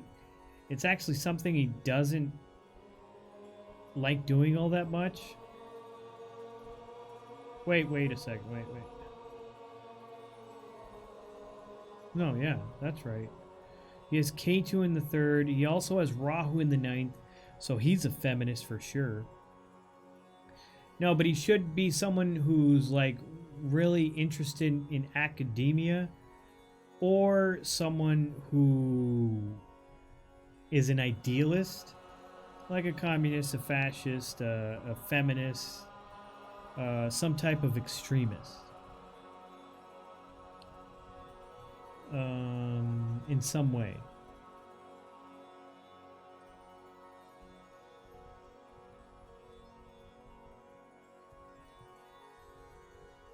Definitely not religious. It could also just be atheist.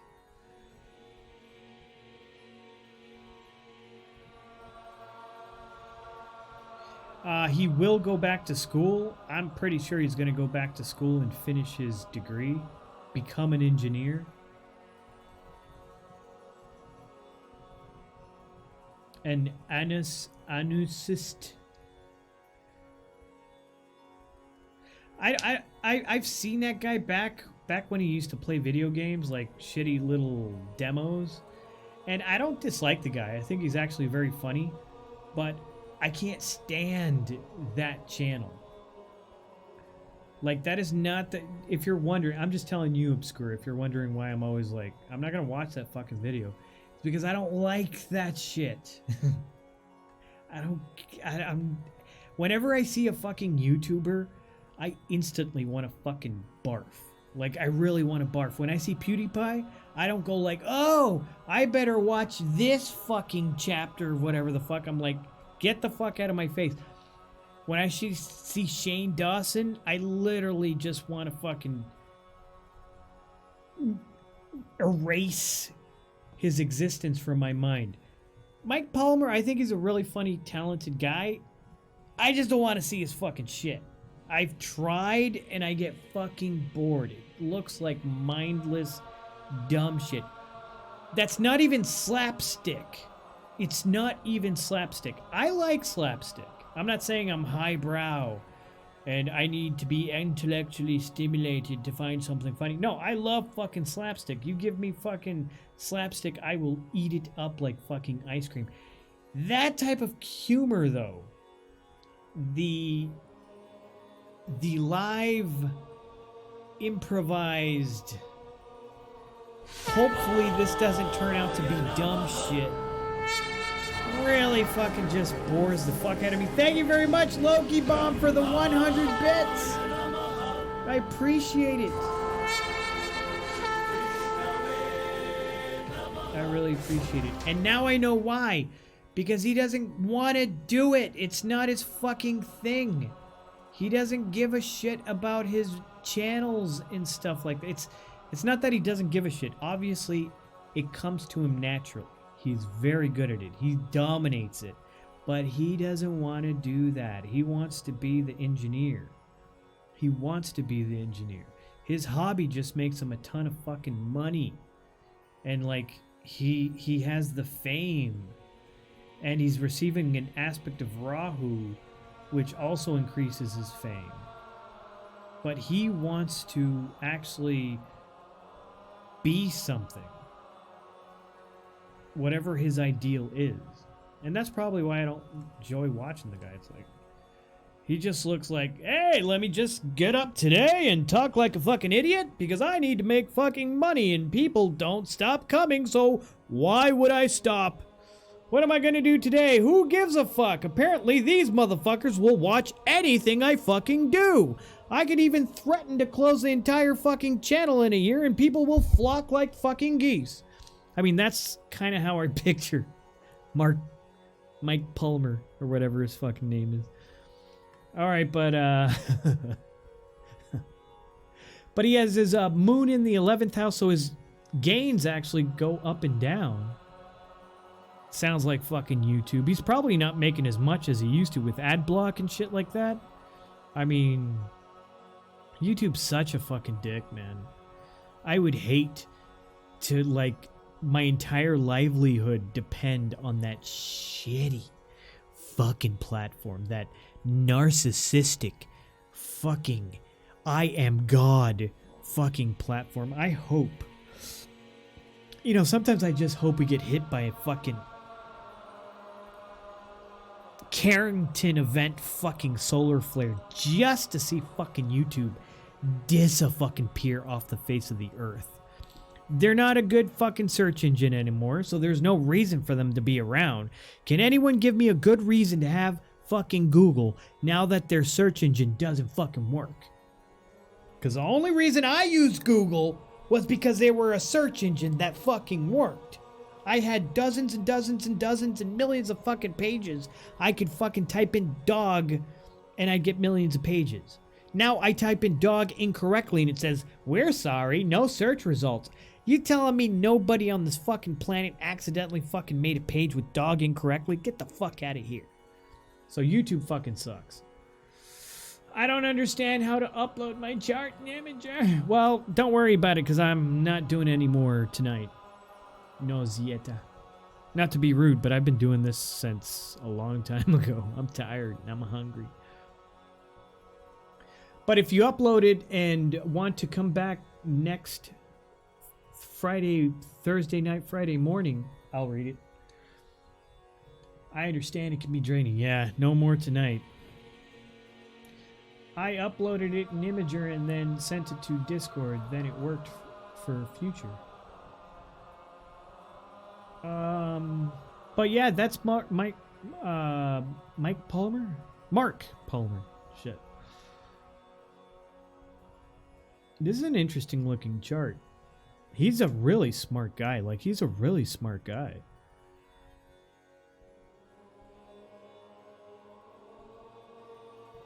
Really smart.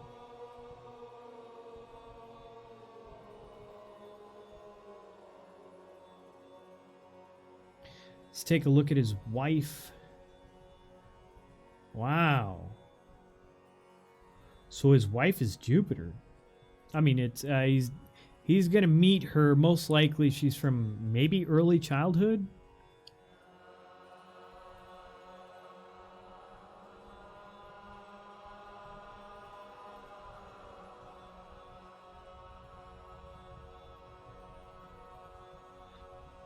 And I don't know.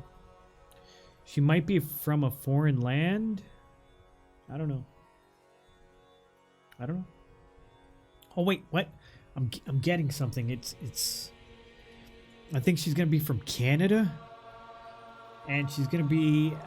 Let's see. We got Venus. We got Jupiter. She's gonna be an alternative model. An alternative model, and they're gonna meet through her OnlyFans. That's how they're gonna meet. I will end you.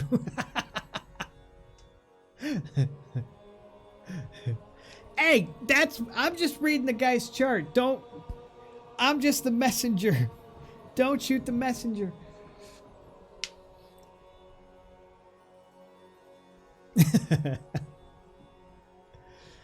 All right, but yeah, that's what I see for Mark Palmer.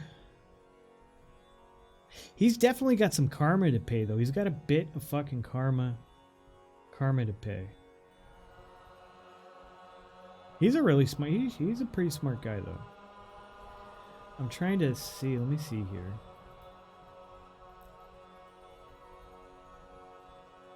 No, so that's actually working as in his favor. So that's a benefic.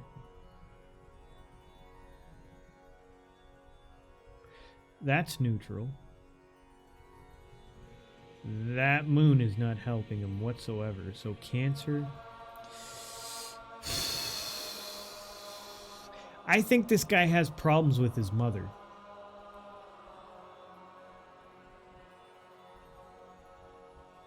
I think this guy might have problems with his mother. Like,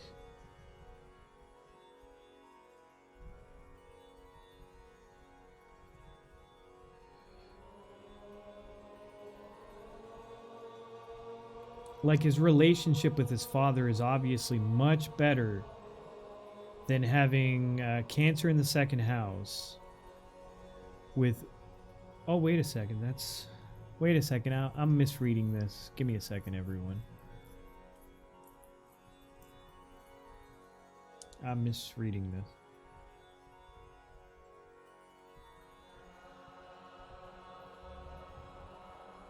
So, yeah, no, that Mars is not... Oh, yeah, no, wait.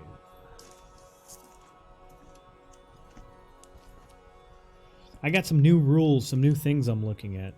And, so we got 11th, which is the most malefic. You know what? This guy has no fucking patience. And it looks like he cannot save his fucking life.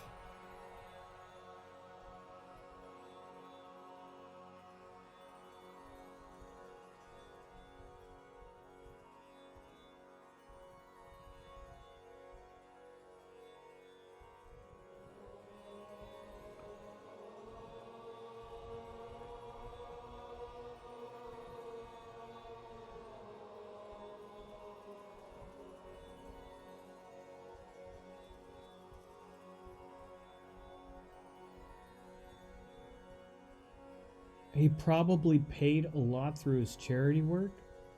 You mean him or his father? Him. He's got a pretty fucked up Mars. He's got a pretty fucked up Mars, and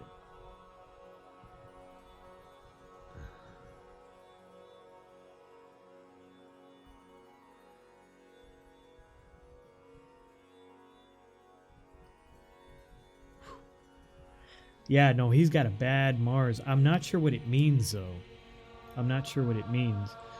Because it's in his second house of early childhood.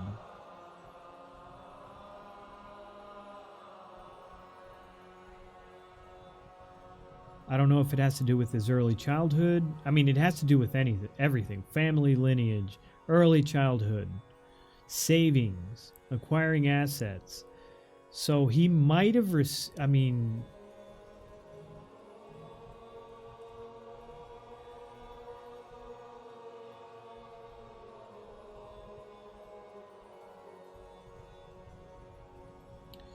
Sixth house, Aries. I don't know what it means, but let's see what this Mars is aspecting. So we got 1, 2, 3, 4. So his fifth house, 5, 6, 7. His eighth house.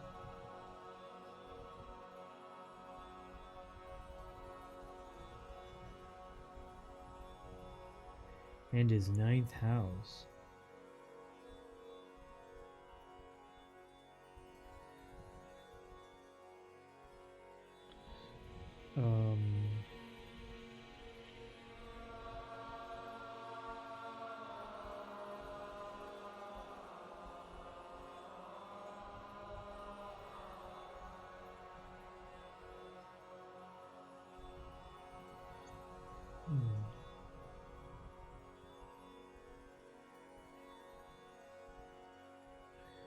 He's receiving 2 aspects on his fifth house.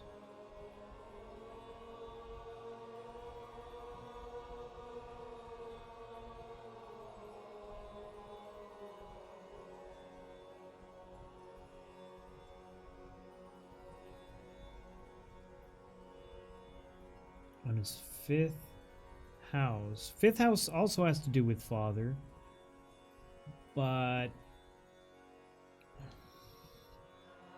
has to do with children, has to do with speculative gains, buying and selling, intelligence.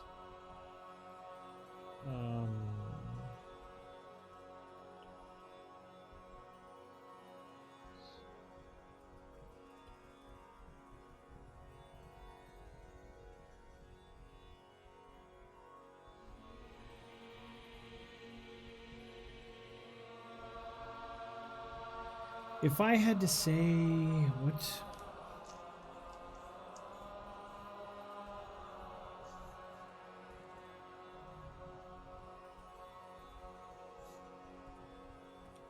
I don't know. I don't know. There's something up with his Mars though.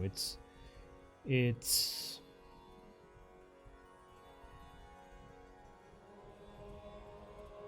I can't tell what it is.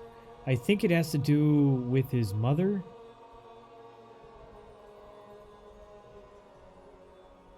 Might have to do with elder siblings. I'm not even sure if he has elder siblings. He might have elder siblings. Or those might be his younger siblings. I'm not sure, but he might have like a really terrible relationship with a younger or older sibling, and that created a bad relationship with his mother, or vice versa. But there's something like that possibly going on.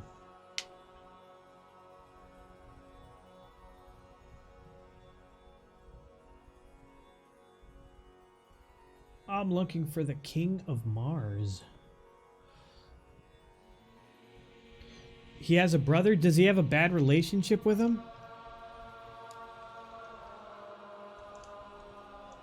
Do you know, Obscura?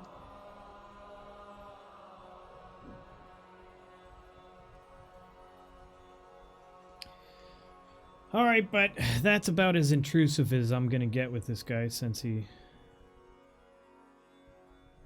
his brother's pretty off social media, so not much is known about him. His parents divorced early in his childhood. Father died when he was about 15, I believe. Oh, shit.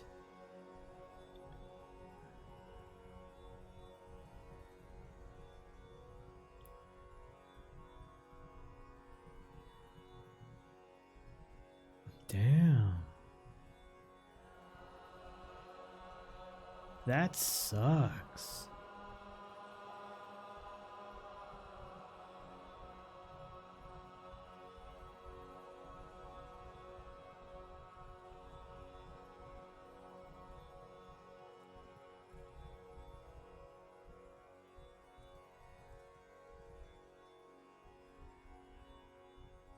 Holy shit. That sucks.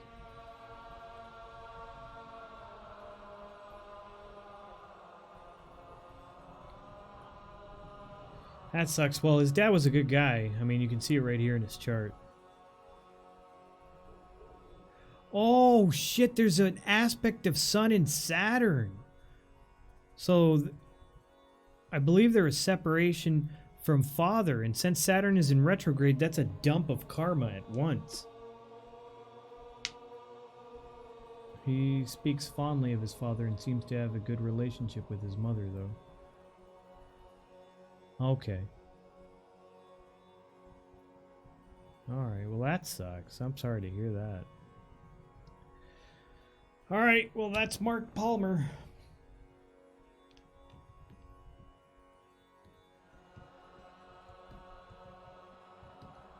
Well, everyone, let's see if there's anyone we can raid.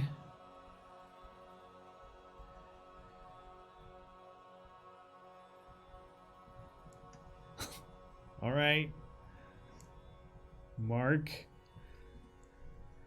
I don't want to piss Obscura off. You're not saying his name right. How dare you, you pleb? You fucking say his shit right, or don't just call him Mark. I know. It's like, damn, and I thought I was bad with Aurora. Holy fuck. Shit. Just call him Mark. You only get to call him Mark. Wait, how did you mean that? Did you mean, you know, like, I don't worry about it, just call him Mark? Or did you mean like you only get to call him Mark? Or was it more like aggravated, you know, like I'm assaulting you aggravatedly by saying Mark Palmer? Clearly you don't know how to say Marky Piler. Oh, Okay, yeah, clearly I fucking don't. A little bit. Obviously. The big elephant in the room. I know, I seem like a boomer when it comes to names. I'm probably going senile. I probably got like advanced fucking Alzheimer's. She is using Omega Lol emo to cover her anger.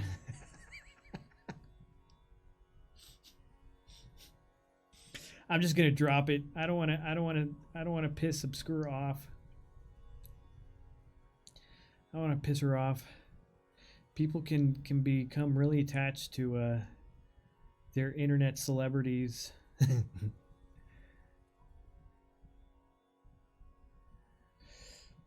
All right, old timers. All right, everyone. Let's see if there's anyone we can give a good old raid to, since we have 19 people in here.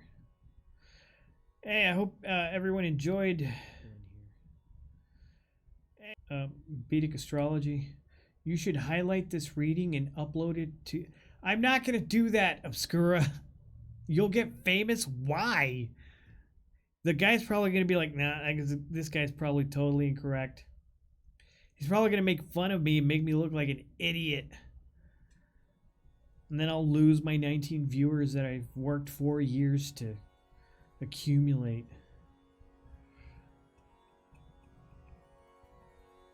There's like, Jesus, man. God. Why doesn't anybody stream at 6:45 in the morning? I gotta find... What happened to my Russian girl, man? I used to love rating her. That was the best. Lady Anaya? Oh, man. Yes, you can make a suggestion. Obscura? Of course you can.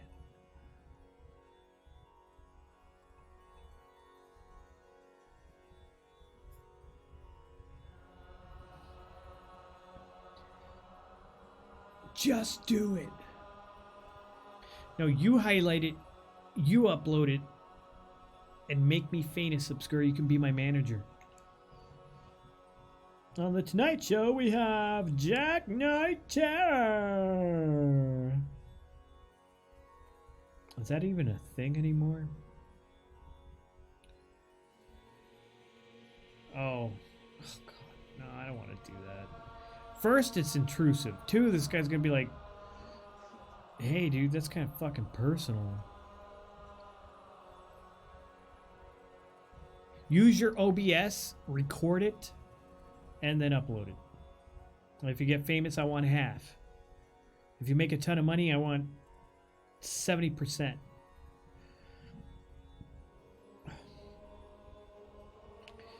Can you post a link in chat? Or do I just put that noodles?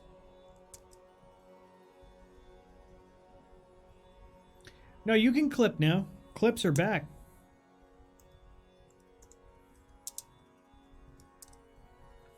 All right, let's see if Snoodles worked. Hey, Snoodles did work. All right, everyone, we're going to go hang out with Snoodles. Oops, no, wrong night. Never mind. Namaste. Everyone have a great night. Hey, there's Kodashiku. I know, I saw you hanging out, Kodashiku. All right, everyone. Peace and love. Forever. Yeah, yeah, yeah, yeah. Yeah, yeah, yeah, yeah. Yeah, yeah,